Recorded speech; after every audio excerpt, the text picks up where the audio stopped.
The book of Exodus, chapter 21, verse 15. Watch this. And he that smiteth his father. You meaning what? You fight with your father.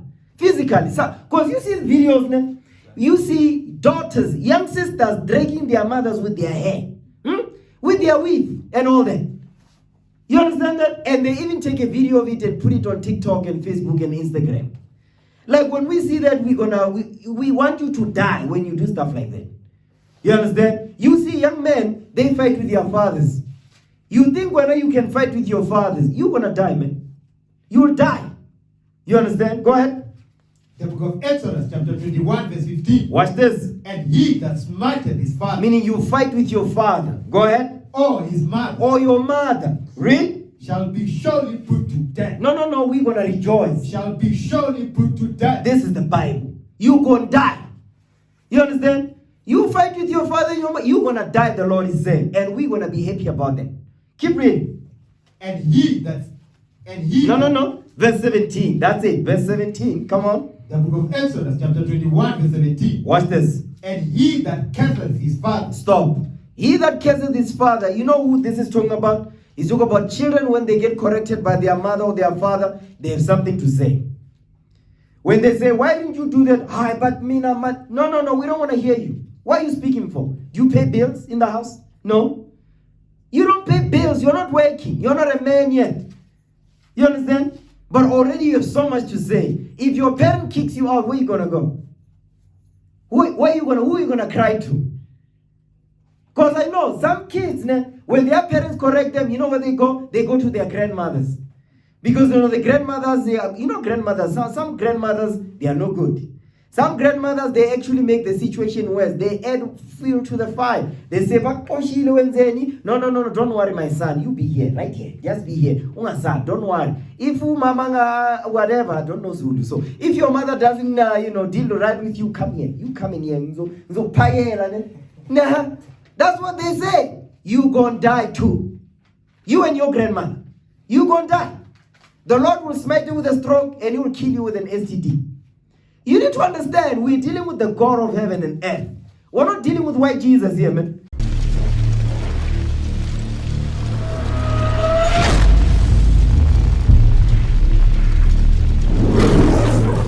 Today's topic is called Youth and Whoredom. So make notes, because I saw they were advertising now that the matrix, what is the percentage now? 86, is it? 86%? The pass rate now?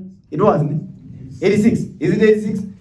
Okay, 86%. 86%. Okay. That's good, right? That's some good stuff right there. Okay, that is good. That is excellent for the youth thing. That's good. But the question is, now what? Okay, after the 86%, what do the youth do after this? What do they do? Are they doing the, because remember, when they finish with the matric exams, I guess they had a pen down parties. So now that they passed, what parties do they have after this? Because now they're going to be celebrating that they passed 86%. You know how it goes, Muslim. That's how it is. Give me that in Ecclesiastes 12 and 1. Let's start there. Ecclesiastes 12 and verse 1. The book of Ecclesiastes, chapter 12, verse 1. Come on. Remember now thy creator in the days of thy youth. That's a commandment. He says, remember now your creator in the days of your youth. Because the youth don't remember the creator. They don't remember the Most High God of heaven and earth. This is a commandment, man. Read again. The book of Ecclesiastes, chapter 12, verse 1. Come on. Remember now thy creator in the days of thy youth. It says, remember now thy creator in the days of your youth. Go ahead. While the evil days come not. While the evil days come not. Because the youth, guess what happens to the youth? The youth are plagued with the evil days. That's why the youth, they do evil things. That's why it says they must remember their creator. Read. No, the years draw nigh. Go ahead. When thou shalt say, I have no pleasure in them. Because the youth have no pleasure in the Most High. They have pleasure in what? Having sex, watching porn. You understand? Twerking on TikTok and OnlyFans. That's the only thing that they love to do. And when the parents correct them, by Colossa. Listen, you're gonna die young. When your parent correct you, just shut the hell up and be quiet. Sit in some corner somewhere. Don't say nothing, man. When your parent talks to you, say, yes, ma'am, yes, sir. You don't say that, you're going to die before your parent will bury you. Do you understand that? Young men up in here, understand that when your parent corrects you and you have something to say, you gonna die. I'm gonna tell you right now. Read again. Come on. The book of Ecclesiastes, chapter 12, verse 1. Come on. Remember now thy Creator in the days of thy youth. Come on. While the evil days come not. While the evil days come not. Come on. No. Because remember, the parents are preventing the evil days to come upon you. That's why they're saying, remember your Creator in the days of your youth. Who must bring that remembrance? The parents. The job of the parents is to bring the remembrance of your Creator to your mind. Because in your mind is filled with TikTok, Instagram, Facebook, whatever. You understand? So your parents, they love you. That's why they correct you. Okay? Go ahead. Nor the years draw nigh. Nor the years draw nigh. When thou shalt say, I have no pleasure in them. Because you have no pleasure in the Lord when your parents correct you. Give me Exodus 20. Exodus 20. I want the 5th commandment. This right here, this is the reason why you see the youth, the young men, getting drunk, nyaupe. You understand? They don't come home. But malala vuga, is it? That's what it's called. Yeah. You do that, you're gonna die young. I'm gonna tell you straight up. You are going to die. You understand? So young women also, what happens to them? Because they get raped. You understand? They fall pregnant. Some of them catch STDs and HIVs. You know, gonorrhea, syphilis, then they die too. You are, because they don't obey the 5th commandment. Now read it for me. The book of Exodus, chapter 20, verse 12. Come on. Honor thy father and thy mother. What did he say? Honor thy father and thy mother. It looks like we keep going over this over and over. Because last week we were going over this. Honor your father and your mother. Read it again. The book of Exodus, chapter 20, verse 12. Read. Honor thy father and thy mother. Honor your father and your mother. Read. That thy days may be long upon the land which the Lord thy God giveth thee. You see what happens when you honor your father and your mother? You're going to live long. But you disobey your father and your mother, you're going to die young. Understand that this is a commandment. Read again. I want this to hit home because the children have been here. Go ahead. The book of Exodus, chapter 20, verse 12. This is the 5th commandment. You must know it. You understand? To hell with the girl's number phone. You must know this. Exodus 20, verse 12. This is the 5th commandment. Read. Honor thy father and thy mother. Come on. That thy days may be long upon the land which the Lord thy God giveth thee. You see that thing? So if you don't honor your father and your mother, you are going to die young. I'm going to show you that. Give me Exodus 21. Because some of you, when your parents correct you, you've got a lot to say. You understand? Because you're clever. You're too clever for your parents. Give me Exodus 21. Read verse 15. I'm going to start there. Because some of you, you want to fight with your parents. Yes. You're so angry, you think you're a man on a little. You think when you can overpower your parent. The Lord will strike you with a lightning, man, and you die. You understand? And when you dead, we're not going to cry. No, we rejoice. Well, thank God he's gone.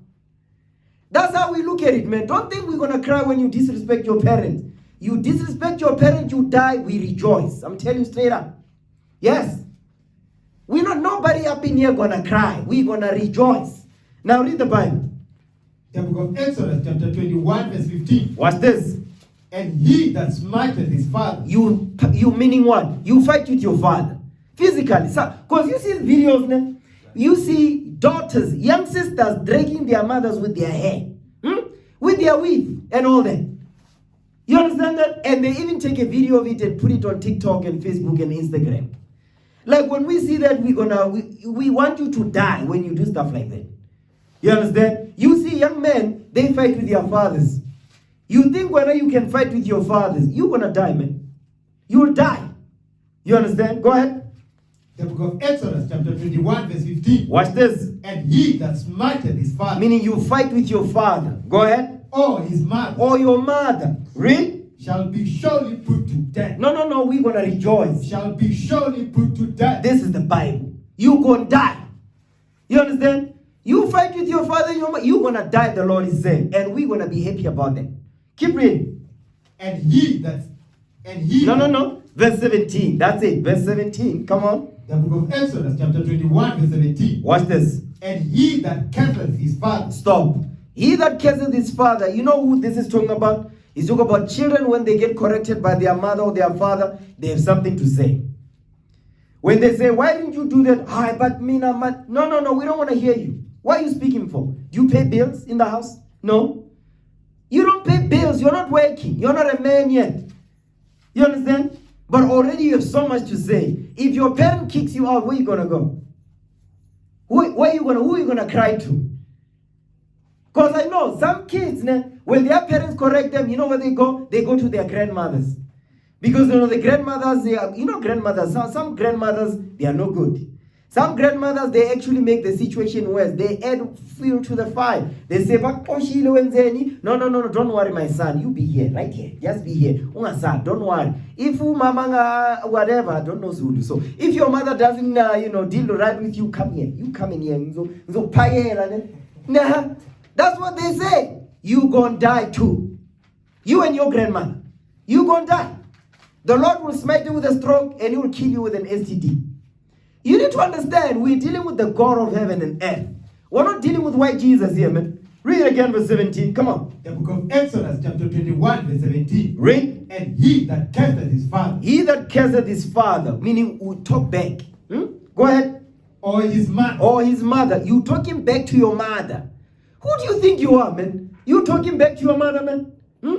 Because in our community now, we think that's fine. That's not fine. In Israel, the way we did things, they say, no, stone him. Vimba, then you get stoned, you drop dead right there. And everybody in the community must see you die. Then they will never repeat that thing. You know why? Because you don't want to get stoned. But today, because you think the government give you rights, you watch TV. Because TV is also good, it's not good.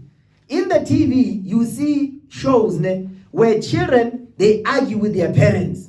So when you see that, we get home, your mother corrects you, you've got something to say. Where did you get that from? TV. The boy next door, they disrespect their mother. When you get to the house, you do the same. You think that's fine. No, that's not okay. You're going to die. You understand? So that's why the Lord said, go back to Ecclesiastes 12 and 1 again. No, let's finish that verse. I like the end of that verse. Read again verse 17. The book of Exodus, chapter 21, verse 17. Listen good. And he that curses his father or his mother, go ahead, shall surely be put to death. That's the command, that's the judgment. Because today you might think, no, they're not going to stone me. No problem. You leave the house, you agree you disrespected your mother in the morning. You leave the house, you get hit by a car. Who did that? God did that. What did you do? You just disrespected your parents. I agree you think nobody going to put you to death. You're going to get hit by a car. How about that? You get dropped, they stab you, bleed on the floor there on the road, you die. Who did that? It's not the devil. It's the Lord doing it. Because what did you do? You disrespected your parents. You see, you must be afraid. We must put the fear of God in you, man. Read again verse 17. The book of Exodus, chapter 21, verse 17. Come on. And he that curseth his father or his mother, read, shall surely be put to death. You are going to die. Go back to Ecclesiastes, chapter 12, verse 1 again. The book of Ecclesiastes, chapter 12, verse 1. Read. Remember now thy Creator in the days of thy youth. So the reason why you must remember your Creator in the days of your youth, because in your youth, you do evil things. Give me that in Genesis 8:21.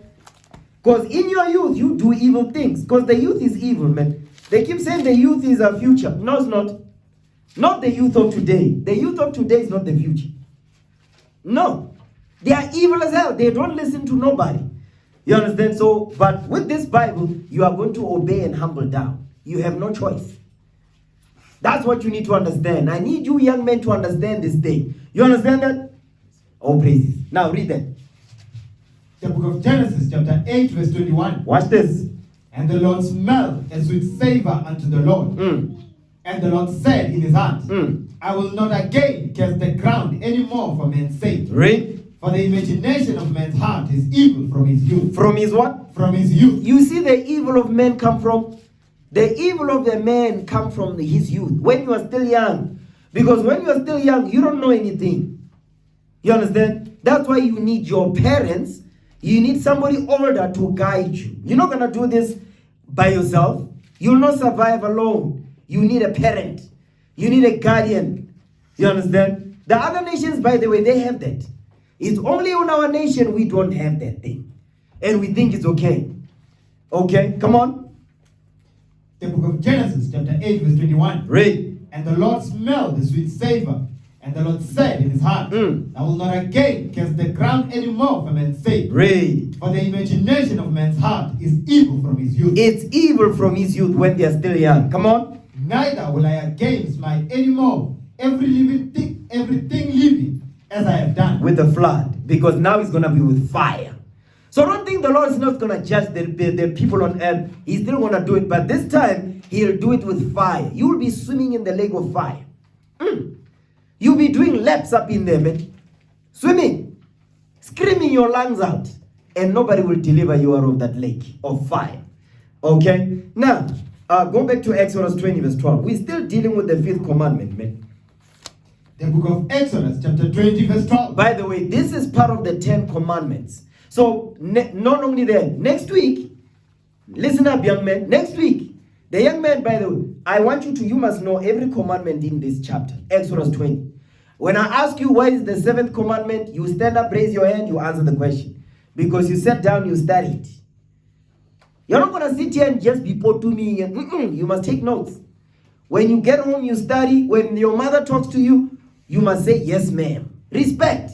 Your father talks to you, yes, sir. Your father walks into the house, you are sitting down watching TV, you stand up. That's not your house, Ben. That's his house. So when even the air that you breathe up in there, it belongs to him too.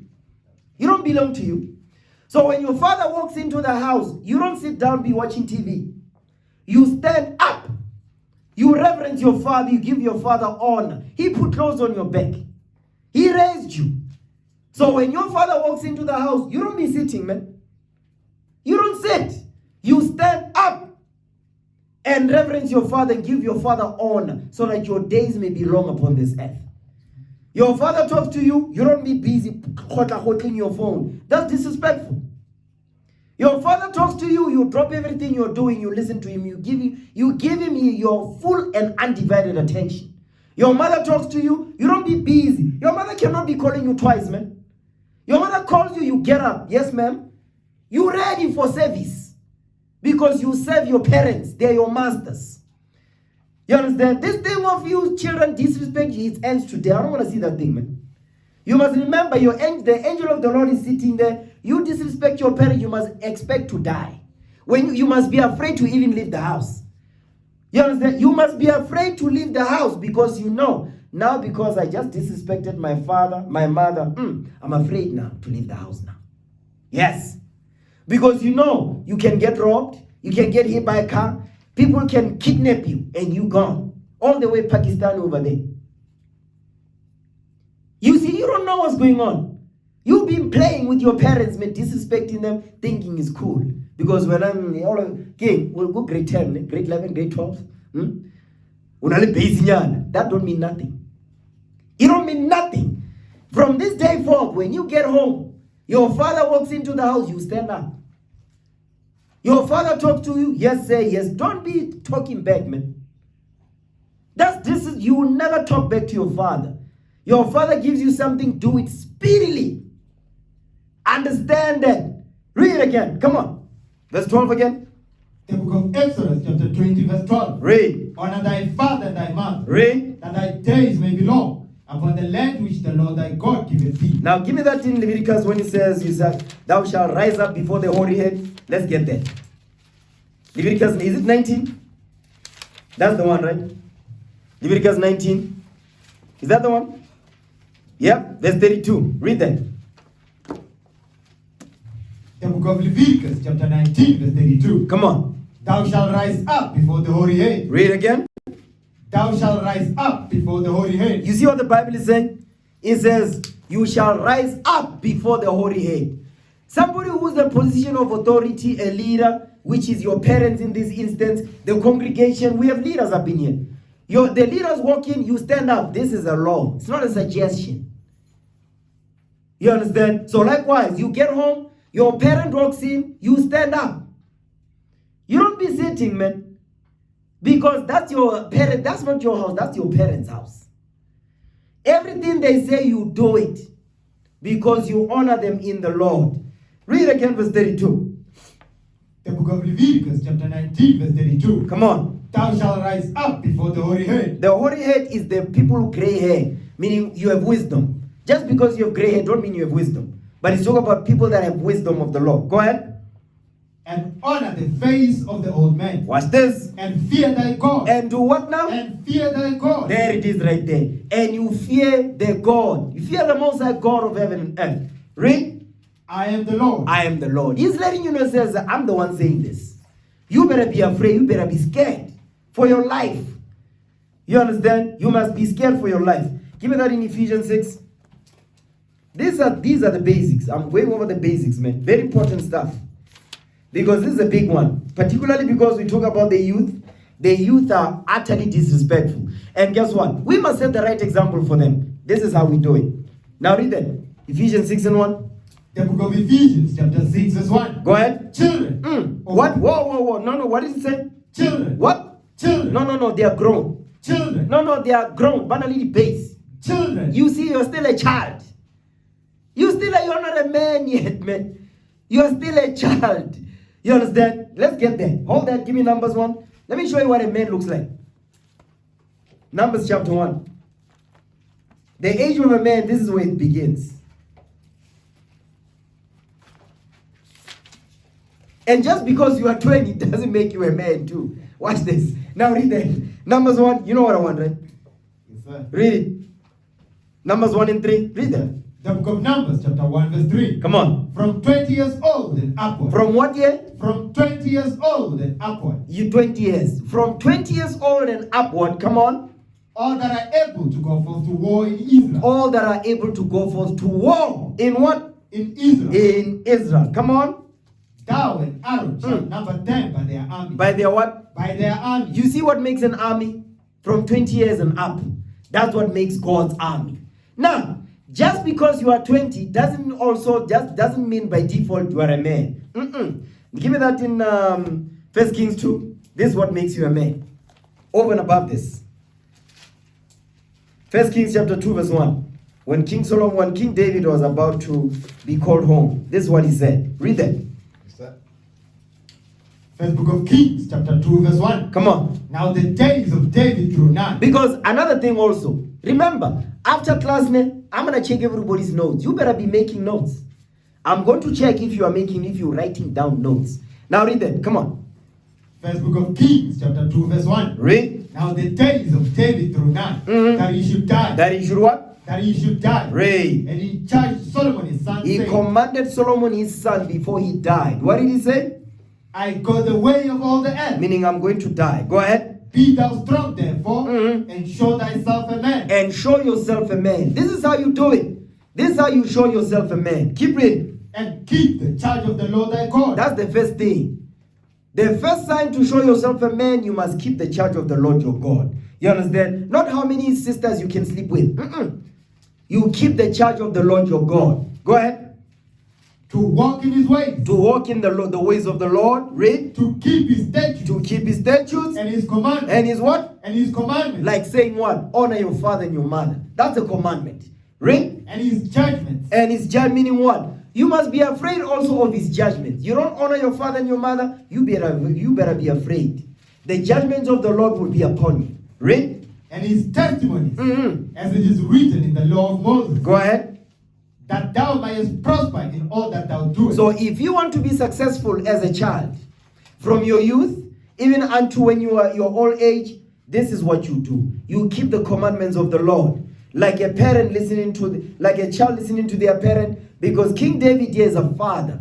He's instructing Solomon his son on how to be a man. Read. And whithersoever thou turnest thyself. Whatever you're going to become. And here's another thing. Let me put it this way. Because in our nation, we have this thing where we ask our children what they want to be. No. No, we don't do that. Because you ask your child what they're going to be, they don't know nothing. They're going to tell you, no, man, I want to be a sound engineer. What is this? You want spinster? You want to be a DJ? You being a DJ, how is it going to help your nation? How? Exactly. Tell me. You saying I want to be a DJ, how does it help your nation? Zero. And guess what? You are going to struggle when you grow older. Being a DJ is not going to get you nothing. You cannot take care of a wife when you're a DJ. How are you going to do it? You're not going to take care of children when you are a DJ. You're not be able to buy a house as a DJ. Look at who DJ somebody. Make his soul rest in peace. You see what happens? You know what I'm saying? So we don't ask our children what they want to do. We decide what you're going to be. We raised you. Listen, your parents, when you were wearing a Pampers, they were the one changing you. You wasn't doing that. They know you. And I'm going to show you that they know you. Give me that in Proverbs. Because this thing was said, no, children must choose for themselves. That's why you see the youth today is so destroyed. Because children are choosing for themselves. Who's advising them? No one. And they go one day, they meet brothers there at the table. They say, no, this is a prospectus. If you want to be an engineer, they don't know anything about that. No. If you want to be a psychologist, this is what you do. One day is gonna change the course of your life forever. But you listen to that person you don't know, but your parents have been telling you, but no, Mtanam, you cannot do this. This is not a career. You're gonna live off this. You're not listening. But you want to listen to a stranger go to university who you don't know. For one day. And it's not the whole day. It's a few hours when you are there. But it's open day. That's what they call it. For a few hours, they tell you, they show a prospectus. They say, you see. And then when you come back, you say, yeah, I'm fluent, 1, 2, 3. You don't know nothing about it. You don't know how much they pay. You don't know if it's a valuable skill. You don't know. Look at during COVID. You know how many people lost their jobs? Because they chose wrong. They chose wrong careers and they lost their jobs. You understand that? You didn't choose something that is going to sustain you no matter the COVID or whatever any other disease that will come upon this earth. You don't know. You understand? That's it right there. Proverbs 20 verse 11. Listen good. The book of Proverbs chapter 20 verse 11. Come on. Even a child is known by his doings. By their parents. Even a child is known by their doings, by their parents. Your parents, they know you better than you know yourself. You understand? So when you come to them and say, no, I want to be a diesel mechanic. You see how many diesel mechanics you see in the classes? They are not making money. But if you say, I want to do engineering, I'm going to open my own shop, I'll be wearing that white suit. I go to Germany, I train and all this. Guess what? All these big companies, they come to you for that. Then you hire your people. How about that? So don't be coming here with dreams, man, that are not realistic. And don't come with dreams. You come with things that will be able to benefit your nation. Now read that Bible again, verse 11. The book of Proverbs, chapter 20, verse 11. Come on. Even a child is known by his doing. Read. Whether his work be pure. Whether his work be pure, go ahead. And whether it be right. Whether it be righteous in the sight of the Lord. But guess what? We're going to know you by what you do, how you behave yourself, how you conduct yourself. We're going to know, this child is full of the devil. Or this child is good, is a goodly child. We're going to see by what you do. Not what you say, what you do. What you say will tell us what's in your mind, which is what you'll do, because you will follow what's in your mind. So that's why we want to reset your mind with the laws of God, that you get your mind right. You understand? You must understand that as long as you are here, it means you don't know nothing. That's why you are here to learn. From zero. You don't know anything. And if I talk to you, there's no, what am I going to learn from you? You don't know nothing. So that's why when you're among your elders and what, don't say no, just be quiet. Listen and learn. That's how you learn. You gather instruction from your youth. Get that in Sirach 25. Sirach 25, is it verse 2 or 3? Somewhere there. Yep, Sirach 25. Sirach 25 verse 3. Read it. Watch this. The book of Ecclesiasticus, chapter 25 verse 3. Come on. If thou hast gathered nothing in thy youth. If you have gathered nothing in your youth. Before we get that one, let's get Sirach.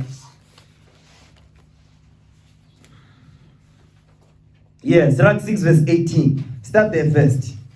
Ecclesiasticus in the Apocrypha, chapter 6 verse 18. Yeah, let's read that first. Go ahead.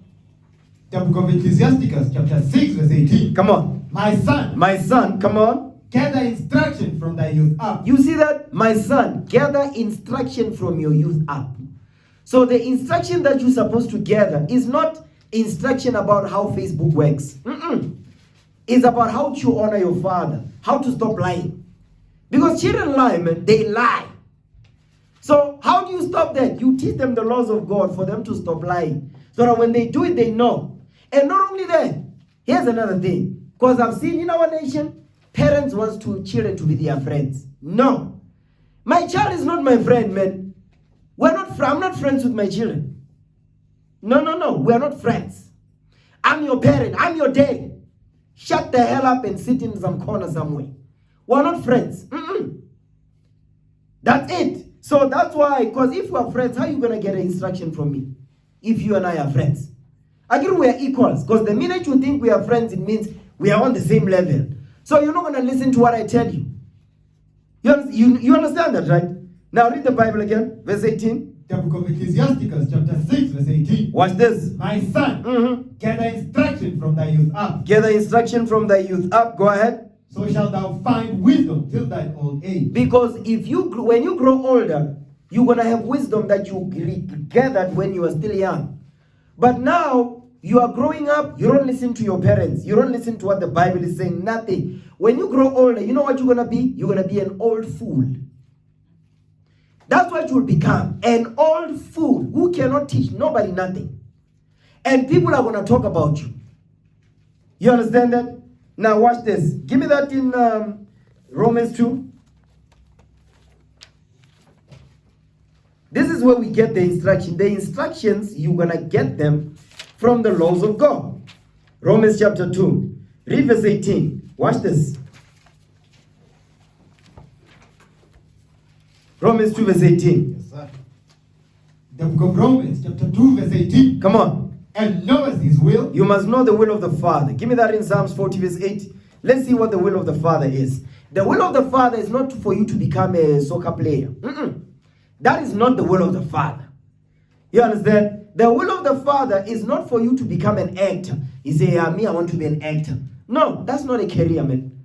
That's not a skill that you should use. You must be going after, because your nation will not benefit from. If anything, it will destroy your nation. Okay? Read them. The book of Psalms, chapter 40, verse 8. We are going here to get the will of the Father. Let's get it. I delight to do thy will, O my God. And you must delight to do the will of the Father. You must have joy. Go ahead. Yea, thy law is within my heart. That's the will of the Father. The law. The laws of God, that's the will of God. Go back. Romans 2 verse 18. The book of Romans, chapter 2, verse 18. Come on. And knoweth his will. And knoweth his will. What is his will? His laws, his commandments. Come on. And approvest the things that are more excellent. Being instructed out of the law. You see what the instruction you're going to get them from? You get the instructions from the laws of God. Being instructed out of the law. So your parents will instruct you out of the commandments of the Most High God. Okay, go back. Ecclesiasticus in the Apocrypha again. Chapter 6 verse 18. Today I'm dealing with the youth. I know some of you are mad right now. You see, especially the children. If you know you disrespect your child, your father and your mother, today is your day. You came to the right place indeed. All praises to the Most High. Read what you got, man. Come on. The book of Ecclesiasticus, chapter 6, verse 18. Watch this. My son. My what? My son. My son. He's talking to the sons here. Go ahead. Gather instruction from thy youth up. From your parents. These instructions will come from the laws of God. Come on. So shalt thou find wisdom till thine old age. Because when you grow older, you're going to have that wisdom with you. You understand? Give me that in Proverbs 12. Because King Solomon said the same thing here. Proverbs chapter 12, when it says, a child you must instruct them from when they are youth. Okay, start verse 1. Yes, sir. The book of Proverbs chapter 12, verse 1. Come on. Whoso loveth instruction, loveth knowledge. You see that? If you love instruction, you love knowledge. What is the instruction? Out of the laws of God. So whatever God says, He says, thou shalt not steal. Your mother leaves a purse there. We are check. You open the purse. You take a 50. You are a thief. You know what happened to thieves, man? People that steal money. You steal from your parents. What do you think gonna happen, man? I bet that's a disgrace. You steal from your parents. When you grow up, man, you're not gonna have money. You'll be poor. Again, you'll be stealing from your parents. Read again, man. Verse 1.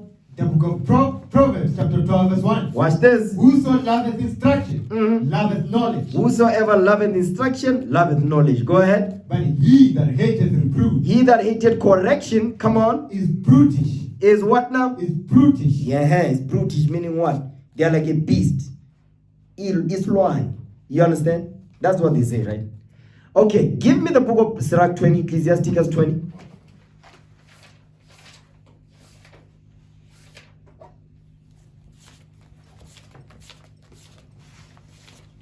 Yeah. Actually, you know what? Sirach 36 verse 26. Read that for me. Ecclesiasticus 36 verse 26. Read that. The book of Ecclesiasticus, chapter 36, verse 26. Watch this. Who will trust a thief well appointed, that skippeth from city to city? Because that's what a thief does. You steal from your parents, and then you go to your grandmother, you steal over there. You go back home. That's what children do, man. They steal from their parents, and then on their way to their grandmothers or to their friends, they go to the shops and buy. And guess what? When they do this on the Sabbath, you steal from your parents on the Sabbath, and then you leave, you travel on the Sabbath to buy on the Sabbath, and you go to your friends or your grandma, wherever you're going. You see, there are many times the Lord is giving you mercy. You could have died at any point. From the time you left the house of your parents to the time you get to your friends, you could have died. The Lord gave you mercy so that you can hear this day. So that next time when you do it, you think about it. Yes, you're going to die, of course. And guess what? Parents up in here, you must tell your children, you stole from me, you're going to die if you don't stop this. Because when your parents tell you, it hits home more too. It's like, hi, Shuti, my mother don't love me anymore. Oh no, she loves you, all right. She's giving you tough love. But if you steal from me again, you're going to die and I'm going to bury you. So now you become scared. It's like, yo, can't you know my mother, ever since she went to that church, yes, in these days, yes, of course, yeah. Your mother is using the Spirit of the Lord to correct you now. Yes, she's changing. How about that? She's changing. She must change, of course. You understand? Read again for me. Verse 26. The book of Ecclesiasticus, chapter 36, verse 26. Read. Who will trust a thief well appointed, that skippeth from city to city? So who will believe a man that has no house, and lodges whithersoever the night taketh him? Because guess what? As long as you're still living in your parents' house, you don't have a house. You understand that, right? You don't have a house. You don't have nothing. Your parents, basically, everything you got is because of your parents. And then you turn around, you disrespect them. And tomorrow you say, and here's another thing. You pass grade 11, grade 10, and then you want your parents to buy you a PlayStation. Why? They must reward you because you passed. That's your job. Why must we reward you for passing? Why? We reward you with a PlayStation because you passed your grade 10. No. We're not going to reward you for that, man. That's your job. It's your duty. Why must I reward you for that? No, listen, if you parents are doing that, you better stop it. There's no that you don't reward your child for passing matric. No, that's their job. They're supposed to do it. You reward them if they grow up, they get a job, and they did not get a girl pregnant. Oh, that's a good reward right there. You understand? And they don't have an STD. That's a good reward right there. The fact that you didn't die, that's a present. We don't give you nothing. The fact that you are still alive and you didn't get an STD, you didn't get a girl pregnant, that's your reward. You are alive. You're not dead. That's a present. Praise the Lord for that thing. And then go to your parents. That's how it goes, man. Don't be expecting no parents or reward presents. No, don't expect that. Because that's going to spoil you. So the day when your parents cannot give you that thing and you passed, what you going to do? I agree, you'll become a monster to them. You'll be blackmailing your parents. He said, but in Pasile, but you didn't even buy me anything. Why should we buy you anything? What for? Because remember, you staying in my house. That's how you pay rent. You pass. That's how you pay rent. You pay rent. The food that you get, this is how you pay them back. You pass. You speak the truth. You don't lie. You don't disrespect. You don't talk back. That's how you pay that rent. Because you don't have a house. Your parents are the one that own the house.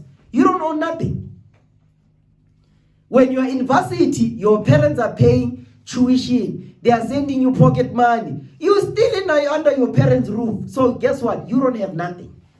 Until you get a job and buy yourself a house or places. Then you have something that belongs to you. Until then, you don't got nothing. You don't even deserve to have a phone. You must be given a phone that does not have WhatsApp on it. You can only just send a police call or phone. What are you doing online? Who are you talking to? Why does your phone have a barking that thing, that pattern? What are you hiding? Why does it have a pin? Who hide it in? Because if I take that phone and unlock it, the stuff I'm gonna find in there, we're gonna fight. It's not even gonna be a fight. I'm gonna just pray the Lord to send the angel to kill you. Why do you have a phone? You have a phone and you have inner pin code. Why? Why does he have a pin? In my house. And then when you get mad, you go to your room, you lock it. My room. Because I pay for this, man. Why are you locking the room for? Because I pay for this. In fact, the room that you have must not even have a door if you are staying in the main house. Why must you have a door for? What for? There's no such, you cannot have that, man. Basically, you have no rights as long as you're still in my house. None. Zero. Because you don't own anything. What do you own? You're only going to own anything the day you have a job and you can pay bills yourself. Then you know, oh, so this is what my parents were going through. Right now, you don't understand that. So you bully your parents. You oppress them. Yeah, but you know how much Jordans are cost?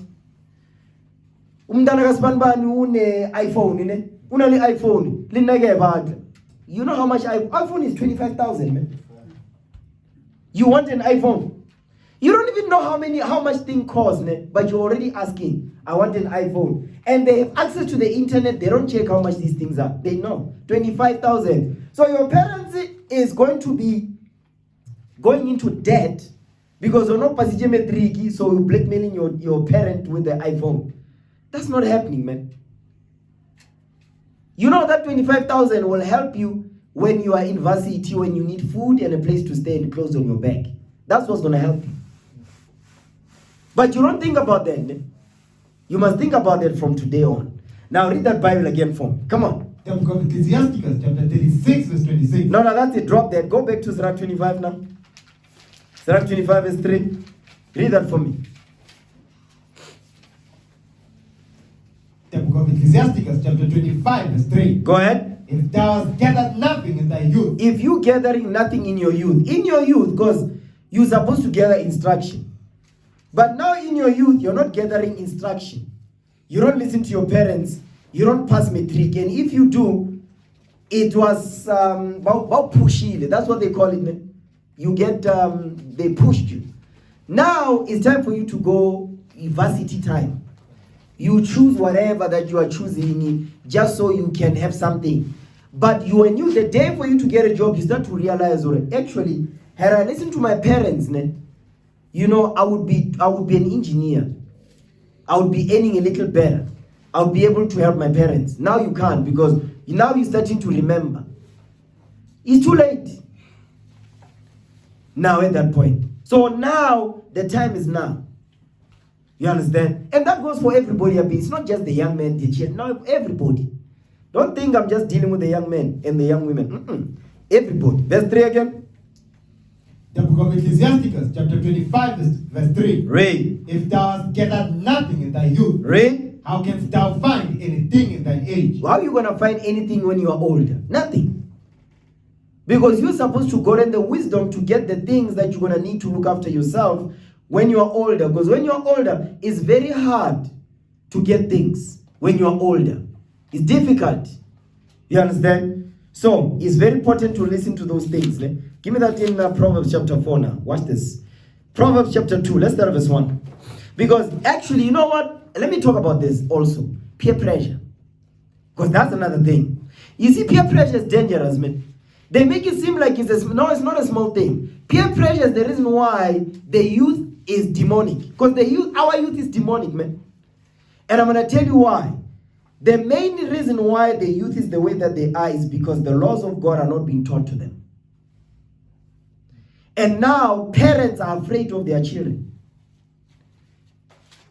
Parents are afraid to correct their children because they don't want the child to throw the tantrums. They say, when he gets like this, you cannot handle him. So now the monster is being created here. So now when you come among us, you think you can still be a monster. No. We will check you. You understand? You're not going to be a monster among. We will check you. We'll set you straight, man. Because you're so used to doing it in your parents, bullying your father and your mother, you think you can do it when you are in society. The people, that's why today, gangsters, they kill young men because you disrespect your parents in the house and then you think you can be a gangster. When the gangster tells you something, do this, you don't do it, you know what you're going to get? A bullet through your head. That's how gangsters correct, by the way, with a bullet. You could have just listened to your parent when you didn't. When you were disobedient, they take into they just clap at you, and then you are still alive. But the gangster's correction is a bullet through the head. That's it. You understand? Give me Proverbs 1 and 10. This is the problem in our nation. The book of Proverbs, chapter 1, verse 10. Mm-hmm. My son. Actually, read verse 8. The book of Proverbs, chapter 1, verse 8. Watch this. My son, hear the instruction of thy father. Stop right there. What did the Bible say? My son, hear the instruction of thy father. Hear the instruction of your father. This is again Exodus 20 verse 12. This is the 5th commandment once again. Read. And forsake not the law of thy mother. Because not only that, but you must listen to your mother. Don't listen to your father only, but to your mother as well. Because some kids, they like to divide the parents. They listen to the father on this one and they deceive their mother on this wise. And when the mother says something they don't like, they run to the father. So they are always playing tennis all the time. You see that? They divide and conquer. The father says no, they run to the mother. They say, but nyamazu mamu yes. So you see what you're doing? You're destroying your own self because you think you're clever. The Lord is watching and say, so that's what you do. Then one day, when your things don't go well, you are surprised. You're a lawyer. No. You're the one that bewitched yourself. Because you went to the father said, no, you ran to mommy. Mommy said, yes. So now when you think, no, no, you didn't. You did not. So it's the same thing in this truth, by the way. Brothers are afraid to come for counsel here at the table. They're like, the leadership, the leadership will be saying things, I'll be offended and check and cut in the spirit. Then you go to another brother thinking that the counsel will be less. So the same thing that you're doing to your parents in the world, you come in the truth, you do the same thing. You think you can manipulate the people in the congregation? You can't.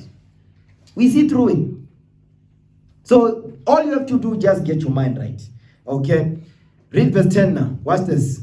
The book of Proverbs, chapter 1, verse 10. Listen good. My son, if sinners entice thee. Abangani, friends, so-called. If sinners entice you, because they convince you, they say, no, I say the so and so. Then when you get to the house, they pressure you. You get to the house, you steal your mother's purse, you take money out of it. There's a girl you want to impress, go school. They know Tibos, he's always has money. So your mother is actually funding you to take care of your girlfriend. You see what you're doing? Because any money you have, where you getting it from? You don't have a job. So any money that you ever have in your pocket, you get it from your father or your mother. So when you take that money, you go and give it to your girlfriend. That means your mother is your father and your mother, when they work hard, they pay for the girlfriend. Because when you take your money, you give it to your girl. You understand that? So that's disrespectful. You're not honoring your father or your mother. You're dishonoring them. So now the day when you work, all your money goes to a woman. You surprised. You know what? No, you forgot. You took your mother's money and then you spend it on a girlfriend. Now the Lord is judging you. He's going to make you meet a sister who's going to drain you. Then you're going to be saying, the women. It's not the women, it's you. You took money from your mother's pocket and you gave it to a girlfriend. That's what you did. Now you got nothing. You see how this goes? You will never escape the hand of the Most High, man. All you do must just humble down and do what this Bible is saying. Go ahead.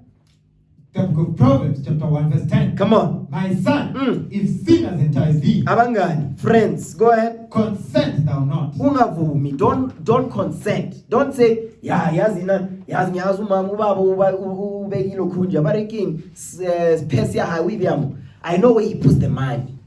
You know? Then that's why these younger boys, there's no cutlery in the house. When we want to eat, there's no spoon. So what's the difference between you and the Nyaupe boy? There's no difference, Muslim. Because Nyaupe boy steals cutlery from the house. When you steal money from your mother's purse, what's the difference? When your mother wants to buy electricity, you stole the money. When we want to eat in the house, there's no plates, there's no spoons. Now we sit in there, we're eating with our hands. What's going on? Because when you are a thief in the house, give me Exodus 20. We're coming back here. The law, let's go to the law. When it says don't be a stealist, get that. Yes, Exodus 20, what verse is that? Verse 15, sir. Read it. The book of Exodus, chapter 20, verse 15. Come on. Thou shalt not steal. You see that? Thou shalt not steal. Ungajonji. Uskavali showed. Don't be a stealist, man. Don't be going around stealing money and what cutlery. Because we know Nyaupe boys, they steal cutlery, they sell it, they get high. When now your Nyaupe is your mother and your father's money in the house. That's your Nyaupe. You understand? That's your Nyaupe, man. Understand that? So we are here to stop this. We're using the laws of God to stop this thing. Now, go back. What verse were we in? Proverbs 1, verse 10. Yeah, Proverbs 1 verse 11 now. Let's read verse 11. The book of Proverbs, chapter 1, verse 11. Mhm. If they say, come with us, Come with us. Abangan bakubati, come with us. What must you say? let us lay wait for blood. Let us lack privily for the innocent without cause. Let's go steal. Let's go see Abantwan. Girls, ne? Go ahead. Let us swallow them up alive as the grave, Read. and whole as those that go down into the pit. Read. We shall find all precious substance. That goes into stealing now. Because you come together, you're going to end up, you steal in the house. You meet Nabangan Baku, you're going to steal also. Read. We shall fill our houses with spoil. Now all of a sudden, you know your son don't work. You know your daughter not working. But they bring a PlayStation home. Where did you get it? Unali phone. The phone even the parent cannot afford, but he's got it. Where did you get it, man? You know, it amazes me. I see people that don't work, man, but they even have better phone than mine. How do they get it? Where they get it from? I see this person, this young man don't work, but unali iPhone, the latest. Where did they get the phone from, man? Because me, the person that's working, I don't even afford that, but you do. So I wonder there was stealing involved here. There was many going on here. Go ahead. Cast in thy lot among us. Read. Let us all have one purse. My son, walk not thou in the way with them. You see, God says, don't walk in the way with your friends. How many times do your parents tell you, how many times do they tell you that? You know how many times they tell them? Because we've had that when we were growing up. And we remember, our parents were beating us up. I mean, today's children don't get smacked. You understand? Today, do you get smacked? You see? That's it. You see that? Stand up. Let me hear you. Stand up and answer the question, man. Does your mother smack you in the house? You see? You see? No, sir. You see that thing? So now, when they correct you, do you talk back? You've never talked back, because don't lie now. You've never colosed in your life. You've done it. Yes, now it's time to stop me. You see your mother's over there, now it's time to stop. You must honor your mother. You understand that? And your father also. Your father walks into the house, do you stand up? Now it's time to do it. You understand that, right? Your father talks to you, you must say what? Yes, sir. No, sir. Don't be talking back, man. You understand? Oh, please, have a seat. Oh, praise to the Most High. What verse we at?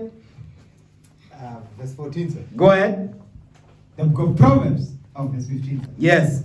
The book of Proverbs, chapter 1, verse 15. Go ahead. My son, walk not thou in the way with them. Read. Refrain thy foot from their path. Go ahead. For their feet run to evil. You see that thing? Your parents, they checked you about your friends, right? Did you stop? Stand up, man. Come on. This is love. Don't think I'm checking you because I love you. This is love. Have your parents ever checked you about your friends? Have you stopped? It's a yes or no. If you're still dealing with them, you haven't stopped. Have you stopped? Some of them say. Some of them. Your parents, they like them or they're still correcting you about them? They like them. They like them. Are they good? Yes, sir. Do they have girlfriends? It's a yes or no. Don't be thinking about it. Do you have one? Don't be lying, man. Yes, sir. It's time to stop that. Sit down. Easy? Stand up. Today is your day. What's your name now? Siabong. Nice to meet you, man. Your friends, your parents, have they ever corrected you about your friends? No, sir. Never. You don't have no friends? Yes, sir. You don't? Yes, sir. Wait. Do you have friends? No, sir. No. Does he have friends? Yes, sir. Yes, sir. Does he have friends? Yes, sir. Why are you lying, man? You don't have any friends? No, sir. Abangan? Naona abangan? No, sir. Nothing. Hi. Mom, you and I speak on this. I've never seen that, man. You don't have no friends. Do you smoke? No, sir. Do you drink? Sir? Do you drink? No. Girlfriend? Yes. Yes, sir. Yes, sir. Oh, have a seat. I'm gonna deal with that. How old are you now? 20, 19. 19, 18. Well, how old are you? Stand up. How old are you? 8. 8.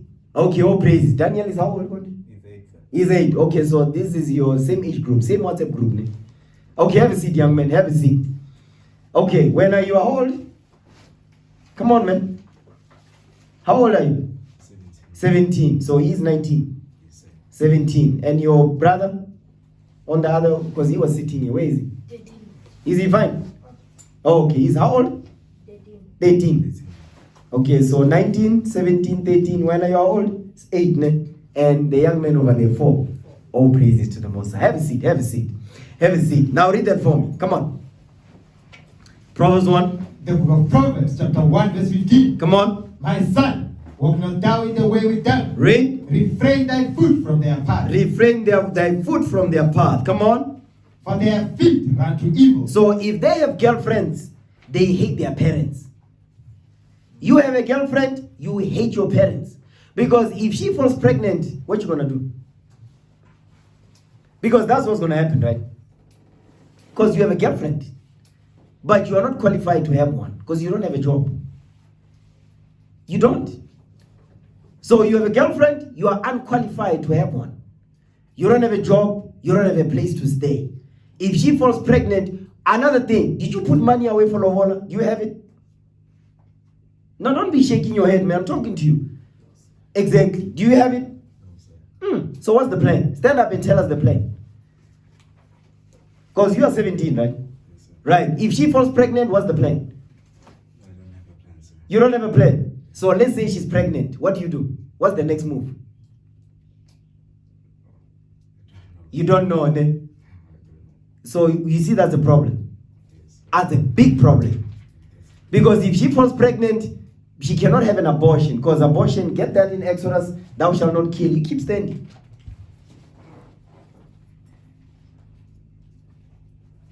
We are reading.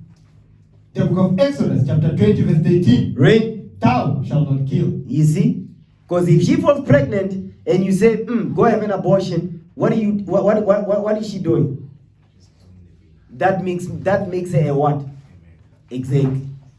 So that means you also part of it, Ben. Yes. You see my point? So you're not ready for this. Yes, I'm ready, sir. You're not. Because if you fall pregnant, what is that going to do to your parents? Gonna cause a lot of problems. Exactly. So your mother going to be happy about this? No, sir. Your father going to be happy about this? No, sir. Not at all. You will be happy about this? No, sir. Which grade are you in now? 12. 12. Oh, so you want to get the pens down. Were you part of the pens down party too? No, sir. You were not? Okay. Your brother finished? No, sir. Okay. He's also in grade 12. In grade 12. So you are waiting. Ne? This year you're in grade 12 this year. Yes. Oh, okay. All praises. All praises. All praises. What's going on, brothers? Oh, okay. Okay. Have a seat, young man. Have a seat. Have a seat. Have a seat. What's your name, young man? Lungelo. Oh, praise to the Lord. What does it mean? Lungelo. Rights. What? Rights. Rights. Oh, okay. Lungelo. Oh, okay, okay. I'm not Zulu, so I don't know that. Okay. Read that again, man. What verse we at? We went to Exodus 20. Sir. Yes, go back to Proverbs 1. I want to talk about this girlfriend business. The book of Proverbs, chapter 1, verse 15. Read. My son, walk not thou in the way with them. Go ahead. Refrain thy foot from their path. Come on. For their feet run to evil, and make haste to shed blood. So now, the bloodshedding is, your girlfriend falls pregnant, you say abortion. You see? It says they're what now? Their feet run to evil. Come on. For their feet run to evil, Read. and make haste to shed blood. Because once she falls pregnant, you're going to want to what? To shed blood. You're going to cause it to commit an abortion because you don't want your parents to find out. So now, two of you are murderers now. You see how this works? So you want now, because when the parents of the sister finds out, now the parents of the sister, how they going to deal with your parents? They're going to like your parents? They're going to say, your boy is doing this. That's what they're going to say. You understand that? That's what they're going to say. They're going to say, you see what your son did? You understand that? So do not be giving your parents a heart attack, man. Don't give your parents a heart attack. Now, give me Exodus 20 verse 14. Let me show you the law that you are breaking now. I think you have a girlfriend. Both of you, let me show you the law you are breaking. The book of Exodus, chapter 20, verse 14. Watch this. Thou shalt not commit adultery. Read again. Thou shalt not commit adultery. Thou shalt not what? Thou shalt not commit adultery. Now, adultery. Lungen, stand up. Let me hear you. Adultery. But don't commit adultery. What does this law mean? Aren't you when you have a girlfriend? So which law are you breaking? Yeah, read the Bible again. I want you to listen good. The book of Exodus, chapter 20, verse 14. Come on. Thou shalt not commit adultery. That's it. So what law are you breaking? Adultery. Yes, I agree you are having a girlfriend. I agree you do things that you're not supposed to be doing. True or false? Yes. Has your teachers ever told you about it? At school, have they seen you with a girlfriend at school? They have never seen you. Have your parents seen you with a girlfriend? Do they know that you have one? They just discovered this day. See, the laws of God, they are revealing stuff here. Your mother when she gets home. But keep standing, man. But now that you know, what needs to happen now? About the girlfriend. Yes, so when you do it, are you going to tell your parents? Because you need to let your mother know. And don't lie to your mother, man.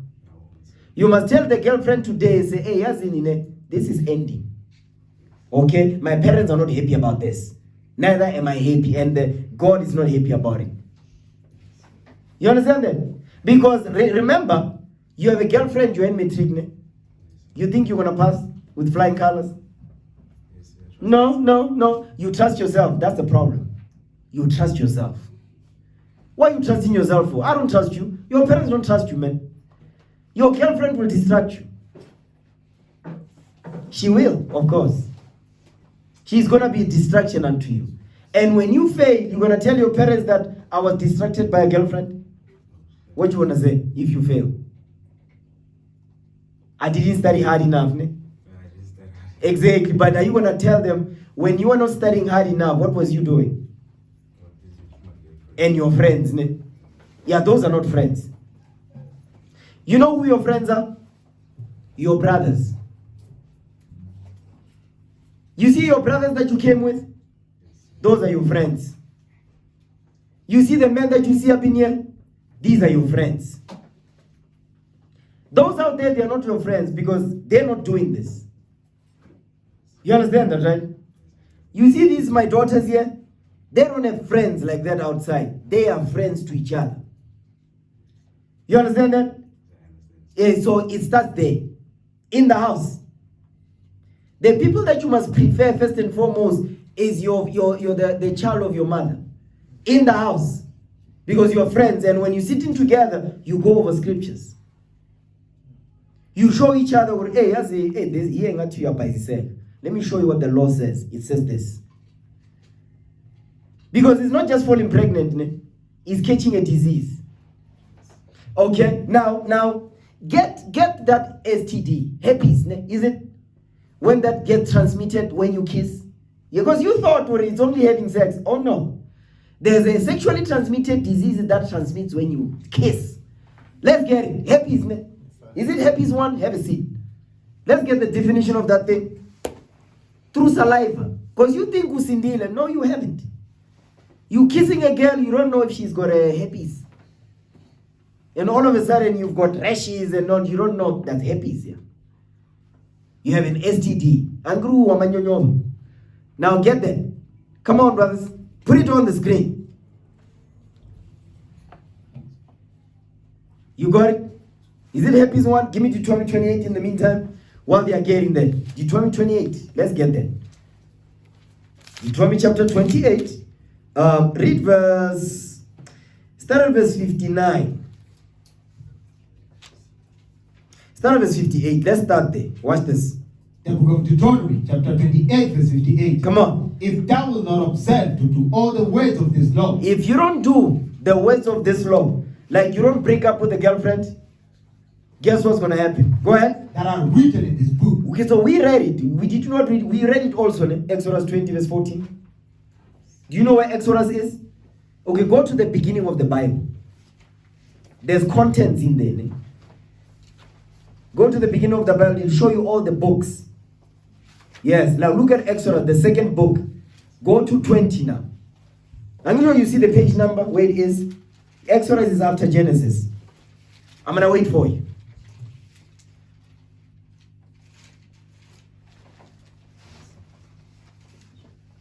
Yeah, Exodus chapter 20. Now look at verse 14, verse 14. You see it, ne? Now stand up and read it. No. Thou. He says thou. Don't worry, take your time. He says Exodus 20, verse 14. Call the chapter and the verse. Exodus 20, verse 14. Okay, what does it say? Thou shalt not commit adultery. Right. So that's the 7th commandment. Okay? That's the 7th commandment. Now, when you break that commandment, you know how God judges you? Now go to Deuteronomy. Go back to the beginning of the book. Because you'll never forget this. What I'm doing, you're not going to forget this. Go to Deuteronomy. You're going to go to chapter 28.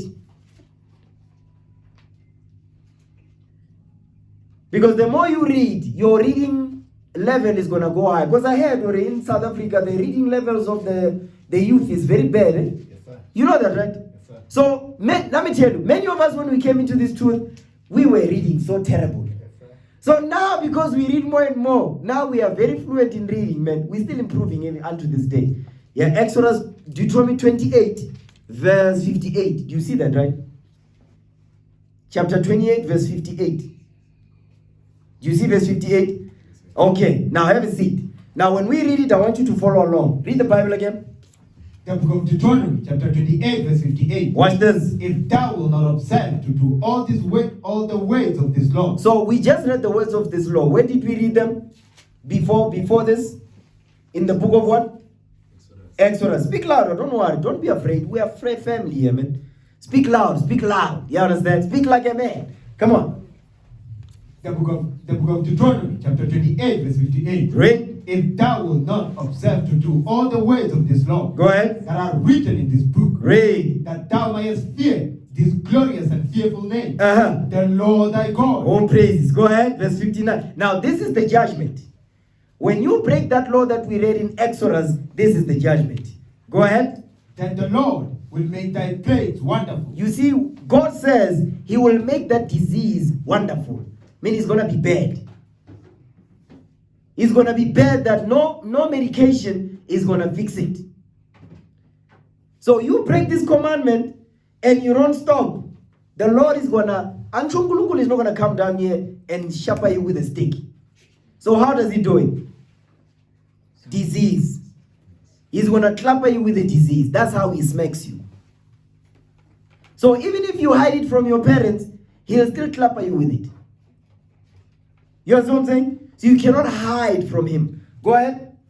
The book of Deuteronomy, chapter 28, verse 59. Go ahead. Then the Lord will make thy plagues wonderful. He will make your plagues wonderful. Come on. And the plagues of thy seed, even great plagues. Go ahead. And of long continuance. Meaning what? He's not going to stop. He's going to keep going. You go to the clinic, the doctor says, hey, we don't know what's wrong. But when you know what you did. You see what I'm saying? Go ahead. And sore sickness, and of long continuance. Read. Moreover, you will bring upon thee all the diseases of Egypt. The diseases of Egypt, that's STDs, gonorrhea, syphilis, herpes, nani. That's how he's going to plague you. You understand? Go ahead.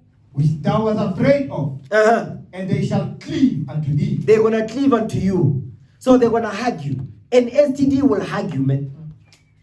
So is that what you want? You want an STD to give you a hug and a kiss? Because it will. If you don't stop this, it's going to happen. Go ahead.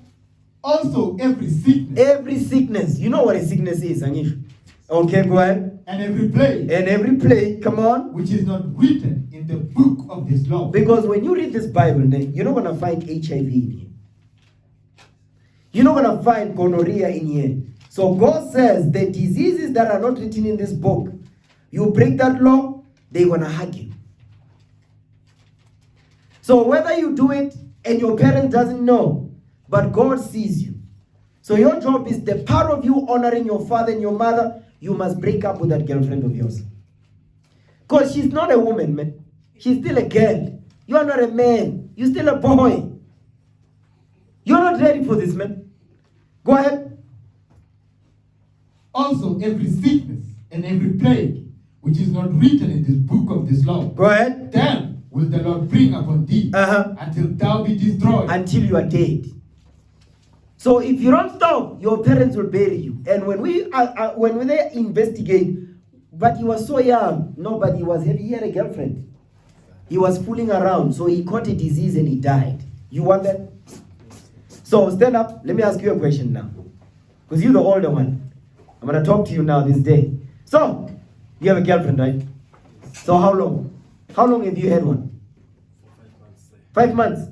Where does she stay? In what? Langaville. How old is she? 18. When are you how old? 19. Yes, So your parents don't know, right? Well, this is not good. Yes, It's not good. So now at this point, your parents are disappointed. You see what I'm saying? yes, So it's time to stop that. So also today, give me that in Psalms. Keep standing. Psalms 119, verse 63. 17, 18. Oh no, you're not ready for this stuff. You're not ready. You must focus on school and this Bible. That's it. That's all. Okay? Psalms 119, verse 63. Read what you got. Is that the one that says, I made haste? Oh, no, sir. It's 67. Oh, really? 59 and 67. Okay, oh, please. The book of Psalms, chapter 119, verse 59. Come on. I thought on my ways. So you must think upon your ways. What are your ways right now? Having a girlfriend. And you must think about it now. With yo, you understand? Read. And tend my feet unto thy testimony. Now you return to this book, what it says. Go ahead. Verse 60. I made haste. Share. That's what they say. Share. Okay, go ahead. And delayed not to keep thy commandments. And don't delay. So don't say I will do it tomorrow. So break up and exercise. No. I'm sure I know you have a phone. You have a phone, right? Yeah. Over WhatsApp. Don't meet. Don't be me. Just tell her over the phone. Uti, this is over. Done. And make sure your mother knows about this. Your father too. You must just end it and say we done. Focus on school. You understand that? So your parents don't bury you. You're still young, man. Focus. Okay? Have a seat. Yes. Go back to Deuteronomy now. No, go back to Proverbs, man. Proverbs. I want to go back there. Proverbs 2 and 1. Proverbs chapter 2, verse 1. Actually, you know what? Let's deal with this. Let's deal with the STD. Yes. Now, let me say everybody, okay, yes, I'm focusing on the young men and all of that, which what they are doing is demonic. They must repent. But I'm glad they are here to learn these things, to know what it means to honor your parents. Because you didn't know, again. You thought you just coming home early, you just honor. No. You having a girlfriend, you disrespecting your parents in their house. You understand that? So we don't want you to die young. We want you to grow older so you can bury your parents the day when the Lord calls them home. All right? Okay, let's scroll up. I want us to look into this because you are metric, ne? When which grade are you in? Stand up and answer the question. You, stand up. Come on, man. What's your name? Bani? Okay, is there like a short version of it? Is there another name that you have? Yes, very difficult to pronounce, man. Zano. Okay, all praises. How old are you? 14. 14. They say 13. Which one is it? 13. 13 turning 14. Okay, that makes sense. Do you have a girlfriend? No, sir. Oh, excellent. Oh, please, have a seat. See, you're scared. Relax. You're home, man. You're home. Okay. Let's go up, man. Brother Niam, can you read from here? I can. Oh, you can see it. All praises. Now we're gonna go into sexually transmitted diseases. So another thing, just say yes or no. You ever had sex? No, sir. When? All praises. Okay. Hope you're not lying, man. Okay. Now read that. Can they see it on the screen? Zoom in it some more so they can see that. Yes. So now read that. Herpes. Where are you reading from? Reading from healthline.com. Healthline.com. Come on. Herpes. Herpes simplex can cause both genital and oral herpes. Genital and oral herpes. Okay, oral is in your mouth. Again, go ahead. Some people may experience sores during outbreaks, while others may not have any symptoms. Okay, sometimes it doesn't even show that you have it. So don't think because it doesn't show that you have it, you don't have it. You might have it and you don't even know that you have it. Okay, go up. I want the part where it says kissing through kissing. Did you find that? I don't want to be reading the whole thing here.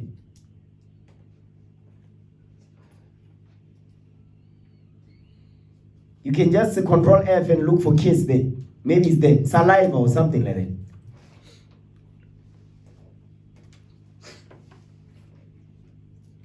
Oh, stop right there. Yes. Now read that. HSV1. Let's read that one. It kicked me out, sir. It did. Scroll up so we can see it here.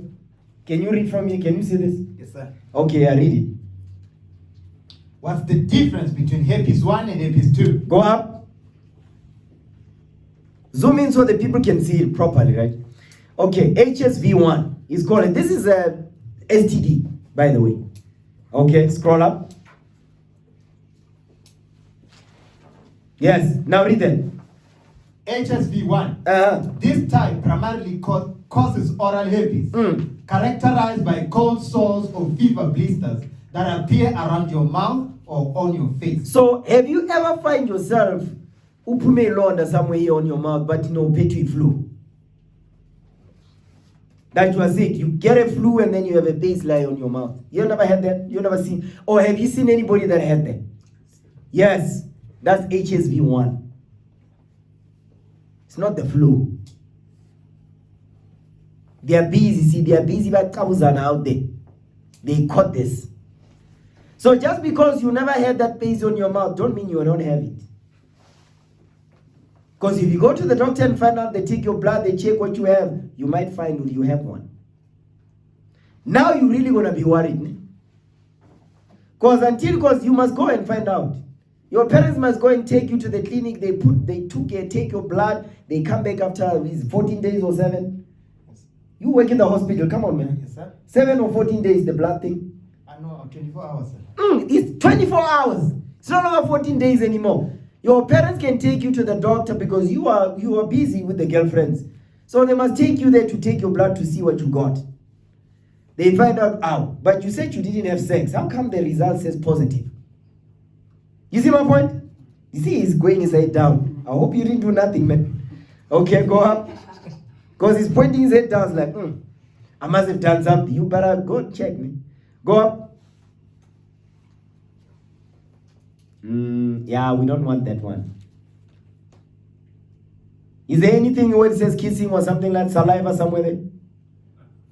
Look it up. When you find it, let us know. Now, go to Proverbs 2. Proverbs 2 verse 1. Let's read that now. The book of Proverbs chapter 2 verse 1. Come on. My son, if thou will receive my word Read. and hide my commandments with thee. You see that? So you must receive the words of God. That's what you must do. Go to Proverbs. When we go to Proverbs, go to the beginning of the book so you can know where we are. You understand that? You are there. Oh, praises. Read that again. Proverbs 2 verse 1. The book of Proverbs chapter 2 verse 1. Read. My son, if thou will receive my word Read. and hide my commandments with thee. Come on. So that thou incline thine ear unto wisdom and apply thine heart to understand. So your job is to listen to what this Bible is saying. Because if you don't, you listen to your friends. Let me ask you, your friends, they pay bills in the house? They buy the clothes that you have, your shoes? So, but you cannot be listening to them. That's what buys Isabel.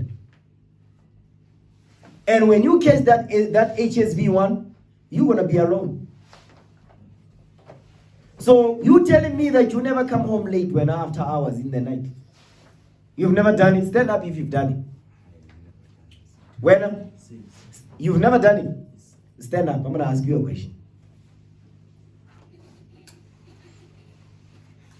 I'm pulling a Daniel. Has he ever come back home late? Just speak the truth. Yes? It's just a yes or no. Don't give me anything in the between. Yes or no. So you see? Let me show you what spirit you're rolling with. Give me Exodus 20.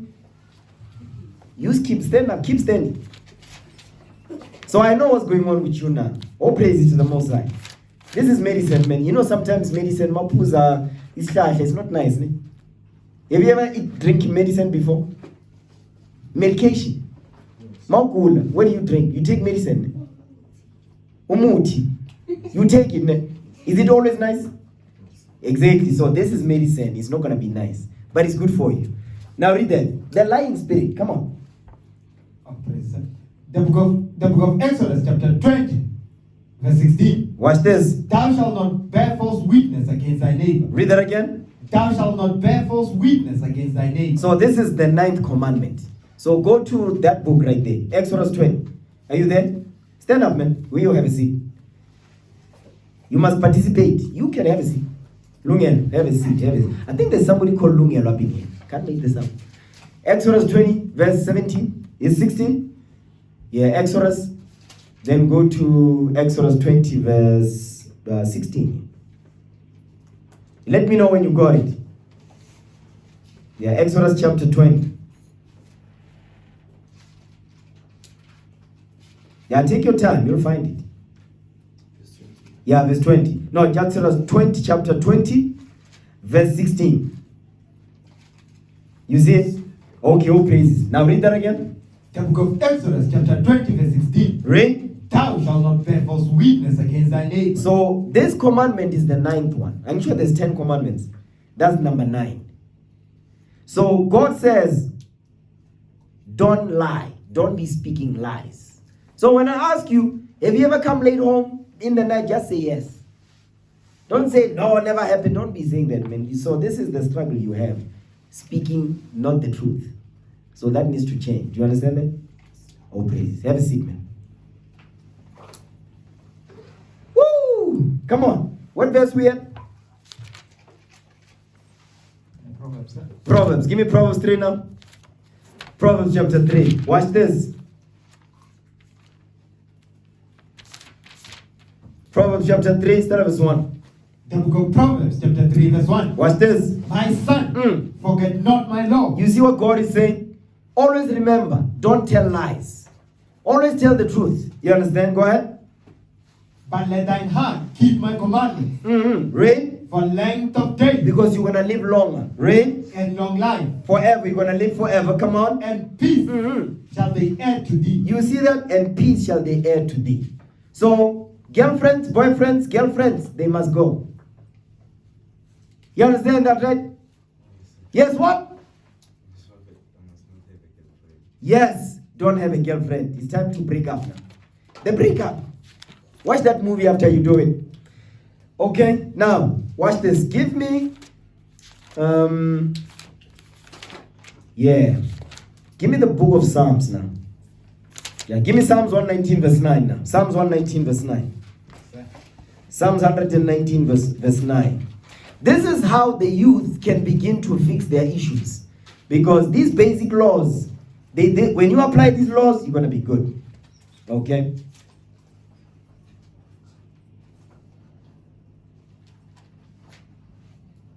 Yeah, Psalms 119 verse 9. Come on. Then goes Psalms chapter 119 verse 9. Read. Wherewithal shall a young man cleanse his way? This is how you clean your ways. You stop lying. You stop having a girlfriend. You start honoring your father and your mother. This is how you do it. Go ahead. Read that again.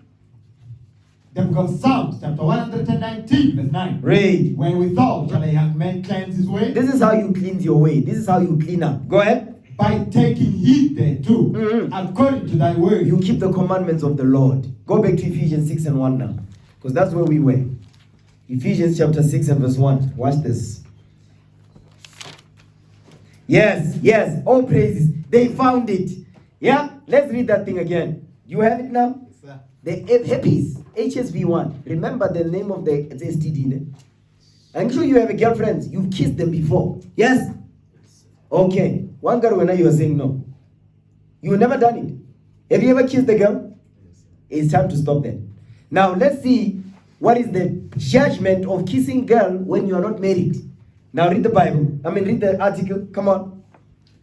HSV1. Go ahead. You can transmit or contact HSV1 or oral herpes through direct contact with the herpes sore. Read. Saliva. What? Saliva. There it is. Saliva. Mati. That's what they call in Zulu, right? Yes. Mati. You kiss the girl, HSV1.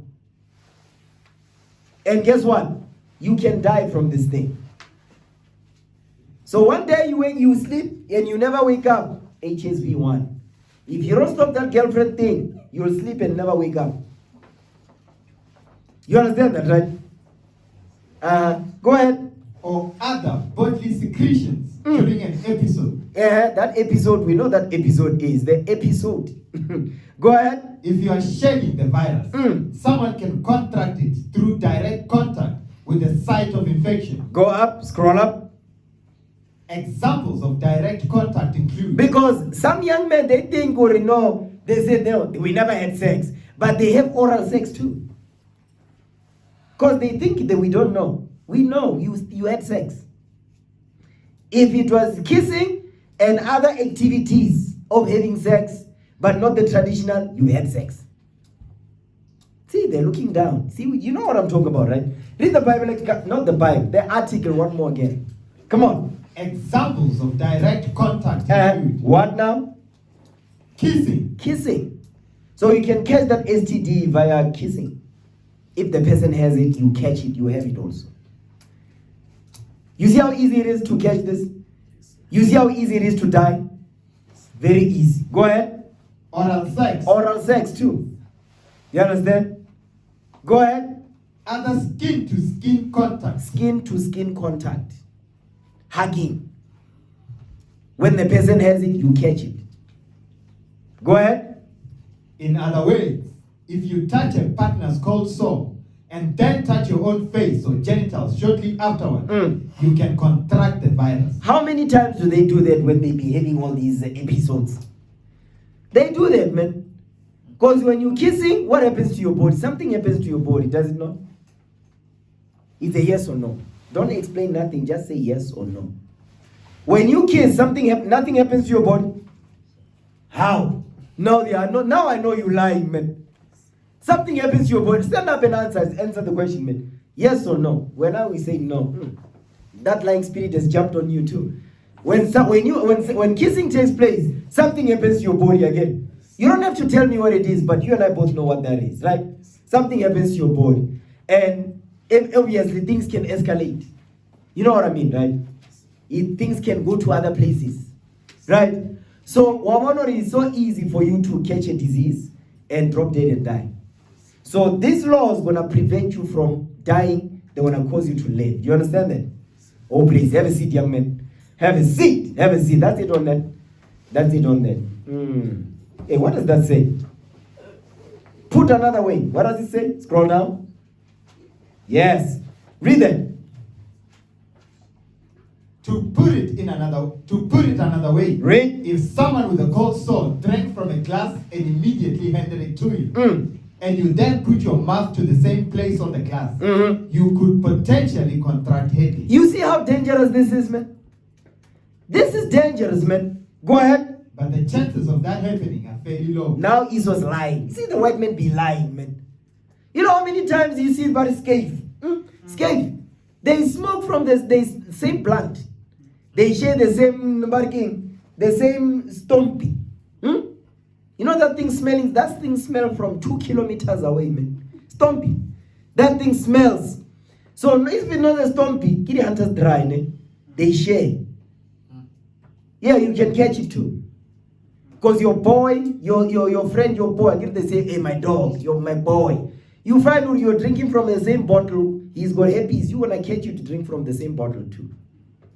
That's how serious this is. And that goes for everybody up in here.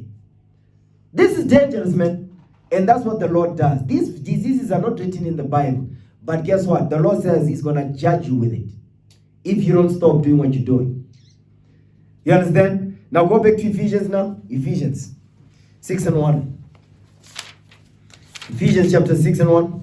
The book of Ephesians chapter 6:1. Come on. Children, obey your parents in the Lord. Obey your parents in the Lord. Part of you obeying your parents, listen up, young man, listen good, listen good. Part of you obeying your parents in the Lord is what? No girlfriend. Makes sense, right? No girlfriend. Okay? Go ahead.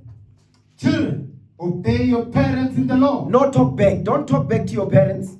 Okay? And now you're getting the command, break up with the girlfriend. If you don't do it, guess what's going to happen, man? The Lord now will judge you. And your mother will know. Your mother, when you get sick, you come home, you get sick, you catch a flu, and it's a very heavy flu. It's not stopping, but how? When 3 weeks in a flu, come on, it's because you didn't do what you were told. Now God is judging you with the flu. You're going to say, no, somebody at school who began a flu, so, I caught it. No, it's because of that girlfriend that you didn't break up with. God is judging you. You go to the shops, your mother says, go buy such and such, you steal the change. You see that? So that means you are a what? A thief. You ever steal the change? You steal it, man. Change. Yes. Stand up, man. Come on, man. This is not to shame you, man. We are talking here. We're having the scriptures. Have you ever stolen change? Yes. When was the last time you did it? In December. Sir. In December. You know that the time of the groovists.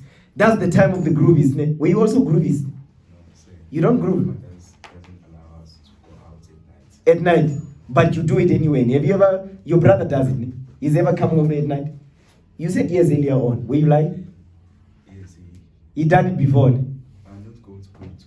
But come back in at night. Yes. Yes. So what are the dangers of going out at night? Even when your parents says don't go out. Tell me the dangers. What can happen to you? Can get killed or get kidnapped. Right? What's the other one? So that you can come home to tell the tale. What can happen? What's the other? Because when you're dead, you can't say nothing. When you're kidnapped, you also can't say nothing.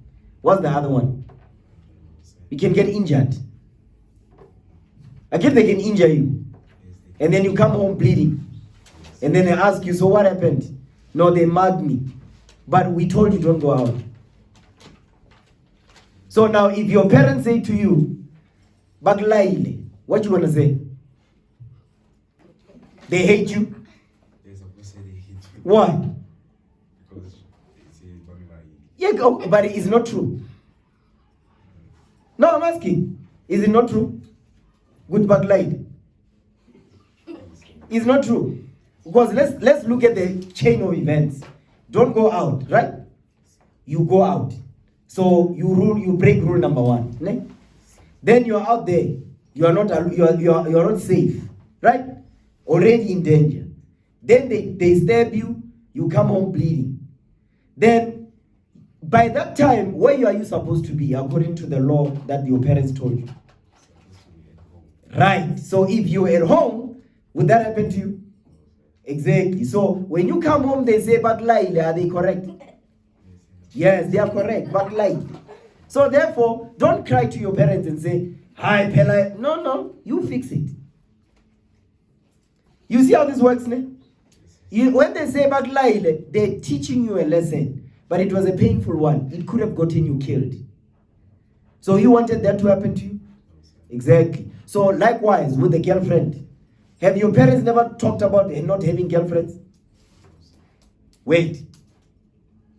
I don't believe it. Your parents never told you don't have a girlfriend? They did. You see, you're lying. No, have a seat. You stand up, man. Because he's telling the truth now. You see, the truthful spirit has jumped on him. Oh, praises. Give the brother a hand, man. Oh, praises the Most High. So, your parents have told you, don't jollering. Don't be jollering. It was a commandment they gave you, right? But you still did it anyway. You broke that law. So, if you catch a disease, and then you come home, you know, HIV, HSV, gonorrhea, but backline. Is it correct? Yes. Yes. So you must take full responsibility of it. You see what I'm saying? So when they say, your parents say backline, don't get mad. It's called taking responsibility. Do you understand that? So don't be throwing tantrums at your parents with, yes, my parents, they told me good backline. Yes, backline. You catch a HIV, what were you doing? I'm sure they told you, don't be doing this, but you did it. You see what I'm saying? So it's time to stop. Have a seat, young man. Have a seat. It's time to grow up now. See what I'm saying? It's time, because you're in matric, man. You can't be playing like this. You understand that? Okay. So, Ephesians 6, verse 1 and 2 again. Read that again. The book of Ephesians, chapter 6, verse 1. Go ahead. Children, obey your parents in the Lord. Obey your parents in the Lord. For this is right. For this is right. It's righteous. So it's righteous for you to obey your parents in the Lord. Read. Honor thy father and mother. Honor thy father and thy mother. Read. Which is the first commandment with promise. What is the promise? Of eternal life. You're going to live forever. That's the promise, man. You understand? Go ahead. That it may be well with thee. That it may be well with thee, right? And thou mayest live long on the earth. That you may live long. So, you disrespect your parents, are you going to live long? No. Exactly. Are you going to live long? Exactly. Go ahead. And ye fathers, provoke not your children to wrath. Stop right there. You see this verse right here? This verse, they've been blackmailing us in the Christian church with this verse because they don't understand it. So today we're going to get some understanding. Read the Bible again, verse 4. The book of Ephesians, chapter 6, verse 4. And ye fathers, provoke not your children to wrath. You see, when it says fathers, don't provoke your children to wrath, you know how they taught us in the Christian church? They say fathers must not correct their children because it makes them angry. So it says you cannot always be correcting your children because it makes them angry. Wrong. God says, don't provoke your children to wrath. This wrath right here is talking about the wrath of the Lord. Because if your father don't correct you, God is going to correct you and you're not going to like it. So that's why the parents must correct you so that you don't fall in the wrath of God. Because if you fall in the wrath of God, you are going to die, of course. You understand that, ne? Go ahead. And ye fathers, provoke not your children to wrath. Read. But bring them up in the nature and admonition of the Lord. That's it. That's the answer. Bring your children in the nature and admonition of the Lord. Give me the book of Colossians now. Give me Colossians. Colossians. Yeah, Colossians chapter 3 verse 20. The book of Colossians chapter 3 verse 20. Read. For our conversation. No. Colossians 3 verse 20. Yeah, Colossians 3 verse 20. That's it right there. Read that. The book of Colossians chapter 3 verse 20. Read. Children, obey your parents in all things. In all things, in the Lord. Come on. For this is well pleasing unto the Lord. Come on. Fathers, provoke not your children to anger. Don't provoke your children to anger. When it says don't provoke your children to anger, meaning don't Don't allow your children to continue to do evil, because the anger of the Lord will come upon them. Now God is going to truly judge you now. You understand? Go ahead. Lest they be discouraged. They be discouraged, meaning what? They're going to sin. And when they sin, the Lord will judge them. Understand that? Okay? Now, watch this. Go back to Proverbs now. Go back to Proverbs, man. Proverbs 4 verse 1. The book of Proverbs, chapter 4, verse 1. Read. Hear, ye children, the instruction of a father. You see that? Listen to your fathers. Children, listen to your fathers. Because another thing also must remember, your father is not going to talk to you the same way your mother will talk to you. Your father will talk to you with what? He's not going to play with you. Your mother, the way they talk to you, they are soft and all that. That's why many of the times you run to your mother. Ne? Because your mother talks to you soft. You don't go to your father, because your father will correct you. Not only that, but your father can beat you up. You understand? So because that's how the fathers are. Fathers, that's how they talk to their sons. They don't play with them. You understand that, right? So when your father talks to you, don't be Colossi. Because if your father doesn't kill you, the Lord will do it. Do you understand that? Because back in the day, that's what we did. My child does evil, they say, Vimba, stone him. Then you dead. Now the Lord is the one that's going to Vimba you and kill you. You understand? Read. The book of Proverbs, chapter 4, verse 1. Go ahead. Hear, ye children, the instructions of a father. The instructions of a father. Come on. And attend to no understanding. Read. For I give you good doctrine. Come on. Forsake ye not my law. Forsake ye not my law. Read. For I was my father's son, tender and only beloved in the sight of my mother. Go ahead. He taught me also. Read. He said unto me, let thine heart retain my ways. Go ahead. And keep my commandments and live. Keep my commandments and live. So you keep the commandments of the Lord, you're going to live. So if you want to live long, obey your parents. Don't lie. Don't steal money out of your parents' wallet. Again, don't be doing those things, man. Don't take the money that your father and your mother give you, you give and you go and spend it with your girlfriend. That's disrespectful, man. Because you see your father and sure he's working hard. You see your mother is working hard, right? So when you see all this, you take that last money that your mother is giving you, your father is giving you, you go and spend it with your girlfriend. Does that seem right to you? No, it doesn't. So every money that you have, where does it come from? Your parents, right? Yes. So when you take that money, you take your girlfriend out, you go to movies. You see how that's disrespectful. So when your parents know about that, because let's say, I'm giving an example. Let's say your parents actually don't know which one you have a girlfriend. Then you take the girlfriend out. Then there's an accident. Then the girlfriend dies in the accident when you live. And you're not even injured. I'm sure you're in an Uber. You Uber at Pella. I'm sure you have a smartphone. You decided to Uber, you take the girlfriend out, there's an accident on the way. So now your parents find out that when you were in an accident, where were you going? Who were you with? No, I was with this girl, Uban. No, that's my girlfriend. So you have a girlfriend. Now she's dead. Because you don't think about this thing, because you don't think. I'm sure you're still young. So the sister dies, what you gonna do? Or she gets injured, she's crippled, now she can't walk. She has to be on a wheelchair. What you gonna do? You see, you're not thinking about these things, man. You need to think about these things because these things can happen. And when they do, that's when your parents will discover, oh, Pelapena, you have a girlfriend. Now, now there she is in an accident now. What you gonna do? Now everybody in the community will know, this is what you've done. So now that you are in grade 12, you need to be responsible, man. Because right now you are irresponsible, and understand, because you don't have this. We are feeding you the laws of God now. Okay, go ahead.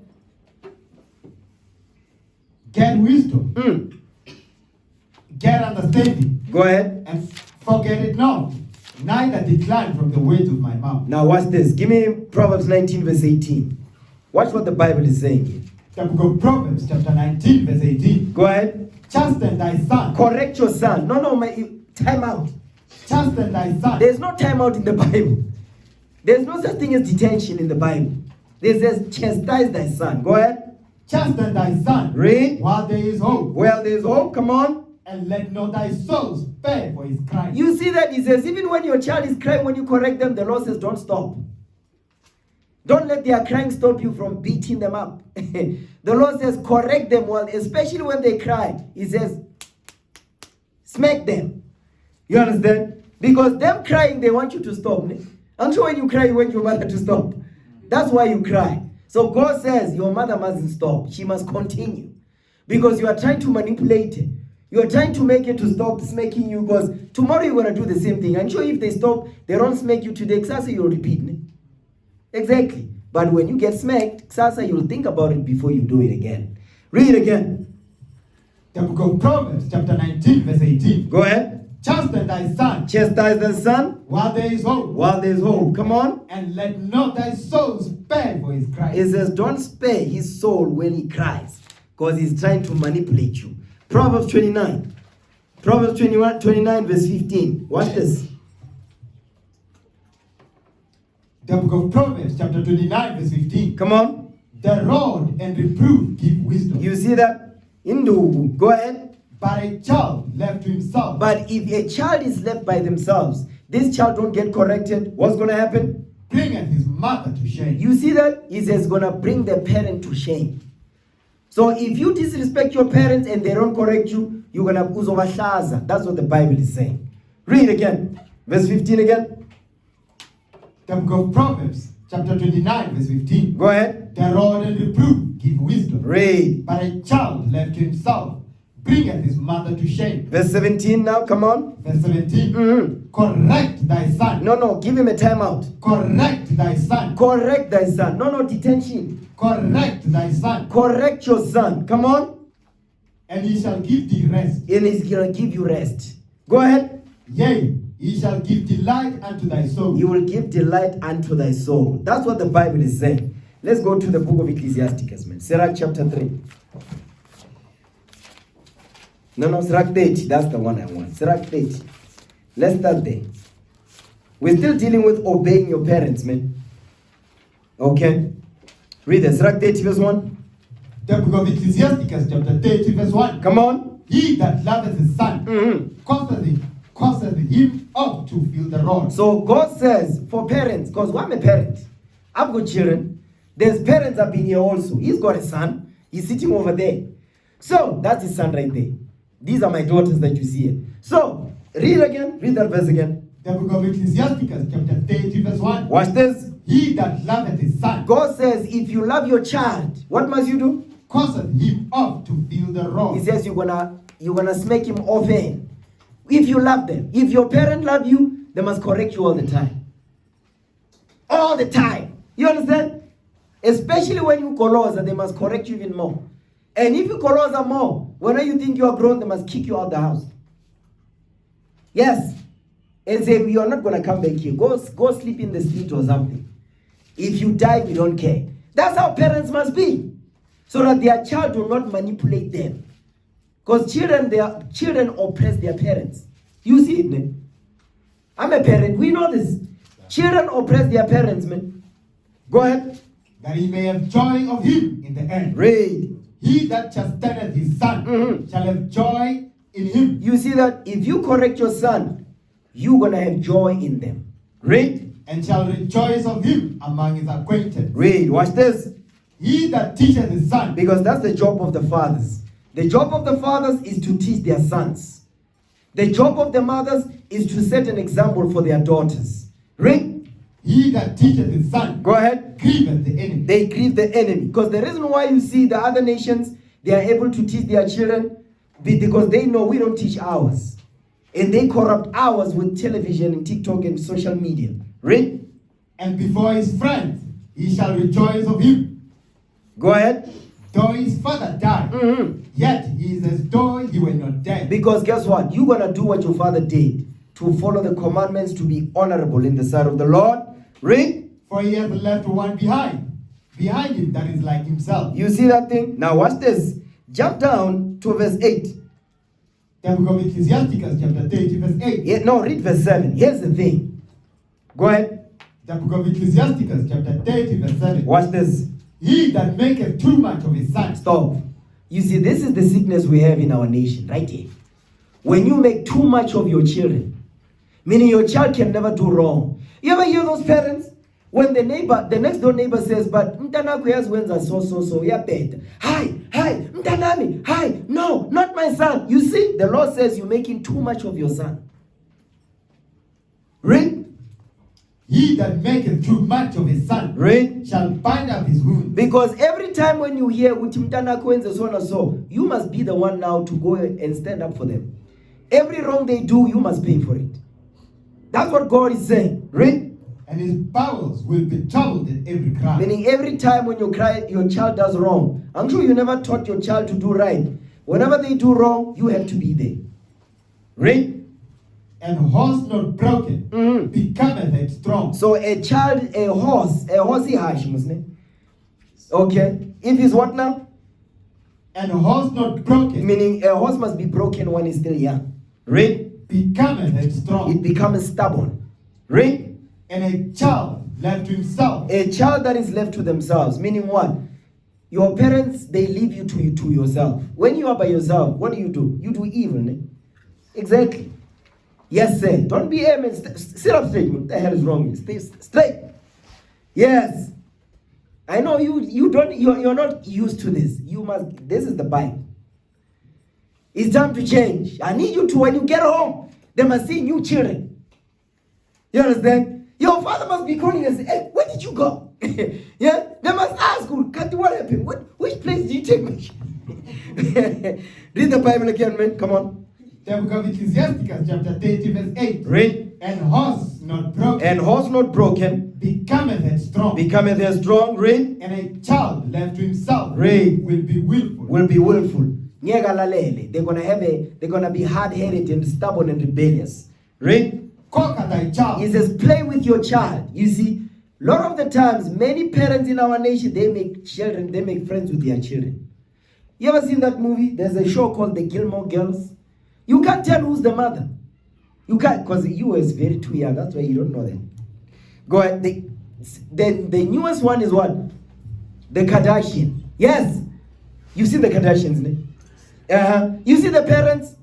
Kim Kardashian and their mother, they are friends.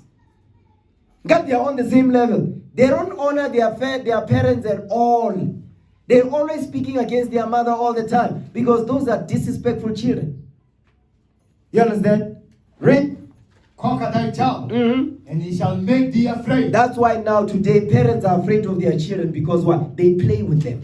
So when it's time to correct them, they are afraid to correct their child because sometimes we don't care if you get angry, man. We don't care. Read. Play with him. Play with him. It says, play with him. Go ahead. And he will bring thee to heaviness. He will bring you to heaviness. Now, you are even like you don't even want to talk to your child. When they do, that's why a lot of parents, first thing in the morning, it says, because they don't want to deal with their kids. You understand? Read. Laugh not with him. Don't laugh with your children like that. Go ahead. Lest thou have sorrow with him. Because when they do wrong, you're going to say, oh, mtanami, yo, on an STD. Yeah, but what were you doing? I'm sure when you are old, ne? You are a man when you have a girlfriend. Utati maliami, unigaza bantomazana. When you catch a STD, they must say, yabaklai. Urait, ureche. Go ahead. And lest thou gnash thy teeth in the end. You're going to say, That's what you're going to say. Go ahead. Give him no liberty in his youth. Exactly. When you wake up in the morning, then you mustn't wake up and you're busy with your phone the whole day. Now, young man, you have a phone? Stand up. I'm doing some investigations. What you doing with that phone of yours, man? When you wake up in the morning, how often? Well, is it a smartphone? It's smart, ne? Nice. Smartphone. So, tell me, the chores in the house, do you do them? Only. Okay, when do you come back from school? After 2. 2:30. So from 2:30 to 7 o'clock, what you busy with? My phone. With your phone. You see? You see where the play. Wait, now read keep standing. Read the Bible again.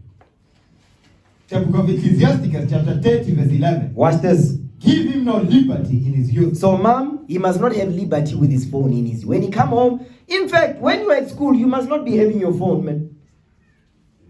Do you take your phone to school with? It's at home. And then mouth figure, you take your phone. Man.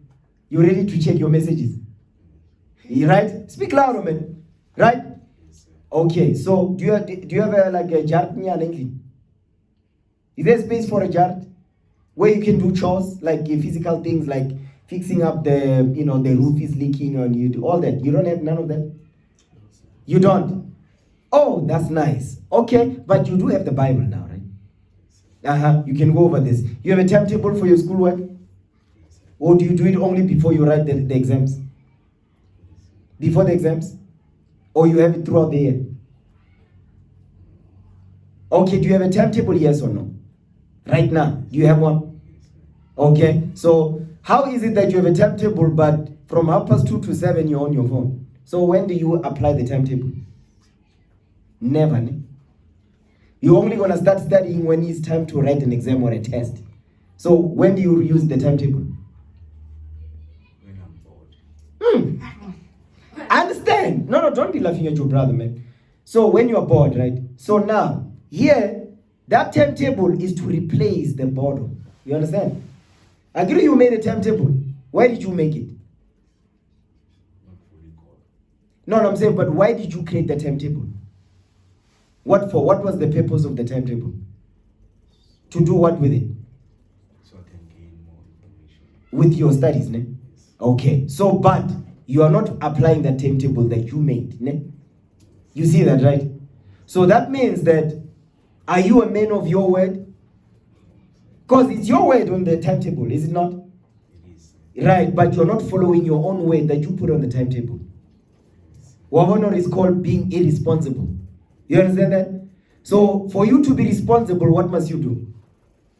Or with the timetable? You must follow it, right? Meaning every day. Every day when you come back from school, you go over the timetable. Okay, I'm going to be doing science if you're doing science. I'm going to do maths if you're doing maths. Things like that, right? So you must sit down and study. You and your brother are doing the same subjects? Yes, Right, that's even better. Because when both of you come back, you see what you do? You sit down, you go over your studies. You do your mathematics if that's math. You do your accounting if you're doing accounting. So on and so forth. And then when it's 7 o'clock, you stop. You understand? And when you stop, you don't pick up the phone. You open the Bible and go over your chapters to learn. You see how that's done? Okay, have a seat. Okay, come on. Read verse 11 again. The book of Ecclesiasticus, chapter 30, verse 11. Read. Give him no liberty in his youth. So in your youth, when you come back from school, use your time wisely. Don't think, no, you're not. You're in grade 12 now. You can't be playing games, man. You're both of you are in grade 12. You're supposed to encourage one another, actually. Work together. Study together. You understand? Spend more time together in your studies. Okay, read. Give him no liberty in his youth. Go ahead. And wink not at his folly. And don't wink at his folly. So meaning what? When your child does wrong, don't clag an eye. You chastise him. When he gets hurt while he's doing evil, it must not be, oh, sorry, my boy. No. Who sent you to do that thing? That must be the response. So you learn. Read. Bow down his neck while he is young. Because you are still young. Go ahead. And beat him on the side while he's a child. You're no longer a child like that. So your mother cannot beat you on the side anymore. You understand that, right? And now you're even taller than your mother. Because your mother, if you are his age, yeah, of course he can smack. But when you are old now, is your mother going to be doing this to you anymore? No. So your father also, when your father, because now, if your father has to chastise you, you know it's a war. You understand? He can limaz you he can be really go bad. You understand that, right? So now, the people that are going to correct you harshly is the streets, because they will. You check. The streets will correct you and it won't be nice. Okay, go ahead. Lest ye wax stubborn. Because you're going to be stubborn. Read. And be disobedient unto thee. Read. And so bring sorrow to thine heart. Come on. Chastise thy son. Correct your son. That's the law for the parents. Because we parents have been here. Read. And hold him to labor. And do what now? And hold him to labor. No, give him a smartphone. And hold him to labor. You see? You don't deserve to have that smartphone. Not right now. Do you think you deserve a smartphone? Yeah. You see that? You see that thing? You don't. But you have one now. You see, when I was your age, I didn't even know what that thing was, man. A smartphone. The phone is so smart, man. You don't even use it the way it's supposed to be used. It's smart, though. Go ahead. Chastise thy son. Correct your son. And hold him to labor. And hold your son to labor. You see, you don't come home and then you sit, you get bored, you're on your phone. It says labor. So the laboring that you do, you too, is what? Your metric. Okay, you stand up. I have a question. Give me the book of Daniel.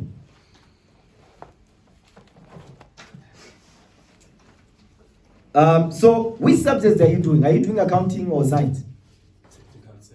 Technical. Yes. Which one is that? You see, it's been a very long time, so explain it to me. Technical means what? Technical science, technical maths, and So technical science is things like what? Technical math is what? You're doing things like civil engineering type of things? yes, sir. Oh, that's interesting. Interesting. Technical science also. Which one is that one? What do you do in technical science? We do something like Something simple. Don't be complicated, man. Just keep it simple for me. we were calculating the kilometers and all the stuff. Oh, okay, things like that, right? Okay. So you want to be an engineer? Yes, sir. Excellent. All praises. Now, you see that those are hard sciences, right? So keep standing. I'm going to show you your forefather Daniel in the Bible. What did he study? Okay, give me Daniel 1. You know what I want, right? Yeah. Daniel. Yes, sir. Yeah, read it. That's good. You want to do engineering. Excellent. No praises. But the thing that is going to make you a successful engineer is this Bible right here. This Bible is going to give you wisdom. And I'm going to show you what happened in the past. Now read that. The book of Daniel, chapter 1, verse 4. Children in whom was no blemish. Read. But well favored. Read. And skillful in all wisdom. Stop. You see, this is Daniel.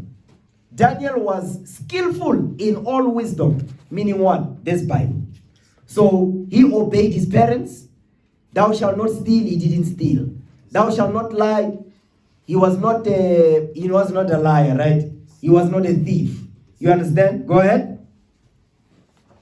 And cunning in knowledge. So he had great wisdom, great knowledge. Read. And understanding science. And what now? And understanding science. You see what Daniel did? So Daniel, he understood the Bible. He obeyed his parents. Not only that, but he understood science. When you are doing science, Anish, so you must do this. Follow the footsteps of your forefather Daniel. Daniel understood, he had wisdom, and not only that, but he understood science. So the things that you are learning today is going to help you to understand that science better. Because the Spirit of the Lord is what's guiding you. It's going to guide you to understand the Bible. Not only that, but the Spirit of God is going to guide you to understand maths and science. That wisdom comes from above. You understand? It's not because of you. So the more you study this book, and the more you study your science, you're going to understand it better. You understand? Have a seat. Okay, read that again. The book of Daniel, chapter 1, verse 4. Read. Children in whom was no blemish. Come on. But well favored. And skillful in all wisdom. And skillful in all wisdom. Come on. And cunning in knowledge. And cunning in knowledge. And understanding science. Read. And such as had ability in them to stand in the king's palace. Read. And whom they might teach the learning and the tongue of the Chaldeans. So Daniel, not only did he have wisdom, but he understood science, and he could speak many languages too. This is your forefather, by the way, Daniel the prophet. You understand? So the same wisdom he had, you can have it also. But you just have to do this. Obey your parents. You understand that? And study this book. You want to get better at your reading skills and your reading level? Guess what you must do?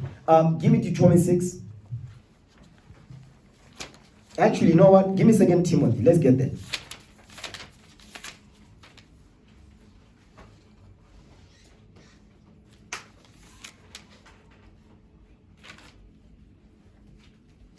Yeah, 1 Timothy 4. 1 Timothy chapter 4, read verse 11.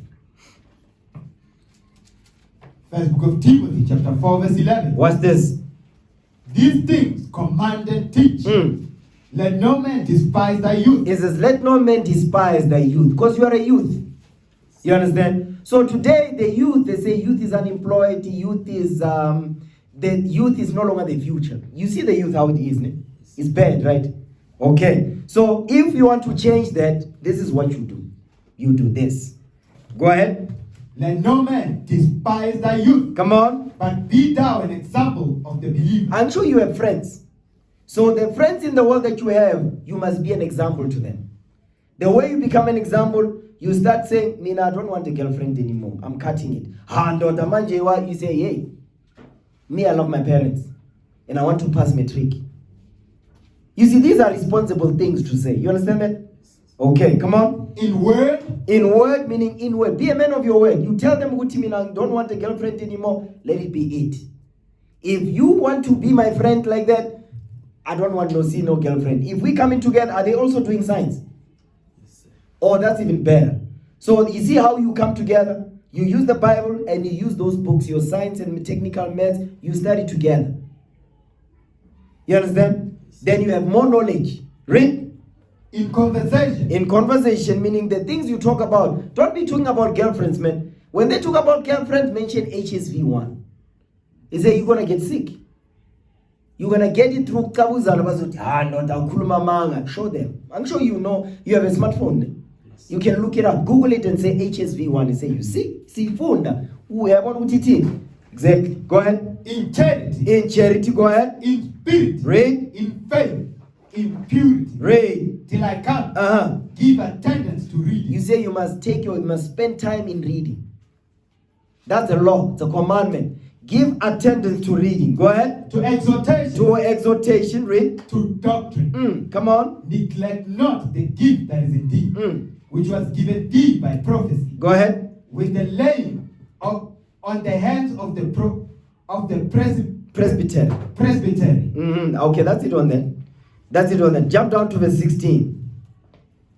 First book of Timothy, chapter 4, verse 16. Come on. Take heed unto thyself and unto the doctrine. Continue in them. For in doing this, thou shalt both save thyself and them that hear thee. You see that thing? Now watch this. Give me 2 Timothy 3, verse 16. Read that. 2 Timothy 3:16. Second book of Timothy, chapter 3, verse 16. Come on. All scripture is given by inspiration of God. Read. And is profitable for doctrine. Go, hold that. Give me that in Proverbs 4, verse 2. Let's see what is the doctrine. The scriptures, they will teach you doctrine. They will teach you law. The Bible is the book of laws and commandments. When your parents give you a command, it's not a suggestion. It means it's a command. They are commanding you. So when they command you to do something, do it. Yes, ma'am. Yes, sir. No, ma'am. No, ma'am. Yes, ma'am. That's it. Go ahead. The book of Proverbs, chapter 4, verse 2. Read. For I give you good doctrine. I give you good doctrine. Come on. Forsake ye not my law. Don't forsake the laws of God. That's the doctrine. Go back to 2 Timothy, chapter 3, verse 16. Second book of Timothy, chapter 3, verse 16. Read. All scripture is given by inspiration of God. Go ahead. And is profitable for doctrine. Read. For reproof. For correction. For instruction in righteousness. Watch this. That the man of God may be perfect. Go ahead. Through furnished unto all good works. Now watch this. Now I'm going to show you something. Give me Psalm 78 now. Psalm 78. Because part of the reason why, go back to Ecclesiastes 12 and 1. I'm going to go to Psalms in a minute. I'm going to show you why King Solomon said what he said here. Okay? Because the thing that we have forgotten is what? We've forgotten to do the job as parents. We forgot this.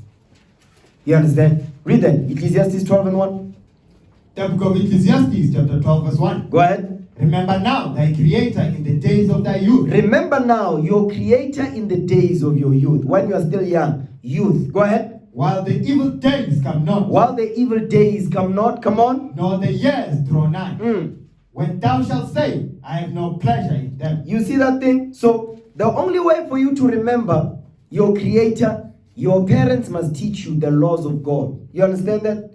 Okay. Give me that in Psalms. Psalm 78. The book of Psalms 78.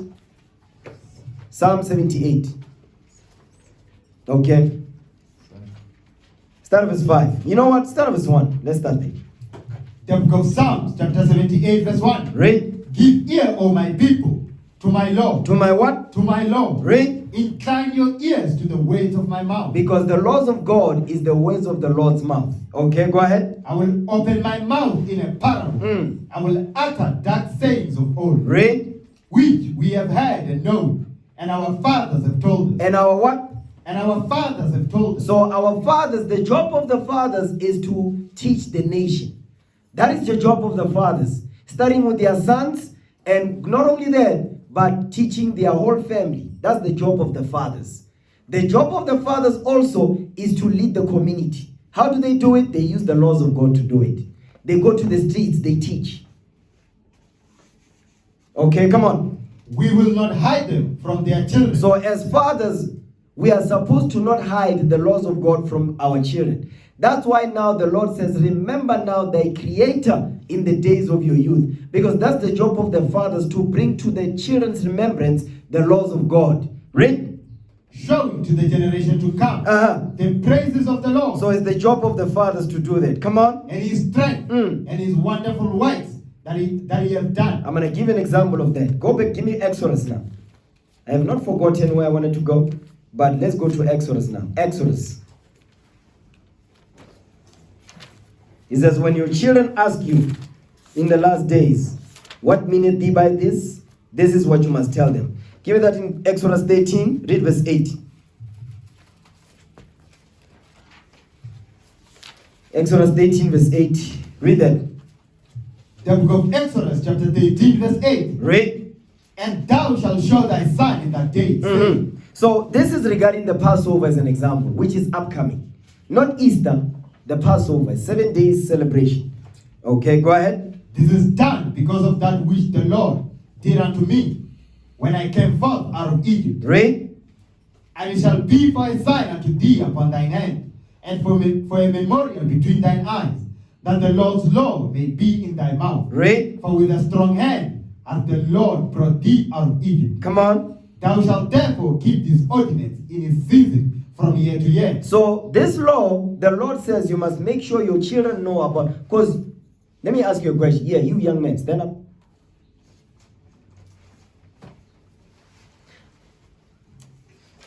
Tell me, what do you know about Easter? Okay, so do you know what it's about? What is Easter about? What do they do on Easter? How do you know it's Easter? Like on TV, what do you see? Adverts on TV. What advert? In the adverts, what do they see? What's in the adverts? They show Easter bunnies. Easter bunnies, right? What else? And eggs, right? What else do they show? And that's all. Okay, so tell me, a bunny, what type of animal is it? It's a rabbit, right? Because it's a reptile. So reptiles and mammals, right? What is a mammal? Is a rabbit rabbit, does it fall under reptile or mammal? Mammals. Why do you say that? Because a rabbit is not a contrary animal. Oh, praises. That's some good stuff. See, educated. Now, the rabbit. Tell me how rabbit has, how do we get to have multiple rabbits on this earth? They lay eggs. What? Mammals. Mammal, does a mammal lay eggs? No, right? Okay, so a mammal, what does it do?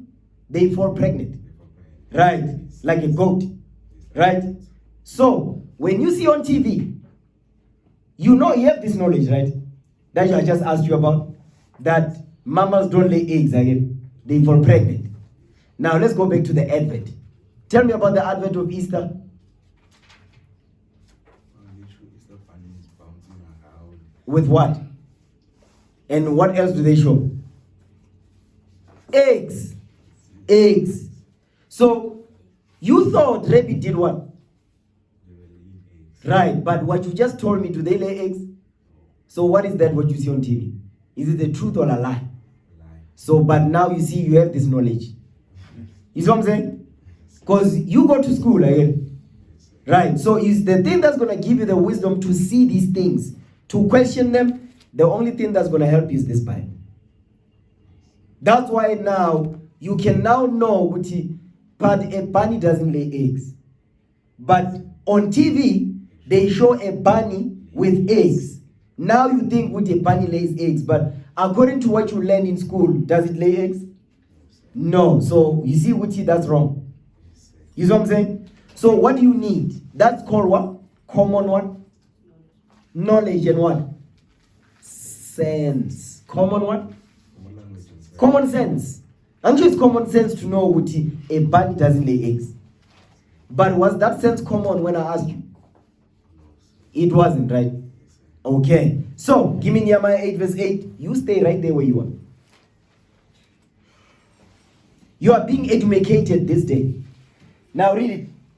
The book of Nehemiah, chapter 8, verse 8. Listen good. So they read in the book, in the law of God distinctly, and gave the sense. And what now? And gave the sense. You see what we're doing now? We're giving you the sense, the common sense. For you to know what a bunny don't lay eggs. You understand that? Go ahead.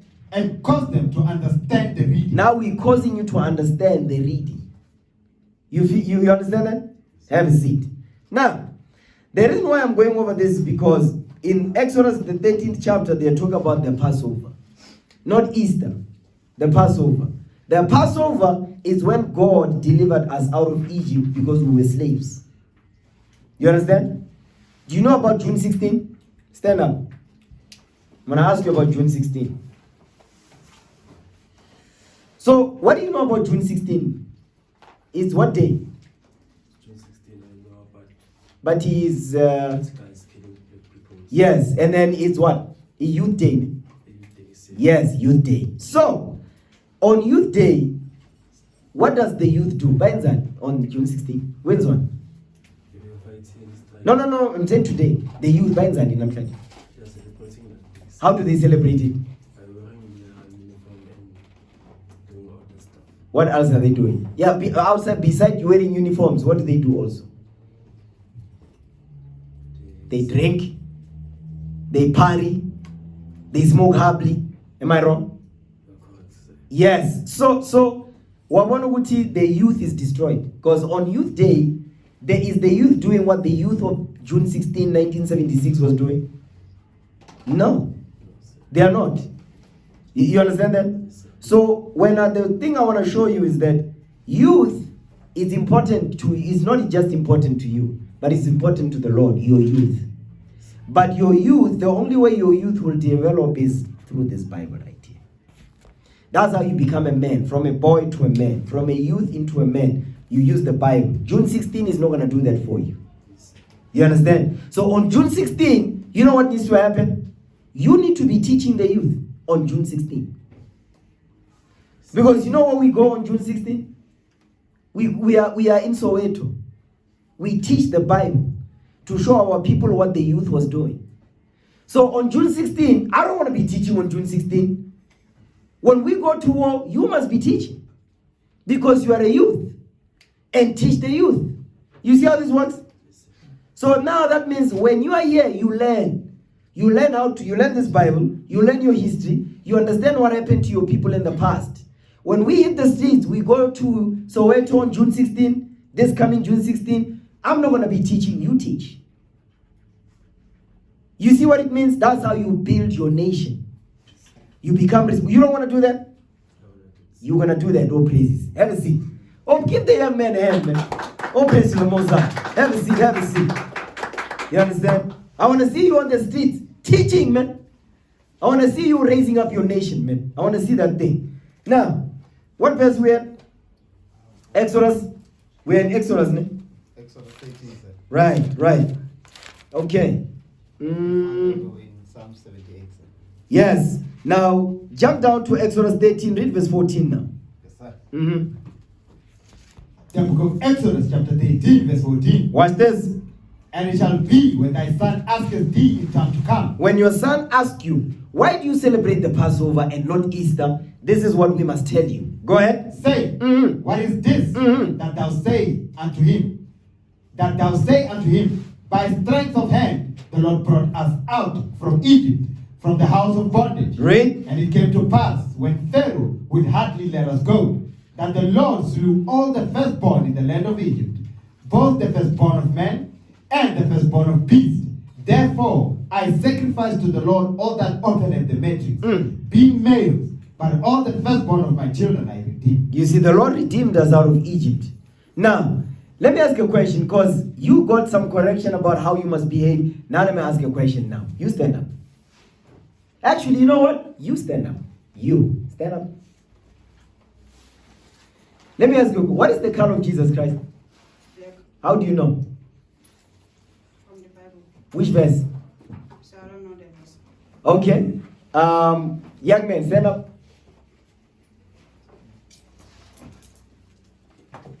What's the color of Jesus Christ? Black, sir. Okay, how do you know? In the Bible, sir. Which verse in the Bible?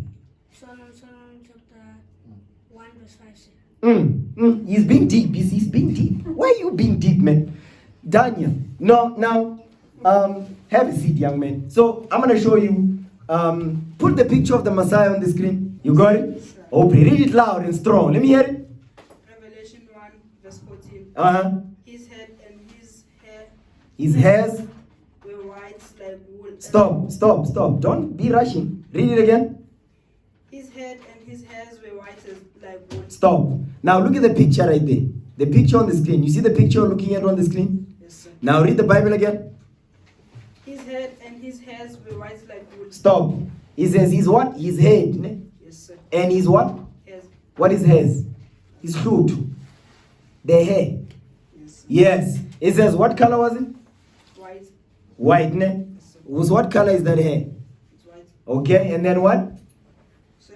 And what? Keep reading. As white as snow. No. It says white like what? As snow. No. Before that.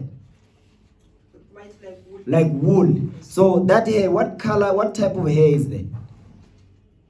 It's like Is it white people's hair, black people's hair? black people's hair. So wool hair is what type of hair? Wool, like wool.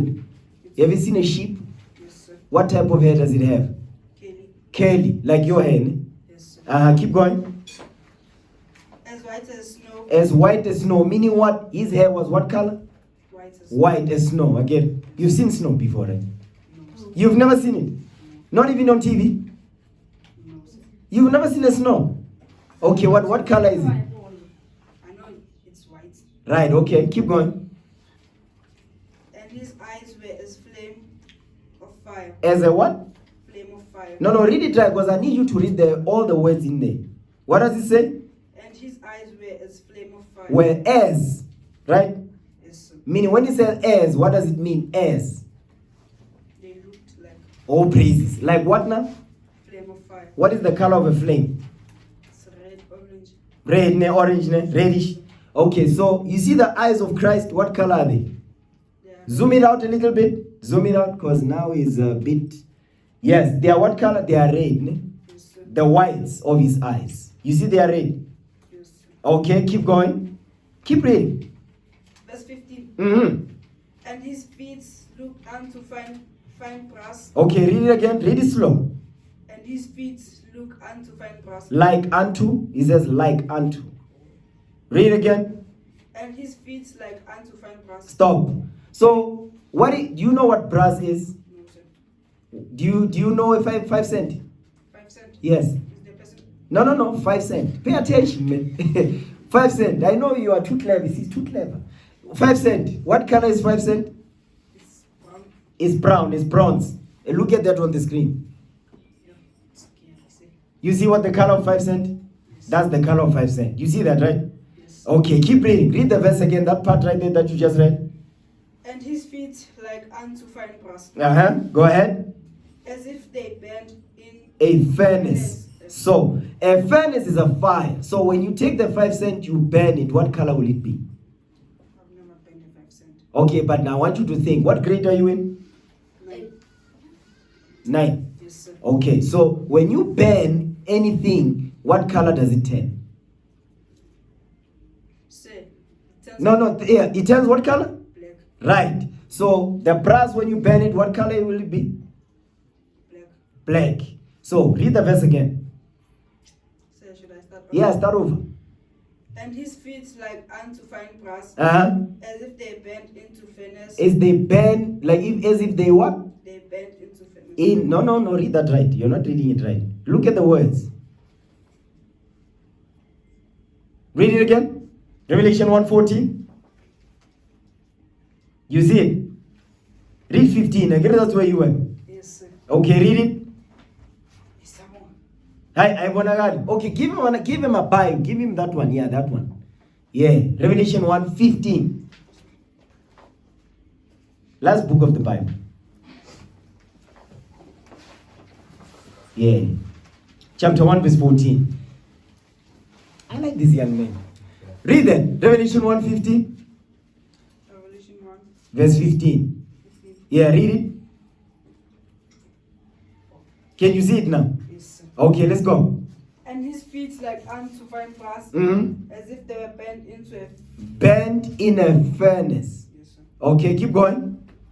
It says as if they what? Bent in a furnace. Stop. So look at the feet now. Look at the feet on the screen. You see those feet? Yes. They look like brass. So when you bend them, what color would they turn? Black. Now look at the man on the left. You see the picture? On the picture. You see his feet is black. Ne? Yes, sir. They say Jesus Christ was so black like he burned in a furnace. That's how black he was. You see that? So, Right? can I ask a question? Yeah, of course. So, sir, why on TV is Jesus Christ the white man? Because they are lying to you. It's a lie. So they are spoon feeding us lies. Yes. Exactly. Give this young man a hand, man. I like this young man. Oh, praises. So they are spoon feeding you lies. That's what they are doing. You understand? So, but now, according to the Bible, what color is Jesus Christ now? Black. So now you can prove it. I agree you didn't know where to go. Now you know, right? Yes. What's the verse? Revelation chapter 1 verse 15. 14 and what? 15. 14 and 15. Yes. Now go to Daniel. Brother Nahum, get me Daniel 7 and 9. Yes, sir. Okay, oh, please. Now, are you in Daniel? Chapter 7, right? Yeah, chapter 7, verse 9. Do you see verse 9? Yes, sir. All praises. Take your time. You understand? Take your time. Now read that verse for me. Daniel 7, verse 9. I beheld till the thrones were cast down, Uh-huh. and the And ancient of the days. the ancient of days, not of the days. The ancient of what? Of days. The ancient of days did what? Six. Stop. So the ancient of days is God. God is called the ancient of days, meaning it does not have a beginning. Neither does he have an end. He's been here forever. There's no place where you can see it in the Bible where God started on this day, meaning this is where he was born. You'll never find that in the Bible because he's been there forever. Now, say God was sitting. If God is sitting, it means he has a what? A body. I'm sure now you're sitting with your body. Right, ne? So if God was sitting, what does he have? A body. Your body, does it have a color on it? It does, right? Okay, keep reading. Keep reading on that verse. Verse 28 was white as snow. As is what? No, start from the beginning. Read that verse again from the beginning. Verse 9. I beheld till the thrones were cast down, Right? and the ancient of days did sit. Read. And it says what? And the what? Whose garment was No, you skip something. was it? Let me start over. Yeah, that's it. You're right. Keep going. I beheld till the thrones were cast down, Right? and the ancient of days did sit. Read. Whose Whose garment was garment? white as snow. Stop. So look at the garment he's wearing. Because what we are reading is there on the screen, on the picture. It says his garment, meaning ingubo yakhe, his clothes, was what color? Snow. Was white. White as what? As As snow. Keep going. white as snow, and the hair of his head Mm-hmm. like the pure wool. Stop. So, God has a head. God has a pure woolly hair. What is woolly hair? Your hair. You see, you have woolly hair. But your one is not white, right? Right. But it's woolly hair. Afro. So which people have afro hairs on this earth? White people or black people? No. No. You ever see white people with an afro? I haven't seen them say. No. White people don't have afros, man. They have long hair like a goat. You ever seen imbuzi? Yes, sir. Yeah. You ever seen imvu? Yes, sir. Do the hair the same? No, sir. Yeah, okay. Which one has an afro? Which one doesn't? Sir. Right. So black people like imvu. White people like imbuzi. That's how you separate it. Like that. Simple like that. Imvu, black people. Imbuzi, white people. Simple. And imvu in an afro, yes? Yes. Black people have a one? Like you. Yes, Now read the verse again. I could see the thorns were cast down, and the ancient of days did sit. Read. Once garment was white as snow, and the hair of his head like his head, like the pure wool. Stop. So what does the Bible tell you there? Would God has a what? As a white, Has a white and what color? What type of hair does he have? white as snow. Afro. Yes, that means he's got what type of hair? Like yours. I'm sure you're born with rocky afro, isn't it? Hey, afrotainment, is it? You're rocking an afro, right? So look at the picture. You see the picture right there? So God has an afro, right? So the people that have afros on this earth is what type of people? Black people, right? So God is what color? Right, like his son, Jesus Christ. You understand? You see that, right? So God is a what? He's a black man. God is black. Adam, you know Adam? Adam. Have you ever heard about Adam in the Bible? Yes, Adam and Eve. Yes. So Adam and Eve, they are in the Bible, right? In the beginning of the Bible. Those are back in the day. Okay? Now, go to Genesis chapter 2, verse 7.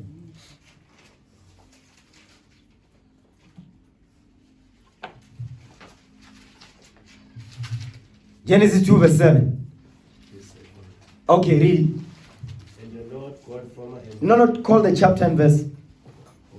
The book of Genesis 2, verse 7, like that. the book of Genesis, verse 2, Chapter 2. chapter 2, verse 7. Oh, praises. Go ahead. And the Lord God Formed. man of the dust of the ground. Stop. It says the Lord did what? For my man, Formed man of the what? dust of the ground. Stop. Now, look at the picture. What is that? It's a plant, sir. Okay, and then at the bottom of the plant? Soil. It's a soil. What color is it? Brown, sir. Right. So when God formed man, what did he use? Soil. So what color was it? Brown. So when Adam was created, what did he look like? Brown, sir. Okay, he looked like who? Like me, sir. Yes. So what color was Adam? Brown, sir. He was black. Like you. Oh, You see the soil because they see the color. Look at the color of the soil, right? Look at the color of the hands holding the soil. Are they the same or different? different, sir. No, they are the same. Look at the outside. You see this one is a little bit dark brown, but the hands is brown. You see that, right? Yes. Do you see it? Anybody see it? Yes, sir. Okay, oh praises. So when God created Adam, he used the soil. So when you go outside, you see the soil is brown, right? The more you dig in the soil, the more darker it becomes. So that's why namhlanje you've got people that are light-skinned, you've got people that are dark-skinned. But yellow bones, things like that, right? Brown bones and yellow bones. You see what I'm saying? So God created man from the soil. You understand? So now keep reading. Finish that verse. I will start over, sir. Yeah, start over. Genesis 2 and 7. Genesis chapter 2, verse 7. Oh, praises. Go ahead. And the Lord God formed man of the dust of the ground, Read. and breathed into his Nostrils. nostrils the breath of life, Oh, praises. and man became a living soul. Oh, praises to the Most High. Give the brother a hand, man. Oh, praises. You understand? Now, what's this? Genesis 1. Read Genesis chapter 1 and verse 26.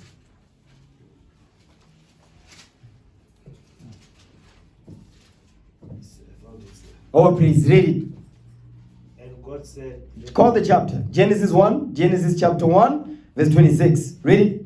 Genesis chapter 1, verse 26. Oh, praises. Come on. And God said, let us make a man. Let us make man in our image. Stop. It says, let us what?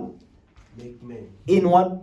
Image. In our image. In our image. So when God created man, he created Adam with his image, right? Yes. Because remember, we read the image of God. You still remember? Yes. Where? Genesis chapter 1, verse 7. No, Daniel. In Daniel. Still remember? Where was he sitting? He was what? Sitting on the throne. All praises. So we read what he was sitting. Aisha. He had an afro. Aisha. But did we get his color? We didn't. But we knew what he had an afro. Aisha.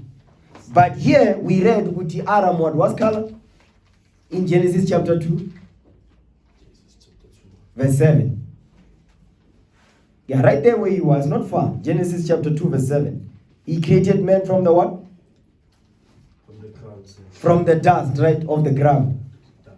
Okay, read verse 2, chapter 2, verse 7 again. And the Lord God Formed. formed a man.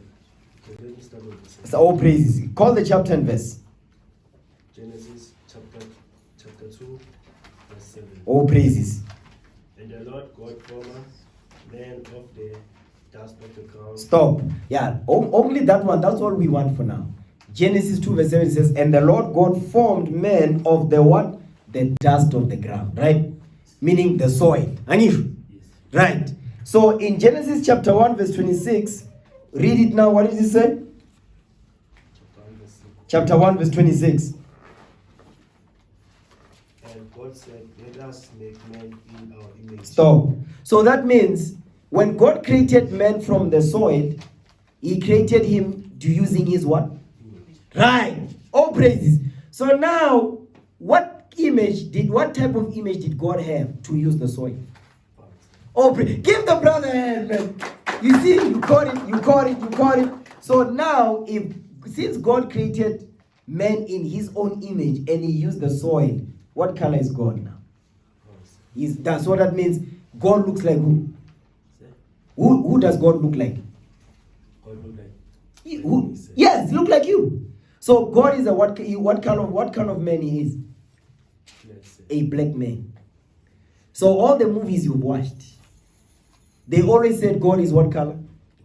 Right. But according to the Bible, what color is God? According to the Bible, what color is Jesus Christ? Black. You see? So when you read the Bible, who are you reading about? Jesus. And who else? And so who are those? God is who, which people are, God belongs to which people? Right. So when you read the Bible, you're reading about black history. Do you understand? Yes, So now, everything that you read about in here, when you read about Ezekiel, Jeremiah, Moses, you're reading about your forefathers. You're not reading about white people. You're reading about your forefathers that look like you. And when you read about King David, King Solomon, those are your forefathers. Do you understand that? Okay. Do you know about King Solomon? No, sir. Okay, it's fine. Today you're going to find out about King Solomon. Song of Solomon, chapter 1. Go to the back of the first of there. Look for Song of Solomon. Song of Solomon. Once you find it, go to where it is.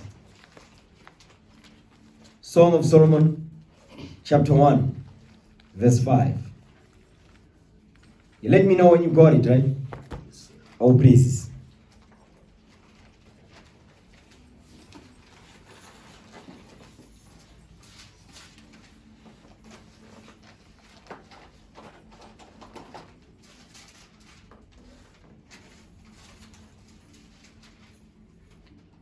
You got it?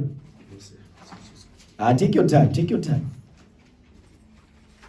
So don't think, Uti, this is only you. Many of us, when we came in, we didn't even know where to find these books in the Bible. We didn't even know they existed. So don't worry about it. It's a learning process.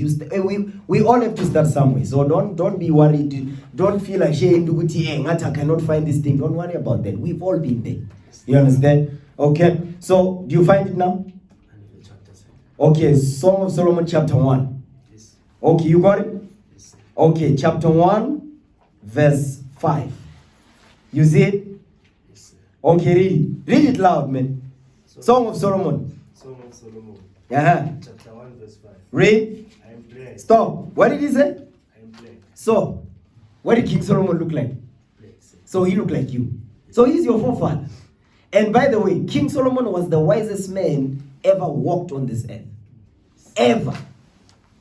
So I'm sure when you read, you will think it's white people. Ne? Yes. You think white people are smart. Ne? Did you ever think white people are smart? Okay. Do you think black people are smarter than white people? No, sir. You know why? Because you don't know this history. You don't know who you are in the Bible. So I'm showing you today. Guti, the wisdom that God has, you know who did he give it to? Give me Baruch 3:36. You hold the Song of Solomon. I'm going to show you. Baruch chapter 3 verse 36. Let's pour some confidence of the Lord upon you, man. Watch this. I want you to leave here knowing when you go over the signs, remember Daniel. Daniel was new science. Now I can ace this. You get ace. It's nothing. My forefather Daniel did it. And God gave him the wisdom to know how to do this. And I can do it as well. You understand that? Oh, praises. Now read that. The book of Baruch, chapter 3, verse 36. Listen good. He has found out all the way of knowledge. He says, God found out all the way of knowledge. I'm sure you know God, he always like he is infinite. You can't measure it. And he looks like you. He's your father which is in heaven. Read. And I've given it unto Jacob, his So servant. Jacob is our forefather. Jacob had 12 sons. We come from the son who is named Judah. So Jacob had 12 sons, right? Out of the 12 sons, put the sons on the screen, man. The 12 tribes of Israel, put them up on the screen. So Jacob, our forefather, had 12 sons, right? Out of the 12 sons, one of them was Judah. So Tina, black people, we come from the tribe of Judah. The same tribe that Christ come from. You understand? Now, when you look at the screen, zoom out just a bit. Yes. So you see that. You see the first one. What does it say? Judah. And on the right, what does it say? Bantus and what? Negroes. So today, the people that are called Bantus, the people that are called Negroes, you know what the Bible calls them on the left? Judah. So we are the children of Israel from the tribe of what? Judah. Yes. So Israel is a man. Ikamalake. Israel. He had 12 sons, right? In these 12 sons, one of them was who? Judah. Pega. You have an 12 tribes of Israel, ne? You see on the top? It says 12 tribes of Israel, right? You see that, right? You see that, right? So now when it says 12 tribes of Israel, it means 12 sons of Israel. You with me now? Right. So now when you scroll up so you can see his forefathers, man. So you see all those names that you see on the left. Okay, go down. No, up. I wanna start with the first one. Now read the first one. Now read the second one. Benjamin. The third one, Levi. The third one, the fourth one, Ephraim. Okay. And then the next one, Manasseh. Zoom in so the brother can see that, man. Yes. Okay, and then go up. The next one, Simeon. Simeon means Simon. You with me, right? I know these names are complicated. We also didn't know. So don't worry. You will know this. Keep reading. The next one, Zebulon. All praises. The next one, Gad. The next one, Asher. All praises. The third one, the other one, Reuben. The other one, Issachar. All praises. Go ahead. The next one, Naphtali. So these names that you see, these are the names of your forefathers. So these are the sons that Jacob had. So now, you remember when I asked you, I said, during 1976, June 16, what was white people doing? What were they doing? And they were killing them also, ne? Yes. Right. So when they took us over, they conquered us, they made us slaves. Yes. I'm sure we are slaves, man. Yes. So they changed our names. So manje, they no longer call us what? Bantus anymore. I mean, they don't call us Judah anymore. What do they call us now? Yes, the new names. They gave us new names. So now if they call you Bantu, are you going to remember who you were on Judah? You're not going to remember, right? So now, the reason why I want you to see this is so that you can remember, Uguti, you are not a Bantu. You are a what? A Jew. You see that, right? And Jews are what color? They are black. Okay, now, where do I want to go? Yeah, have a seat now, have a seat. Open, give the young man a hand, man. Open to the Most High. So, God, we're at camp again now. Give me Baruch 3:36. Baruch 3, verse 36 again. The book of Baruch, chapter 3, verse 36. Read. He had found out all the way of knowledge, and have given it unto Jacob his servant. So now Ngulungulu said he found out ulwazi, the best knowledge, right? He says he gave it to his son, Jacob. Jacob is Israel. Scroll up so you can see the name Israel. Come on. Up. Yes. Zoom it in a little bit. Yeah, I want them to see that. So Israel is Jacob. Pay attention. Israel is Jacob, right? So God says the knowledge, the great knowledge, he gave it to who? Jacob. And who's Jacob? He's our father, right? So that means the knowledge that he gave to our father, who did he give it to also? Us. So that means, Uti, white people, are they smarter than us or we smarter than them? Yes, because why? Stand up and answer the question. Now you know. Stand up, come on. Why are we smarter than them? Because what? Because Israel gave information about Jacob. God did what? He did God. To who? Jacob. And Jacob is the what? Give us information to us. Yes. So now, you better than the white man. Don't think the white man is better than you, man. God is telling you that you better. So when you go down there, when you sit down at Engine, you're going over your technical maths and whatnot, you must know who you better than them. Always remember that, man. Even when you go to varsity, you see them there, I'm sure they're going to be there. You must know who they are not better than you, better than them. And I'm going to show you that. Go to Deuteronomy 7 verse 6. Deuteronomy. Go to the beginning pages of the Bible. Deuteronomy chapter 7. Once you find it, I want you to go there. I'm going to show you something about this young man. I'm going to show you. All praise to the Most High. So you said chapter? Chapter 7. Yeah, chapter 7. Deuteronomy chapter 7 and verse 6. So once you find it, just let me know. All right? Brother Samuel, I need you to put up a video of one of our recent videos on the streets. So, because I want him to see, when I say you're going to be teaching one day, I want you to see what happens on the streets. I don't know if you've seen it, but it's fine. I'm going to show you. Now, did you find it? Yes. You got it?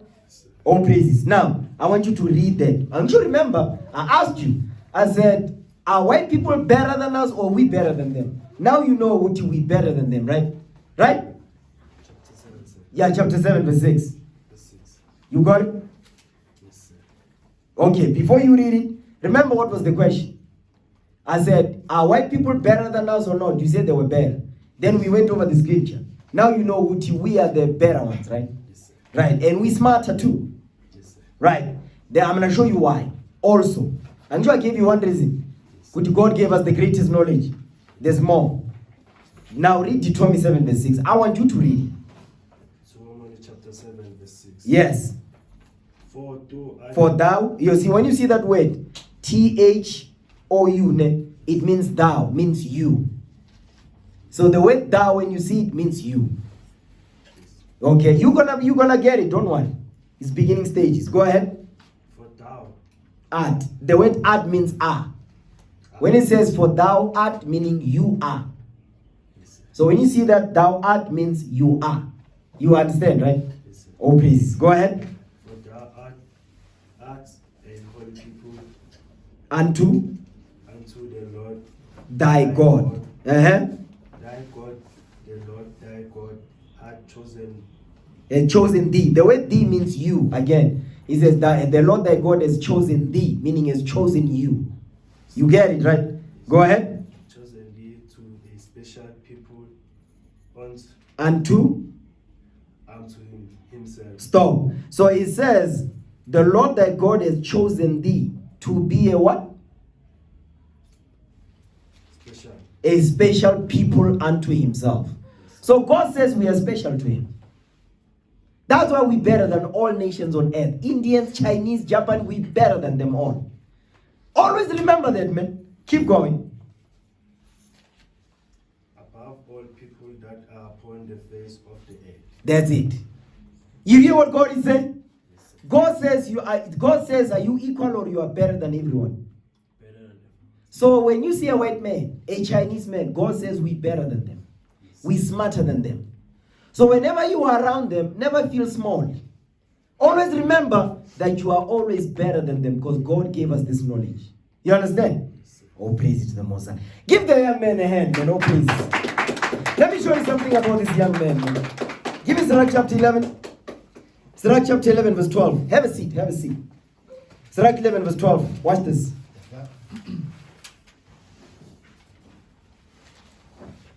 The book of Ecclesiasticus, chapter 11, verse 12. Watch this. Again, there is another that is slow. Because sometimes you find good ngati I'm slow, I'm learning slow. Don't worry. Listen to what God is saying. When you find yourself good ngati you are learning slow, don't think maybe there's something wrong with me. Nothing wrong with you. Listen to what God is saying. Read it for him. The book of Ecclesiasticus, chapter 11, verse 12. Watch this. Again, there is another that is slow. Read. And has need of help. And he needs help. He has to help him, right? Listen, go ahead. Wanting ability. Meaning he lacks ability. Read, watch this. And full of poverty. Watch this. But go ahead. The eye of the Lord looked upon him for good. Don't worry. Don't think I don't see you. I'm gonna give you knowledge, you're gonna learn, you're gonna be better. So don't find yourself with you, I can't pronounce this word, I'm sure with you know. Don't think like that. We've all been there. So you see the way you are struggling, I was struggling like that. You know what I did? I just kept reading over and over. And you will read louder so that you can understand. Before you know it, you will be sitting up here teaching. You understand that? And I'm gonna see that thing. Keep going. And set him up from his low estate. The Lord I'm gonna raise you up. So don't worry about this thing. Keep going. And lifted up his head from misery. So that many that saw it marveled at him. Because everyone at Bengal, how this guy fella couldn't read. He's teaching, yes. Because people think no, don't worry, I'm gonna teach you. That's why you are here. To learn. By the time you finish your matric, listen, man, you'll understand everything you're reading, whether it's science, whether it's mathematics, whether it's English, doesn't matter. You'll understand it. When we started to read and understand this book, anything I read, I can understand it better than anyone. Why? Because we read this Bible. They'll tell you the young men over there at the back, they also used to be there where you are. Now what are they doing? They are teaching on the streets. You understand that? Now, where were we here? Were we here? Okay. Find the one that Brother John is teaching. Find the one that Brother John is teaching. Because the reason why I'm using Brother John is because when you came in, how old were you? Stand up. Shalom. Yes, sir, 19. He was 19. He was your age. You see him there at the back? He was your age when he came in. He was 19 years old. You know where I met him? In Santon, in the streets, while I was teaching over there. And that's how he came into the truth. That's why you see him over there. He was 19 years old, your exact age when he came in here. Now, play the video where Brother John is teaching on the streets. I'm going to show you that what he went through, you can do it also. You understand that? Okay. When he came, he was very young, your age. Now he's teaching, he can blast on the street. He teach with authority on the streets. But when he came in here, he was afraid to speak like you. But now, you will see him on the streets, he's teaching. So what I'm showing you is, we've all been there. You understand? Okay. Which one is that one? Oh yes. Now, I want you to see.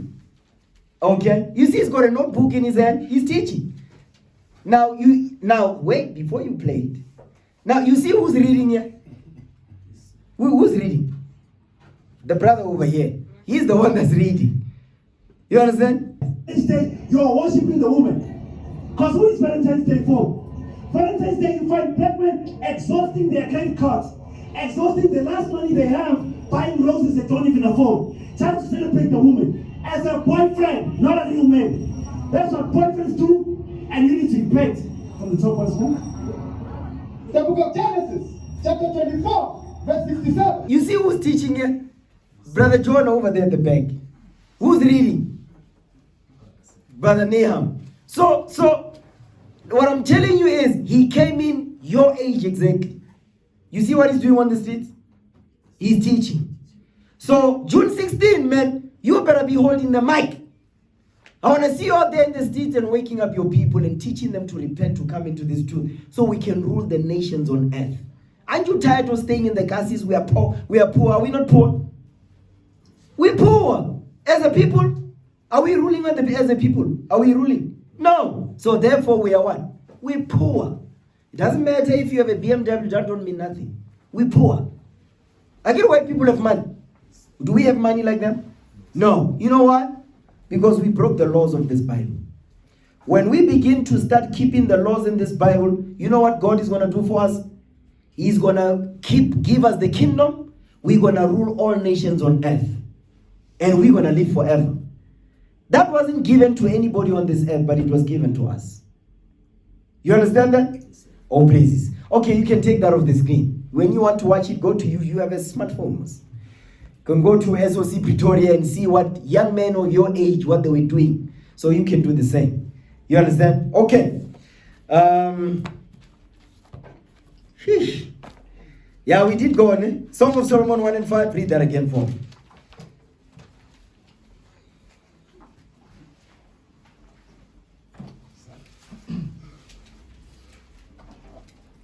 Song of Solomon, chapter 1, verse 5. Go ahead. I am black. I am what? I am black. I am what? I am black. God, this is King Solomon speaking. He says it's black.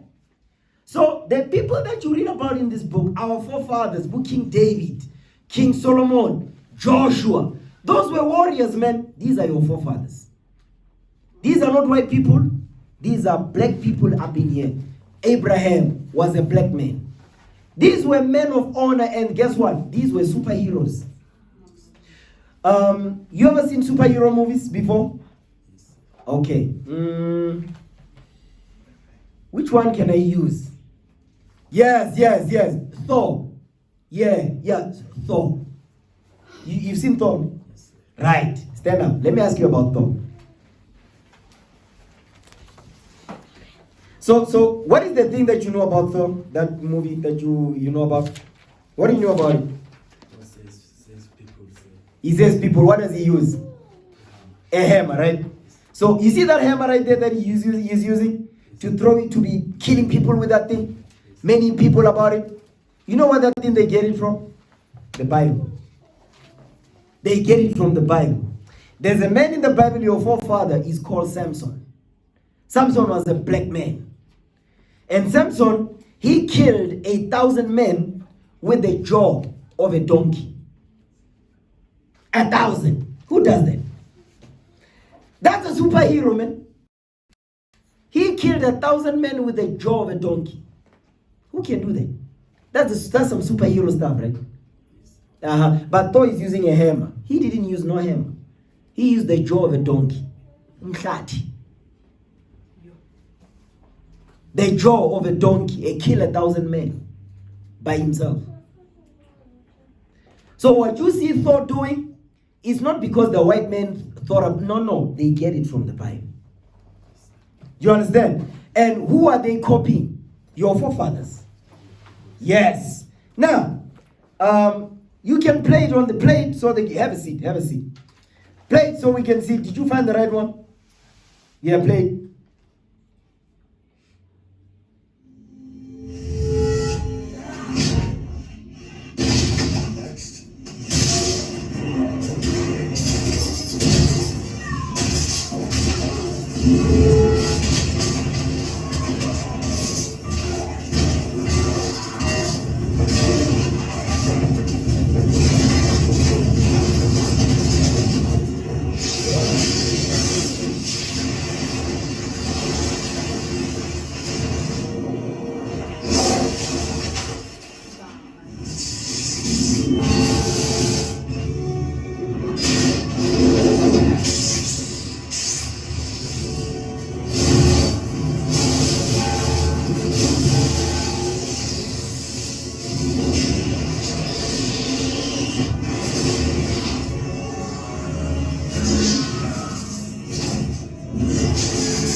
Now that's it on that. That's it. Now, you see what he's doing, right?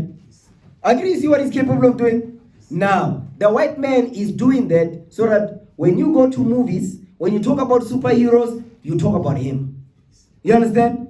But he gets that from the Bible, the book of your fathers. Now read Judges 15. Is that the, yeah, that's it. Judges 15 verse 14. Go to the book of Judges. The book of Judges, chapter 15, verse 14. Hold on, let's wait for them to get it.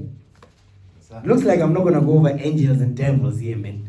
I'm enjoying this. So, okay, Judges, go to Judges. Look for Judges, Judges 15. Judges, yeah. And then when you find the book, go there. Let me know when you are there. We must all be in the same place so that you understand what we read. Judges. You see it, right? Okay, Judges chapter 15, verse 14.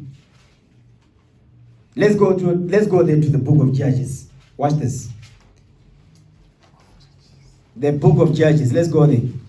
Judges 15, verse 14. Read what you got. You got it? Yes, sir. Okay, oh please. Let's go. The book of Judges, chapter 15, verse 14. Read. And when he had came unto Lehi.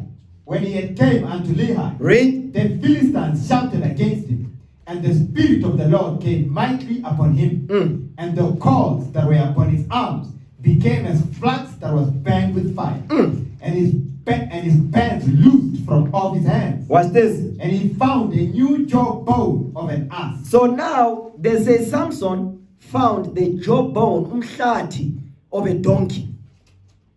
Right? Go ahead. And put forth his hand and took it. So he took the jawbone of an ass, of a donkey. What did he do? Come on. And slew 1,000 men therewith. You see how many men he killed? 1,000. 1,000 men with the mhlati of a bongol. Is it? That's what he did. You see we see where Thor gets it from. Show the jawbone of a donkey, man, on the screen so they see it. Because what you saw on the movie, that's a movie. What we're reading here in the Bible, that really happened. The movie Pella is just, it's a fiction. What we're reading in the Bible, that actually happened. That's Mhlatu Wembongol. That's it right there. That's a jawbone of a donkey, man. Can somebody kill 1,000 men with that? Think about it. You know why he was able to do that? Because the God of heaven gave him the spirit to become a superhero, and he did that. But when you watch a movie, the white man those are just dreams of the white man. But this is real. You understand that? This right here, this is real. I'm showing you your forefathers in the Bible. You understand? So that's what Samson used. A black man, he used it. So when you read the Bible, you must see yourself. That's why I'm showing you that the Lord is telling us we're better than them. They are not better than us. So from this day forth, never say, Yazama they are bad. They are not. Yazama Chinese, they are smart. They are not. They are idiots. They are not like us. We're better than them. You understand? So, what verse we at now? 15, sir. The Judges. Yes, sir. No, before that, where were we at? Ecclesiasticus in there. Yeah, go back to Ecclesiastes 12. Yes, verse 1 again. The book of Ecclesiastes, chapter 12, verse 1. Read. Remember now thy Creator in the days of thy youth. It says, remember your Creator. I'm sure you didn't remember. So namhlanje, when we teach, we're helping each and every one of you to remember. So now you remember now. I'm sure you had forgotten. Now you remember. Okay, go ahead. While the evil days come not. Yeah, you see that? Because when you grow older, man, there's a lot of things out there. So it's best that you learn this now before you start to leave your parents' house. Because the day when you are now in varsity, listen, things are your parents will not be there. So now it's best that you use this 2024, use it wisely. Come to the congregation, learn, understand what the Bible is saying. Be in the house, study. Make sure that you become a good son to your parents and set an example for your younger brothers. You understand that? All praises. Go ahead.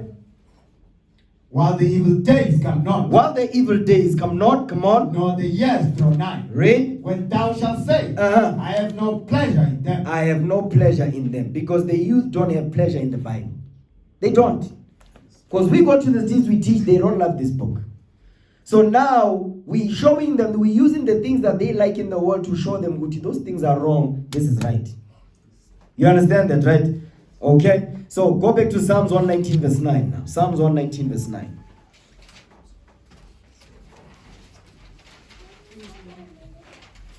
The book of Psalms, chapter 119, verse 9. Read. Wherewithal shall a young man cleanse his way? Come on. By taking heed thereto, according to thy ways. So you must take it according to the ways of God. Because remember, your brother said, hey, when I come home, I sit on my phone and I don't do anything. I don't follow the timetable. So that thing teaches evil. So to stop the evil, you follow the timetable. Because do you have one study timetable? No, sir. It's time to make one. And you can sync up your timetable with your brother's one. You understand? And then you can work together. Because here's another thing also. You need to work well together. You don't compete with each other. Because if you compete with each other, you're going to hate each other. You're going to start to envy one another. Don't compete with your brother. Work together. You see, when you look at black people, then, are we together? No, we're not. We divided, right? Stand up and answer the question. You seem to have something to say. Stand up, come on, man. So young men, black people, are they together? No, sir. So we are divided, right? Yes. Do we know how to work well together? No, sir. No. So what's the missing ingredient? What is the problem why we can't work together? What have you seen? They don't have love for each other. Right. Why do you think so? Sir? Why do you think so? So let's use the example you used earlier. Remember the question you asked? What question did you ask today? You asked the question. Do you remember you asked the question? Do you remember what it was? No, don't look at your mom. You are in here. You are a soldier. Leave your mother alone. You understand? So, remember the question you asked. I know you can remember. Think about it. What you said, can I ask a question? Say, I said, of course. What question did you ask? When did I say that, sir? No, when you were standing, you asked the question. When we're going over the color of Jesus. The color of Christ. You said, why are they feeding us? They are feeding us what? Oh. Yes, what was the question you asked? I said it means that they are spoon feeding us lies. Yes. So now, when you see on TV, right, Yes, sir. that Jesus is white, right? So that means white is with what? That means white is The main character. no, I mean it's good. I'm sure Jesus is a white man, and we know Jesus is good. Yes. According to the Bible, right? You following? So which means if Jesus is, if they say Jesus is white, that means but when we look at them, do we think good or evil? Good. Right. So now let's flip the switch. When you think of black people, what do you think? Good or evil? Sir, back then I thought evil. But No. Let's talk about then. Before now. What did you think? Evil. Why? Sir, because like maybe for example, maybe if I see you being marked, I would simply walk away instead of helping you. Right. You see, you know why? Because all the years, I'm sure you said they've been spoon feeding you lies. What did those lies do to you?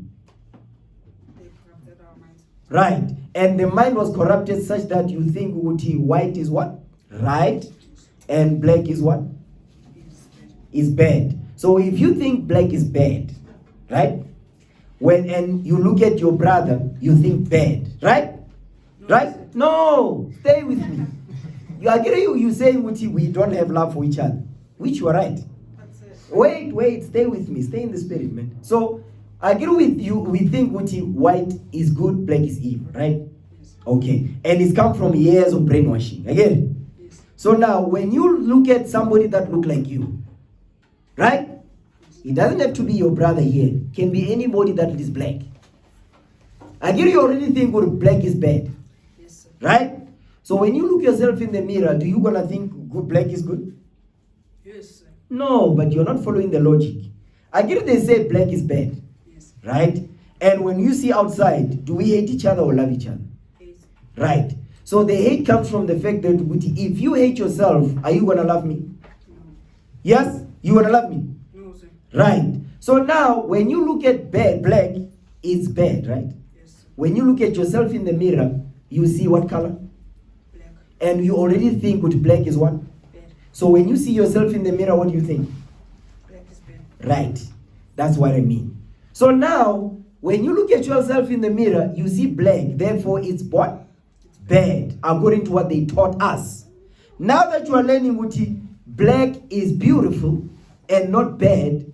When you look at your brother that look like you, what you gonna think? Black is good. Yes. Give the young man a hand. So you're gonna think black is good, right? So now when you see your brother being mugged, again you can call the police if you are you cannot help. Yes. Instead of just walking away. Yes. You see my point?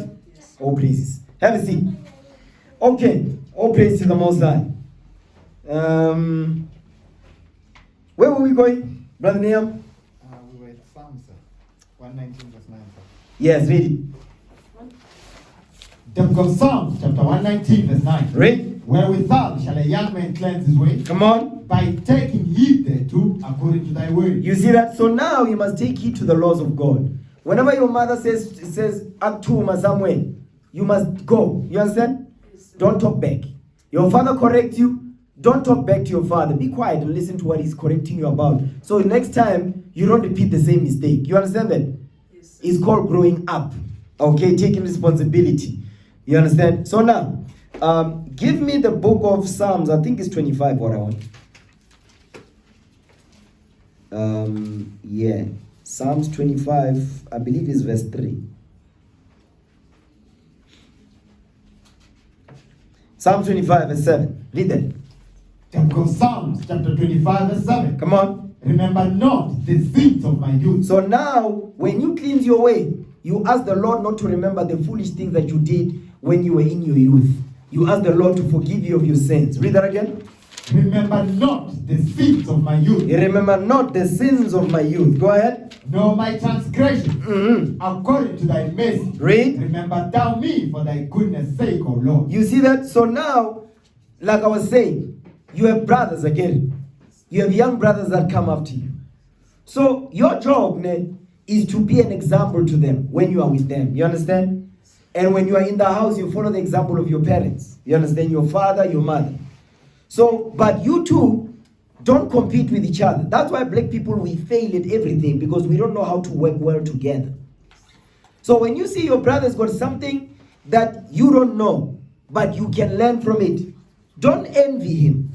Ask him, hey, how do I do this? He's like, he show you. Not only that, but if your brother asks you something he doesn't know, when you help him, don't make him feel small. You understand? Don't disrespect him when you're helping him.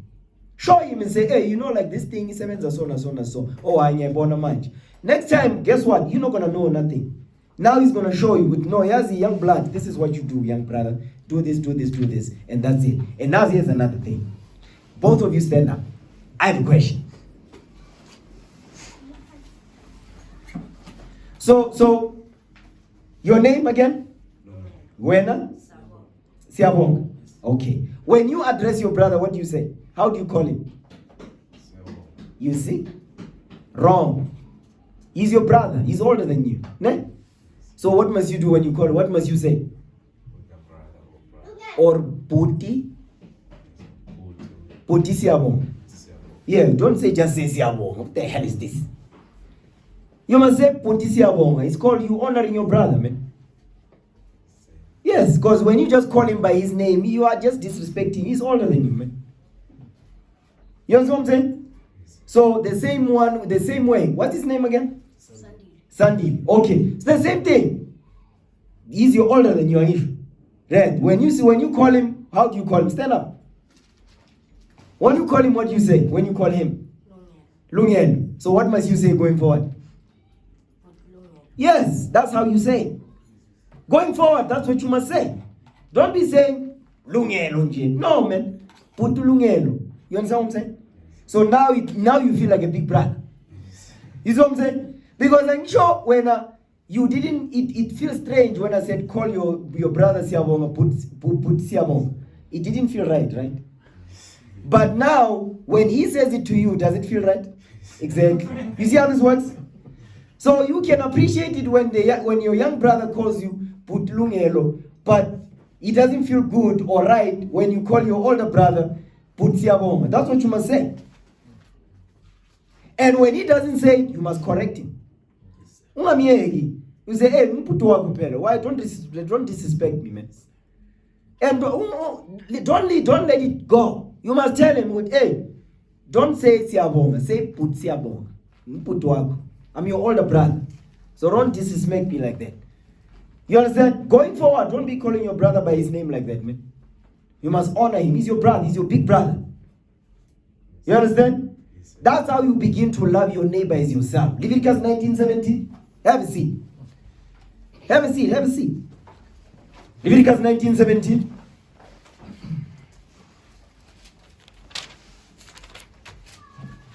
Yeah, Leviticus 19 verse 17. Watch this. The book of Leviticus chapter 19 verse 17. Come on. Thou shalt not hate thy brother in thine heart. Because when you just say Siyabonga, you hate your brother. You do. When you young men, when you just say Lungelo, you hate your brother.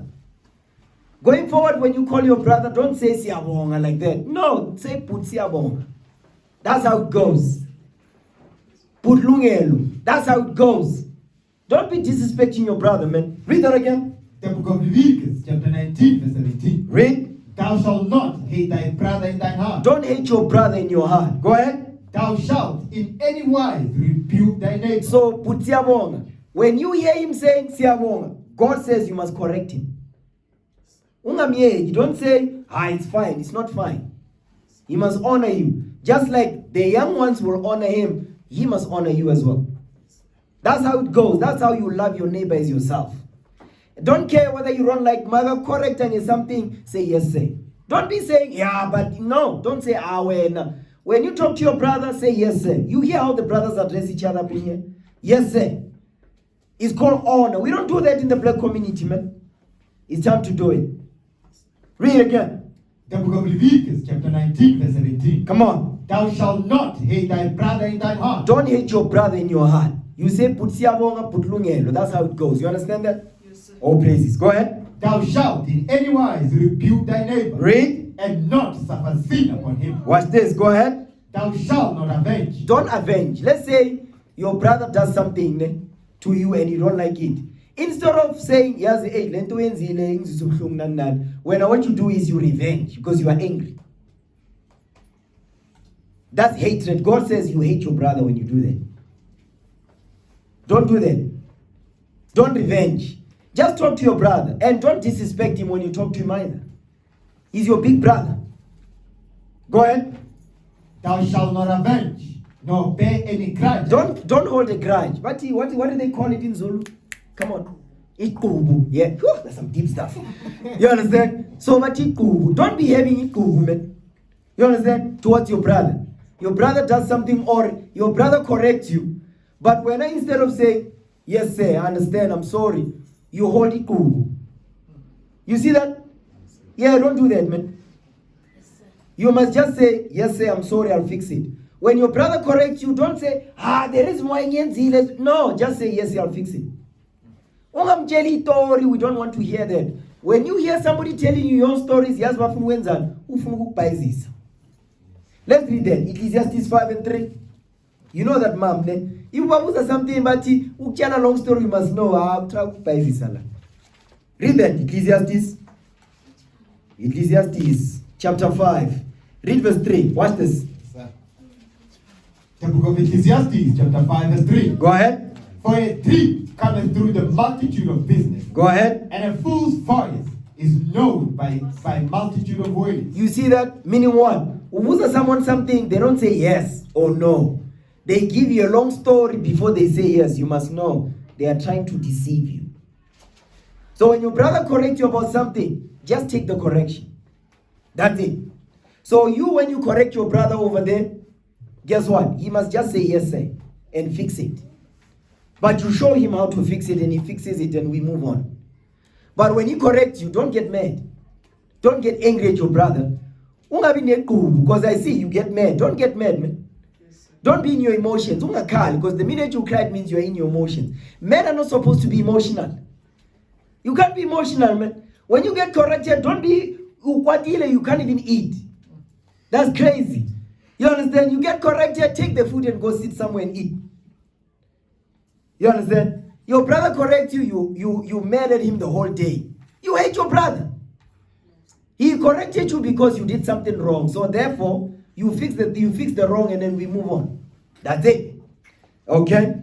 Go back to Leviticus 19. Leviticus 19 verse 17. Read that again. The book of Leviticus chapter 19 verse 17. We're teaching the royal law. This is not just for you. Don't think this is just for you. It's for everybody in their opinion. Okay? Read that. Leviticus 19 verse 17. The book of Leviticus chapter 19 verse 17. Go ahead. Thou shalt not hate thy brother in thine heart. Go ahead. Thou shalt in any wise rebuke thy neighbor, and not suffer sin upon him. Watch this. Verse 18. Thou shalt not avenge, nor bear any grudge. Yo, that's a new word, man. Go ahead. I'm gonna use it all the time, man. Create some sound bites with that. Go ahead. Thou shalt not avenge, nor bear any grudge against the children of thy people. Don't hold ikubu against the children of your people. Your neighbor. Even the boy next door is black, is your neighbor. Is your brother from another mother. He's still your brother. You must honor him also. You must treat him with respect. Because when you don't respect each other. You don't honor each other. You don't call each other sir. You just call each other by your name because like the young man was saying, which we don't have love for one another. That's the reason. Because you cannot honor your brother enough to say yes sir to him. You see what I mean? Read. But thou shalt love thy neighbor as thyself. That's it, because that's what he was talking about. He was saying we don't love each other. God says you shall what now? But thou shalt love thy neighbor as thyself. Read. I am the Lord. That's a commandment. It's not a suggestion. No. He's forcing it down your throat. What you gonna do this? You love your brother as yourself. I'm sure now that you know black is beautiful, you begin to love your neighbor as yourself. But when you thought black is evil, you hated your neighbor like you hate yourself. That's why. So now that you know, no longer you do that. Give me that in James 2. Sir. James chapter 2. Yeah, James 2 verse 8.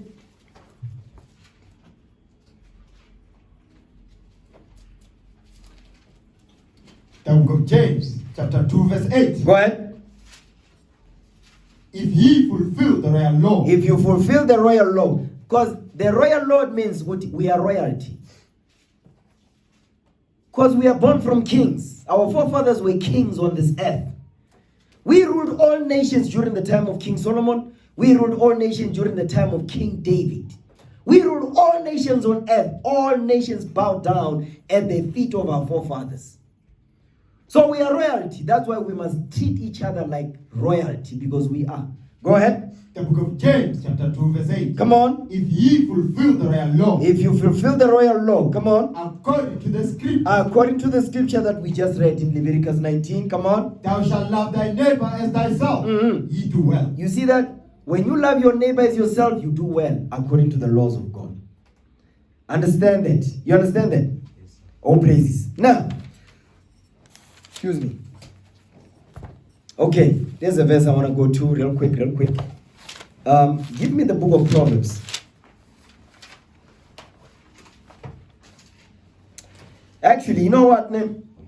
Yeah, I'm going to end the class in a few somethings. I don't want our mother and the children to travel late. Okay, because we usually have class until very late.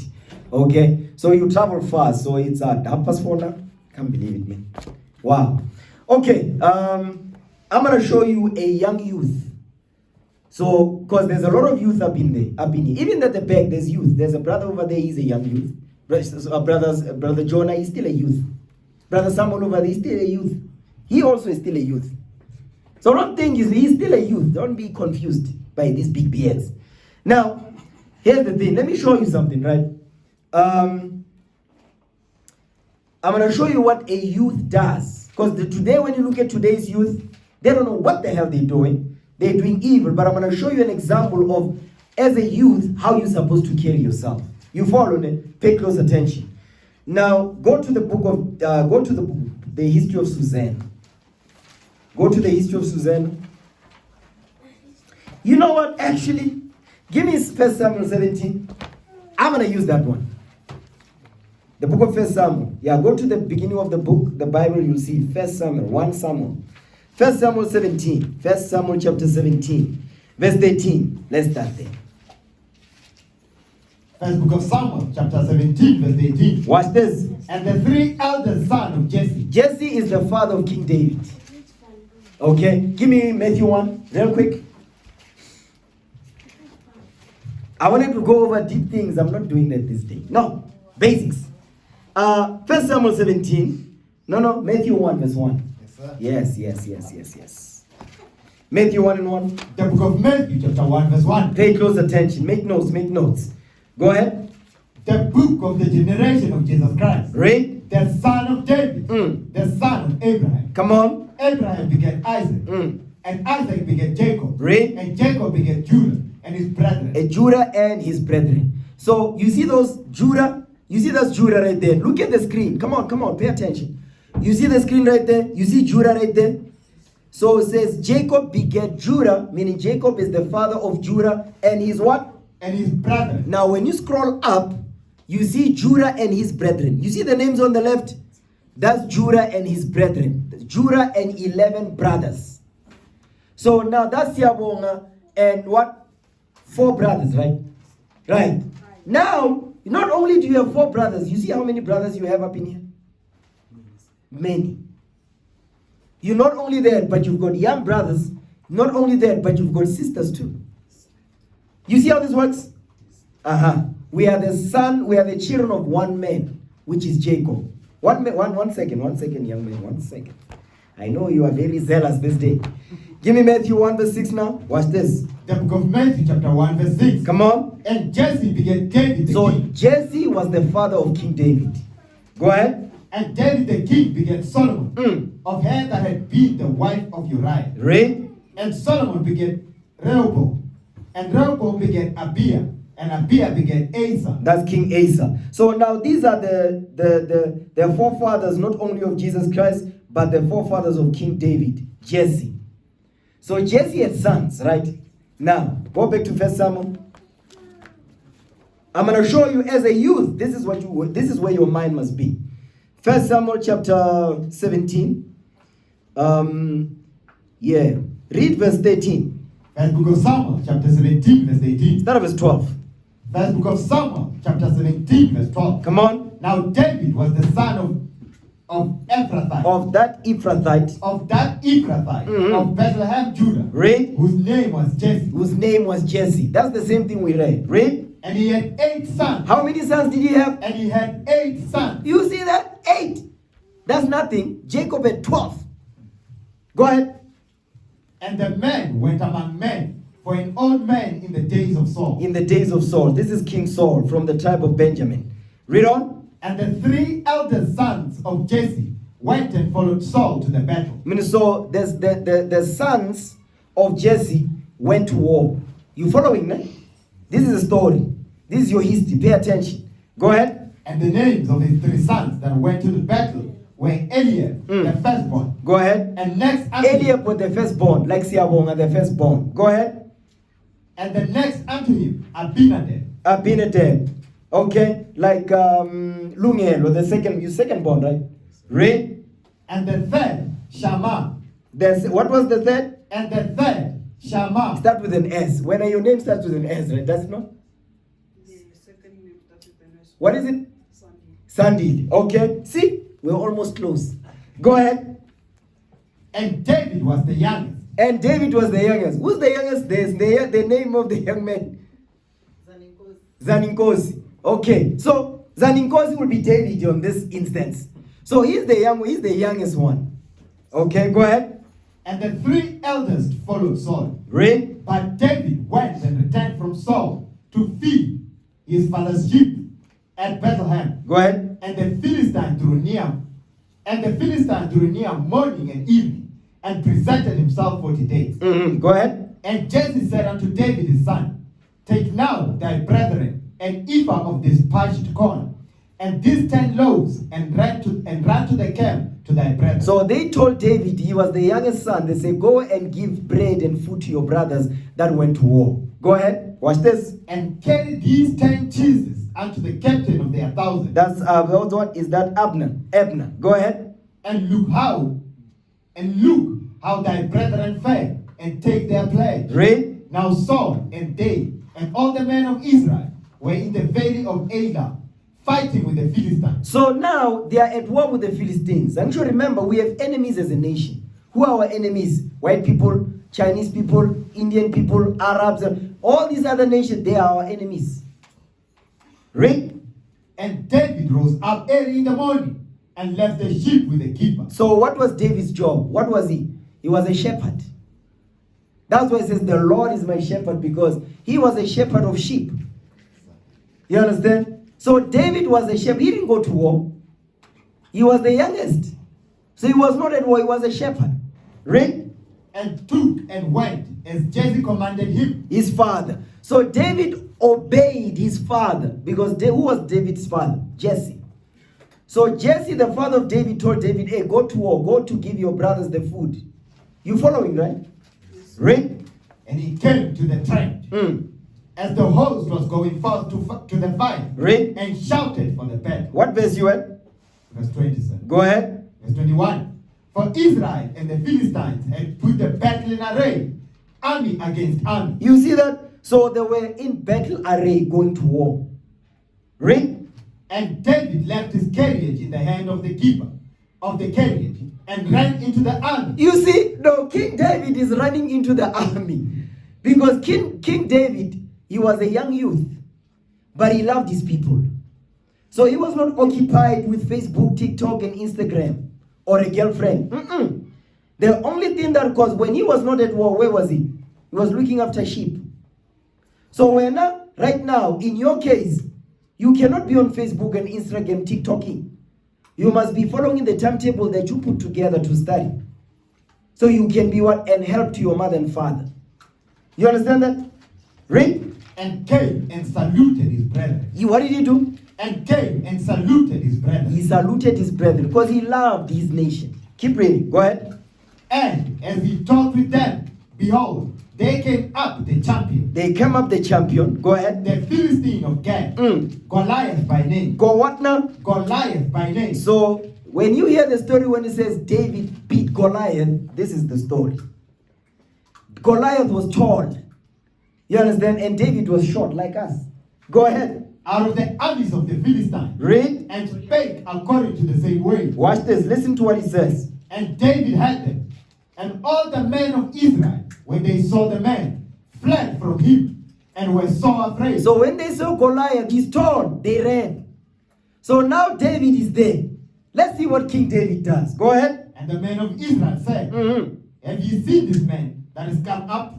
Surely to defy Israel is he come up. You read? And it shall be that the man who killed him, the king will enrich him with great riches, and will give him his daughter, and make his father's house free in Israel. Watch this. Go ahead. And David spake to the man that stood by him, saying, what shall be done to the man that killeth this Philistine? And he took away the reproach from Israel, and taketh away the reproach from Israel. Read. For who is this uncircumcised Philistine? Read. That should defy the armies of the living God? You see that? Because you know who are the armies of the living God? That's you. You are God's armies.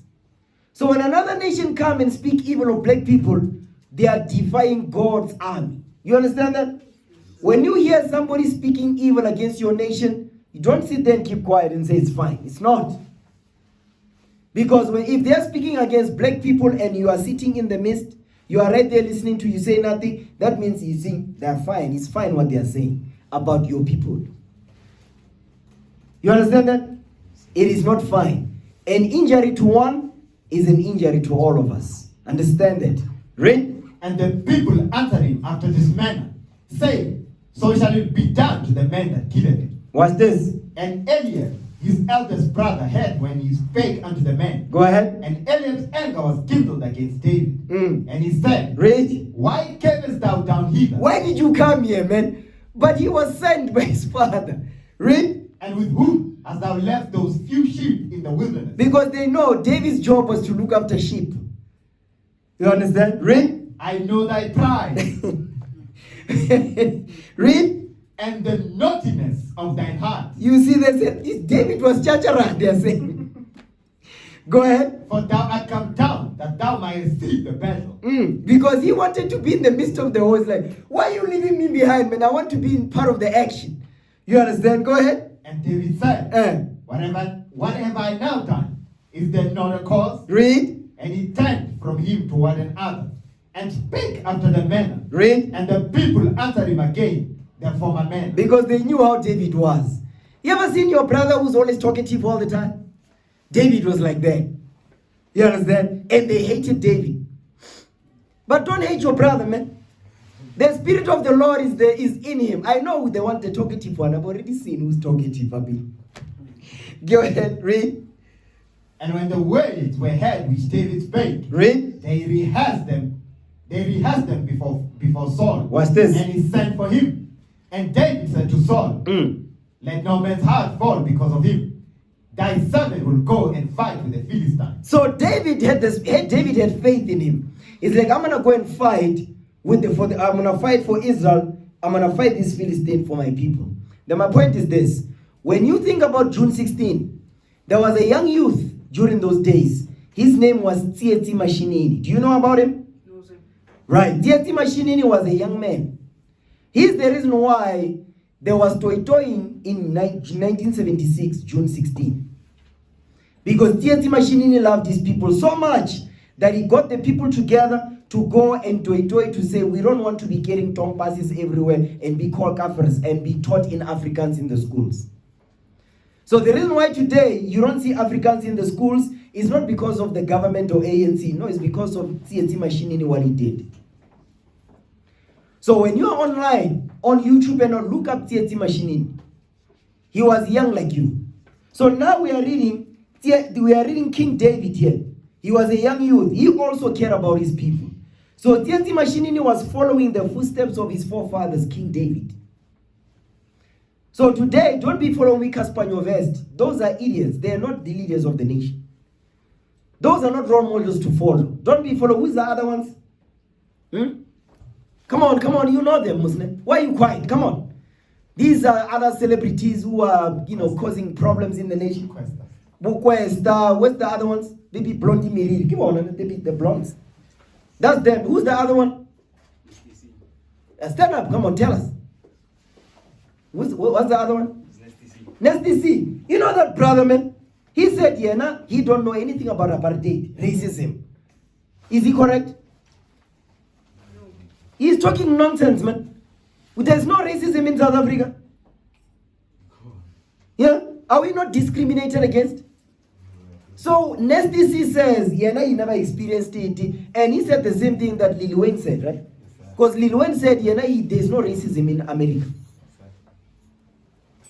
They are talking nonsense. So now, but many youth are following them. So when you hear him speak, you think he's speaking the truth. He's talking garbage. Okay? Now, I'm going to show you what the youth did. Read verse 32. First book of Samuel, chapter 17, verse 32. Come on. And David said to Saul, let no man's heart fail because of him. Thy servant will go and fight with the Philistines. Read. And Saul said to David, thou art not able to go against this Philistine, to fight with him. Watch this. For thou art but a youth. You see that? Because you are but a youth. That's why the Lord says, let no man despise thy youth. This is an example of it. Because King David went to war because he loved his people, because it was time for the Lord to raise him up. So Siabong, as an example, it's your time. You're going to be 20 soon. 20 this year. You turning 20 this year? Next year. So that means next year you'll be ready to be part of the God's army. We're not going to despise your youth this time. So, but before that happens, you must learn. Learn your history. Understand what's going on in the Bible, in your history and among your people. When you are in Ekazi, you begin to see the problems in your nation. to say, okay, where in the Bible can I go to see what the solution is? The same way when you're doing technical math and technical science, I'm sure they give you problems. You find a formula to solve the problem. The same way, the Bible is the solution. Go ahead. And Saul said to David, Thou art not able to go against the Philistine. What's this? To fight with him, for thou art but a youth, and he a man of war from his youth. He says, but Goliath is a man of war from youth. From when he was young, he was taught to fight. When Apela right now, you see, like you are not taught to fight from youth. You are taught to look after sheep. How you want to fight this guy? But King David had faith in the Lord. So you must have faith in this Bible and faith in the Most High. Not faith in Caspanyo Vest. Not faith in Questa or Nesty C. Don't be listening to that nonsense. Listen to what the Bible is saying. And look what the youth, what King David did when he was a youth. He was about his people. Look up TST Machine. Do we have him? Yeah, that's him right there. Play the video, man. Listen good. People ran away, and this kid innocently raised his fist in a black power sign and said, "Power to this passing hippo." The hippo stopped it there on the spot, and they opened fire on this 8-year kid. When I went to the mortuary on the weekend, I saw this kid at the mortuary. She was riddled with bullets beyond recognition. The black student in South Africa is being fed the type of education that will domesticate him to become a better tool for the white man when he joins the working community.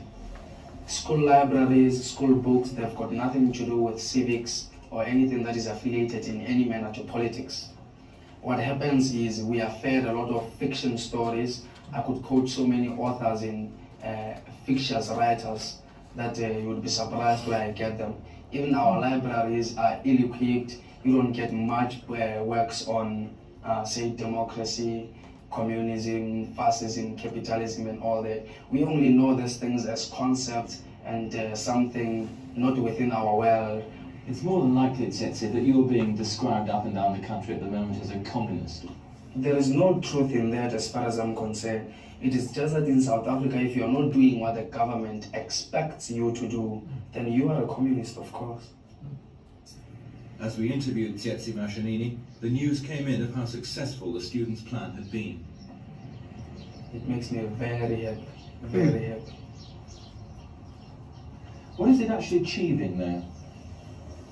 The idea is, we blacks in South Africa do not have arms, and the only thing we can hit at the system with is just to cripple the economy of the country and make our faint cries reach the ears of the authorities. Because apparently if we demonstrate, they just shoot at us. And if they don't shoot, they detain a whole lot of students. Now we are trying to be as peaceful as possible. Detain the parents at home, and the parents are with us and they're prepared to stay at home as long as the students want them to stay at home. Now with this, we believe the authorities will feel the pinch, and some way or the other they'll have to succumb to our demands. Okay, that's it. So that's the machine in right there. So you see what he was doing in his youth? He wasn't concerned with Facebook or Instagram or TikToking out there. He was about his people. So what you are reading in the Bible with King David, he also was about his people. Understand that? Go ahead. First book of Samuel, chapter 17, verse 34. And David said unto Saul, Thy servant kept his father's sheep. Thy servant kept his father's sheep.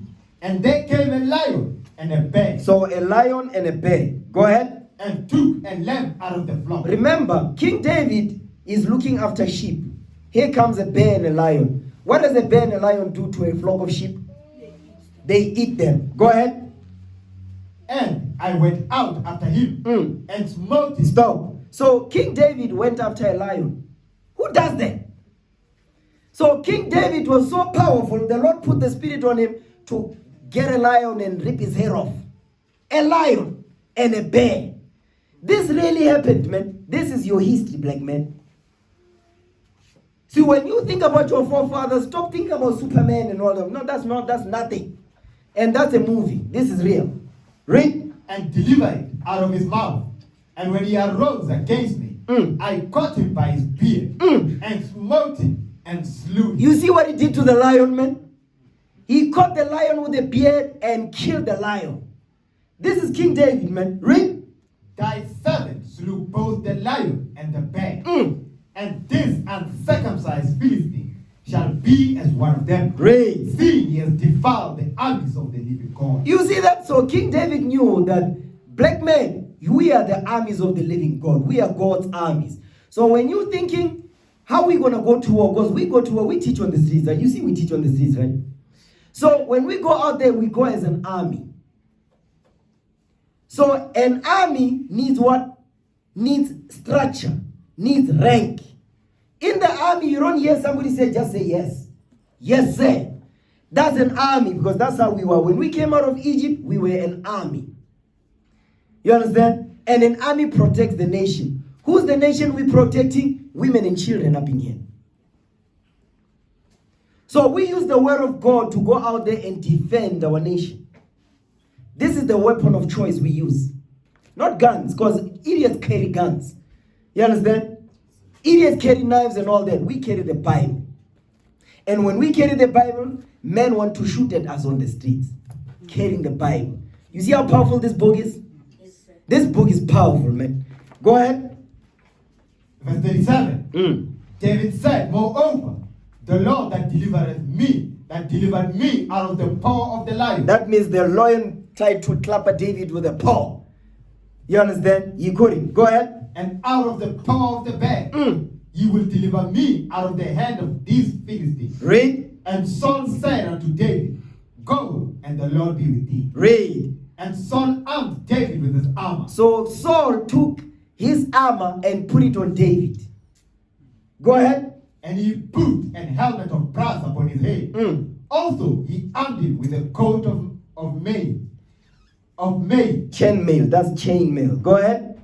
And David gathered with his sword upon his armor, and he essayed to go, for he had not proved it. Stop. Because remember, King David never used Saul's armor. So he doesn't know how this armor performs. It's like somebody gives you a sword, right? You're at war. He says, here's my sword, go fight with it. But you never use the sword to prove it, to see how it operates.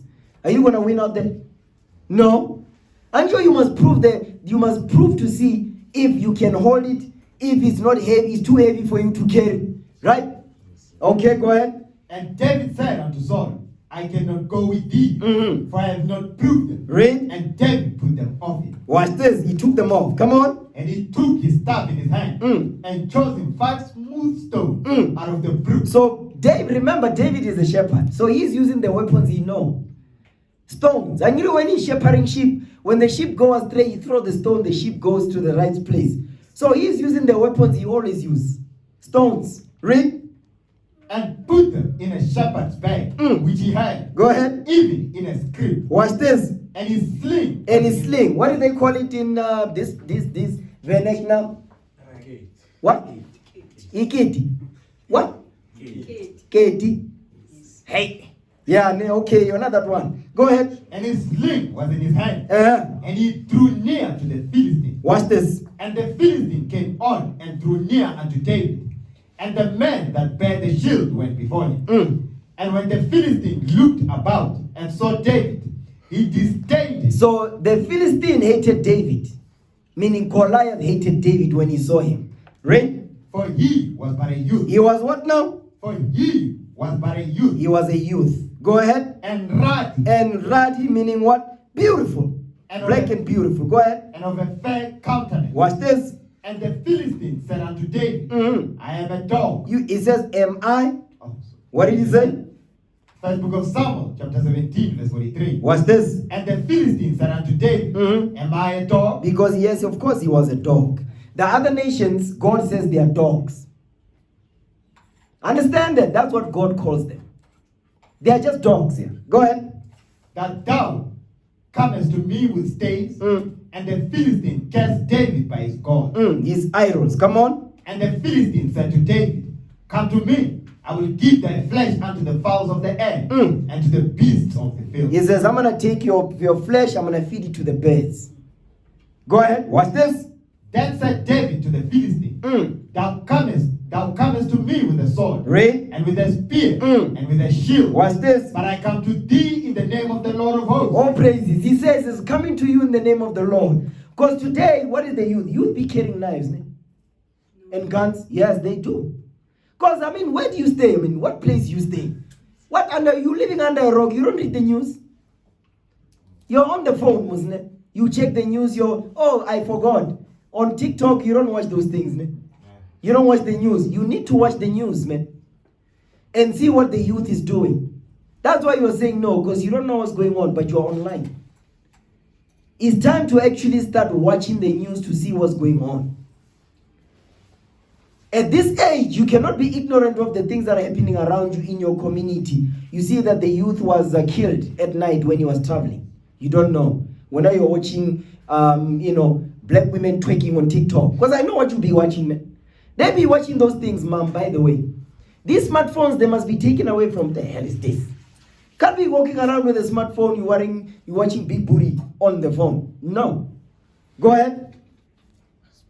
Then said David to the Philistine, thou comest to me with a sword. Yeah, we see, because that's the youth, they carry sword. But David right here, he didn't carry none of that. He came in the name of the Lord. Read. And with a spear, and with a shield. Read. But I come unto thee in the name of the Lord of hosts. Come on. The God of the armies of Israel, whom thou hast defied. Watch this. This day will the Lord deliver thee into mine hand, and I will smite. He says, I'm going to kill you. Go ahead. And take thine head from thee. So David is telling this tall Goliath, he says, I'm going to cut your hair off. Remember, the Goliath is wearing what? Body armor. David is not. So David is the real Superman. Not Superman, Superman. I'm going to show you here. Go ahead. And I will give the carcasses of the host of the Philistines this day unto the fowls of the air. He says, then I'm going to take your flesh, I'm going to feed it to the birds. Read. And to the wild beasts of the earth. Lions and things. Go ahead. That all the earth may know that there is a God in Israel. Watch this. And all this assembly shall know that the Lord saveth not with sword and spear, for the battle is the Lord. Read. And he will give you into our hand. Come on. And it came to pass, when the Philistine arose, he came and drew nigh to meet David. So now Goliath comes to see David now. You remember, they are at war. The rest of the armies, they fled because they were saying, Goliath is tall, he's too big for us. Read. And David hasted and ran toward the army to meet the Philistines. So David didn't run away from the army. He ran towards it. You see how David was?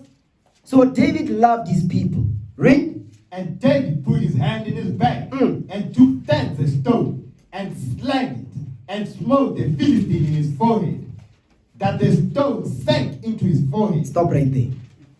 So when you throw a stone and you hit somebody with a stone, does it sink into their head?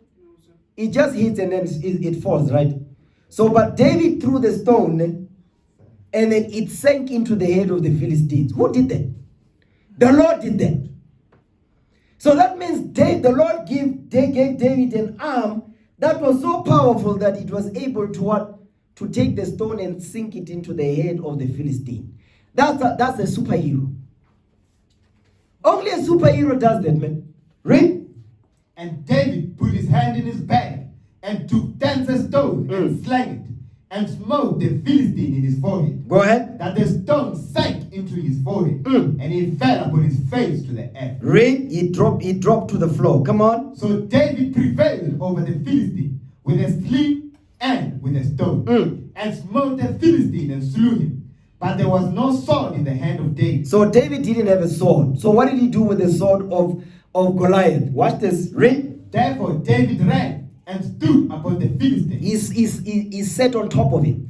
Read. And took his sword and threw it out of his sheath thereof, and slew him and cut off his head therewith. And when the Philistines saw that their champion was dead, they fled. They what? They fled. They ran. You see what they did? So guess what? As a youth, you must be concerned with the welfare of your people. Don't be concerned with you. You can't wait. Your father and mother leave the house and say, yeah, no, it's my turn now. I'm going to stream on the internet. I'm going to watch this. I'm going to hear. You stay in your own room. Lungen, stand up.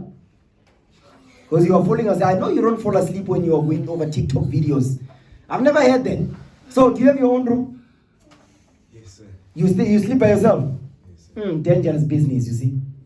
Dangerous business. And you have a phone, a smartphone that has access to the internet. Woo! Listen, the amount of evil that the children do on the phone by themselves, under the bed, the covers, man, so much evil. So it's time to stop watching porn. I'm gonna tell you straight up, because that's what they do. They do that stuff, man. They be choking the chicken. You're like, what the hell? The amount of evil they do on the phone. Listen, when you sit on TikTok, the amount of evil that is on TikTok, you know about it, right? So it's time to get rid of that TikTok on your phone. It's not good for you. Is it good for you? Okay. How long do you stay on TikTok? Give me the longest you've ever been on TikTok. 1 hour, 30 minutes. I don't believe it. Now, you know, TikTok is addictive. I know TikTok is okay. Let me ask this question. How long do you stay on social media? That's a broader question, right? I'm not being specific about a platform.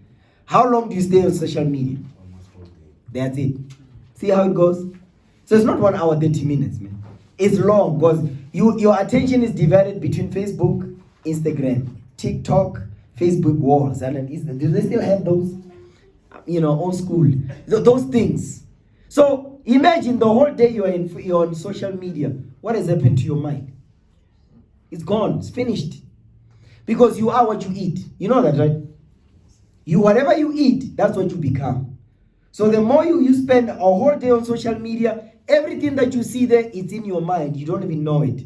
There's certain things that you do, you don't even know why you do them. But if one has to investigate why you do this, it's because you spend the whole day on social media, you've been downloading information in your head. So everything that's in your mind, your body gonna do. So the only way to get rid of those things is use this Bible right here. You start studying, read your chapters, man. Start to learn, okay, the 10 commandments. Honor your parents. Don't worship other gods. Don't lie. Don't kill. Don't commit adultery. Don't be covetous. Things like that. You understand that? So these are the things that you must meditate your mind on. You meditating your whole life on social media, man. Not good. Keep standing. 1 Corinthians 15 verse 33. I'm going to show you what social media is dangerous, how dangerous it is. Very dangerous business. Okay? Yeah, social media is not good. It's not good. 15 verse 33. Evil communication.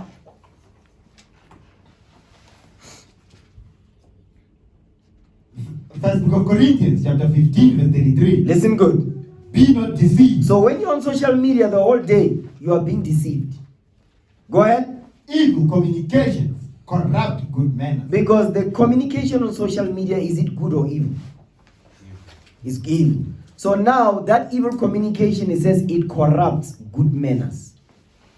So the good things, like let's say you used to honor your parents, you're not going to do it because you saw on TikTok video, this young man was disrespecting their parents. You learn that, you eat that. Excuse me. When you get into the house, similar situation happen, what do you think you want to do? You will repeat what you saw. Exactly. So evil communication will corrupt your good manners. So it's time to stay off social media. Especially now that you're in matric, get rid of any social media account. The apps that you must have there is for you to make a call when there's an emergency, to send an SMS when you want to communicate with your mother, your father, your brothers, and so forth. The app that you must download to your phone is the Bible app that we use even on our phones. That's what you must do. You understand? Have a seat. Ecclesiastes 12 verse 13. Yeah, Ecclesiastes 12 verse 13. This is what you must remember after everything we've read. You must remember this. Ecclesiastes 12 verse 13. Read that. After everything that you've learned today, this is the one thing you must remember. And always. Read it. The book of Ecclesiastes, chapter 12, verse 18. Come on. Let us hear the conclusion of the whole matter. Let us hear the conclusion of the whole matter. I'm sure, Eskela, you write essays, ne? Do they still do that? There's introduction and conclusions and the body and the middle, is it? Right? And you have the conclusion, the summary, right? We're reading the summary of everything that you learned today. This is the summary. Read. Fear God. Do what? No, read verse 13 again. Go ahead. The book of Ecclesiastes, chapter 12, verse 18. Come on. Let us hear the conclusion of the whole matter. Read. Fear God. You must do what? Fear God. This is the conclusion, the summary of what we read. You must fear God. And keep His commandments. And obey His commandments. Read. For this is the whole duty of man. The only reason why you were born on this earth is to do this. To fear God and obey His commandments. That's it. You going to be an engineer is not your profession. You being an engineer is just for you to survive on a day-to-day. So you can put food on the table, have a roof over your head. But that's not your true profession. Your true profession is to be a prophet. Is to teach your people. That's your profession. You understand? Let me show you your profession.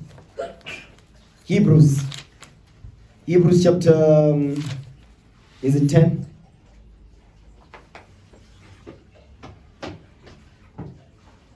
Yeah, Hebrews 10:23. Read it. The book of Hebrews, chapter 10, verse 23. Come on. Let us hold fast the profession of our faith without wavering. It says, let us hold fast the profession of our faith. The profession of our faith is us going to the streets and teach our people.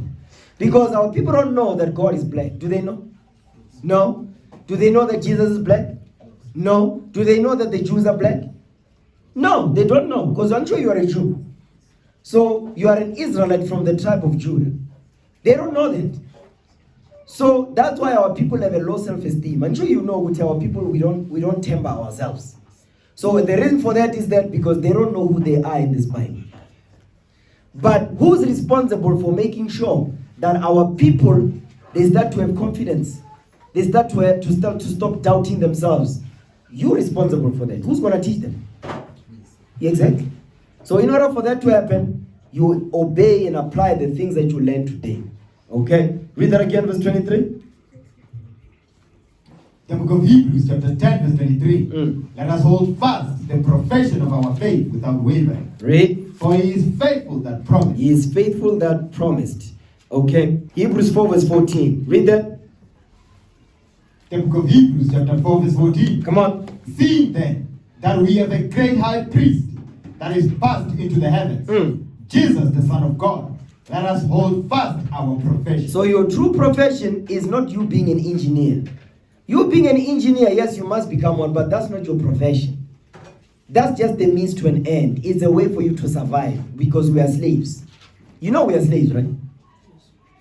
Okay, because in God they don't believe it. We're slaves. We're not free. Or do you think we are free? Stand up. Let me ask you a question.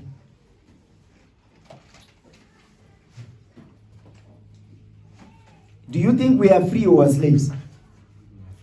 Why do you say that? Why do you say we are free? Because we have freedom. To do what? Everything we want. Give me an example. What is everything you want? What is that? Everyone has rights to do anything we want. Okay, so let's talk about those rights. So in South Africa, they say women have rights to commit abortion. That's freedom, right? Is that the freedom you're talking about? Because that's part of the rights also. If she wants to do so. What? If she wants to do an abortion. Yeah? She can do it because it's her choice. It's her choice. So where do you stand on that? I'm sure we say we are free. Where do you stand on this? I'm not familiar now. You don't vumela nayo ni? Why? But I thought we were free. I'm sure if we were free, so are you saying we are free to kill them? That's what you say. Remember, we have rights. Yes, we got the freedom to kill. Because I'm sure he says it's her right. So that means she's been given the freedom to do what? Which is what? Let's tell it what it is. What it is? To kill. So the freedom that you're talking about is that we've been given the freedom to kill. Is that freedom? So what is it? Can you go and stay anywhere you want in the country? If you have enough funds. Stop, right there. That's the key right there. So if you have enough funds, So where do you get the funds from? Get a job. Who's hiring? The what? Who are the owners of the companies today that rule, that have big businesses? Right. So are you free? You're not. Because I'm sure if you were free, you wouldn't need to go to ask the job from the white man, would you? Now, even if you don't go to the white man, but you don't have money to start a business, where would you go? A bank. Who owns the bank? The black man? Exactly. Are you free? Because we're still talking about the freedom and the rights. Okay? So let's say you don't go to the bank. Where do you go? The government. I'm sure the government, they also give money. The government. Who funds the government? Exactly. So are you free? You're not.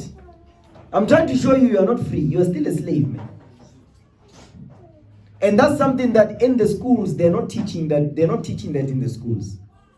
So in the schools, they make you believe, Guti, you are free, but you're not. You're still a slave. So the only time when because do we pay tax in the country? So every individual must pay tax, right? So the people that are ruling, do they pay tax? The rich? Why not? Why? Why don't they pay it? They don't have to, right? So that's when you are truly free. When you stop paying tax. I'm going to show you an example. Give me Matthew 17. Keep standing. Because I'm challenging what you learned in school. Some of the things they teach you in school is just nonsense. It's not going to help you to open your mind to see what's going on in your nation. I'm sure you love your people. You want to see your people to rule the earth. But your people are still slaves. So we need to deliver them from slavery. And politics and religion and Christianity is not going to do it. Matthew 17. Is it verse 24? Start there. The book of Matthew, chapter 17, verse 24. Watch this. And when they were come to Capernaum, they that received tribute money came to Peter. Because they that received tribute money. Do you know anything about SARS? Have you heard about SARS? Okay. What is SARS? What is the abbreviation of SARS? What is it? South African Revenue Service. They collect tax. So when you get paid, so there's a money that they pull for tax. So in the Bible it's called tribute. You understand? Read. And when they were come to Capernaum, they that received tribute money came to Peter and said, does not your master pay tribute? So they're asking the Apostle Peter. I get the people, this is SARS coming to the Apostle Peter to come and say, hey, Pelapi, you need to pay tax.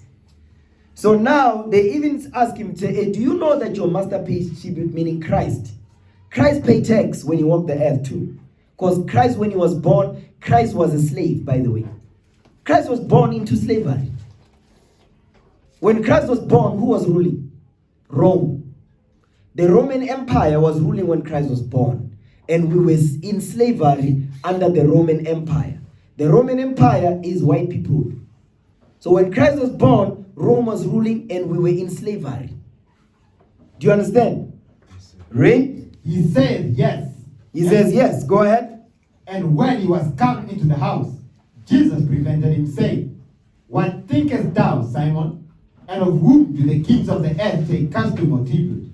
Of their own children or of strangers? So Christ is asking the question. He's asking Peter, say, listen, when the nations, when the kings of the earth, when they take tax, where do they take it from? Do they take it from their own people or do they take it from the strangers? Who are the strangers today? That's us, ne? Slaves. Read. Peter said unto him, of strangers. Of strangers. You see what he's saying? He says they took the tax from who? Who are the strangers today? Us. Read. Jesus said unto him, then are the children free. So the people that are free is those that don't pay tax. So you paying tax, you're still a slave. Christ is telling us here. So from this day forth, you must understand, you are not free. You're still a slave. The same way we were slaves in Egypt, we had jobs in Egypt. But we were still slaves under the Egyptians. Today we've got jobs in this captivity, but we're still slaves under the white man, America, Europe, Britain, Russia. You understand? So that's the ruling powers right now. So the day we are going to rule the earth, we are not going to pay tax, and the nations will be working in our farms, working in our mines to drill the diamonds and the gold so we can have them on us. Our forefathers, do they not work in the mines? They still do. Exactly. Do they own the gold? Why not? I get it, but this is our mines. But we don't own anything, do we? Exactly. So are we free? You see the problem? So I'm trying to show you that we are not free. We're still slaves. So I want you to always remember that, because when you remember that, when you look around, you'll see that your people are in slavery and they're struggling. That's why we need this book. You understand? Yes, sir. Oh, praise. Have a seat. Now let's break bread. Let's go to 1 Corinthians 11 now.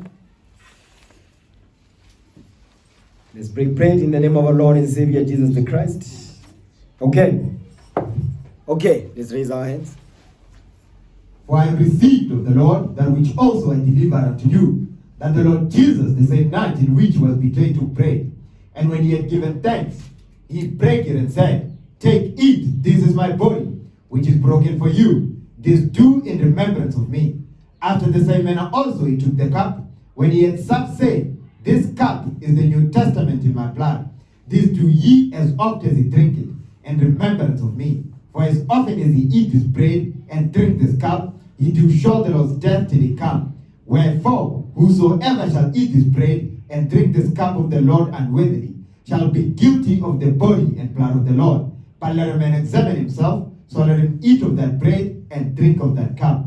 For he that eateth and drinketh unworthily, eateth and drinketh damnation to himself, not discerning the Lord's body. For this cause many are weak and sickly among you, and many sleep. In the name of our Lord and Savior Jesus Christ, we thank you, Lord. We pray. Amen. Amen. Let's give the Lord a hand. Okay. I believe that's it. With that, we say shalom. Most High Christ bless you, Israel. Oh, praise the Most High. Let's give the Lord a hand, man.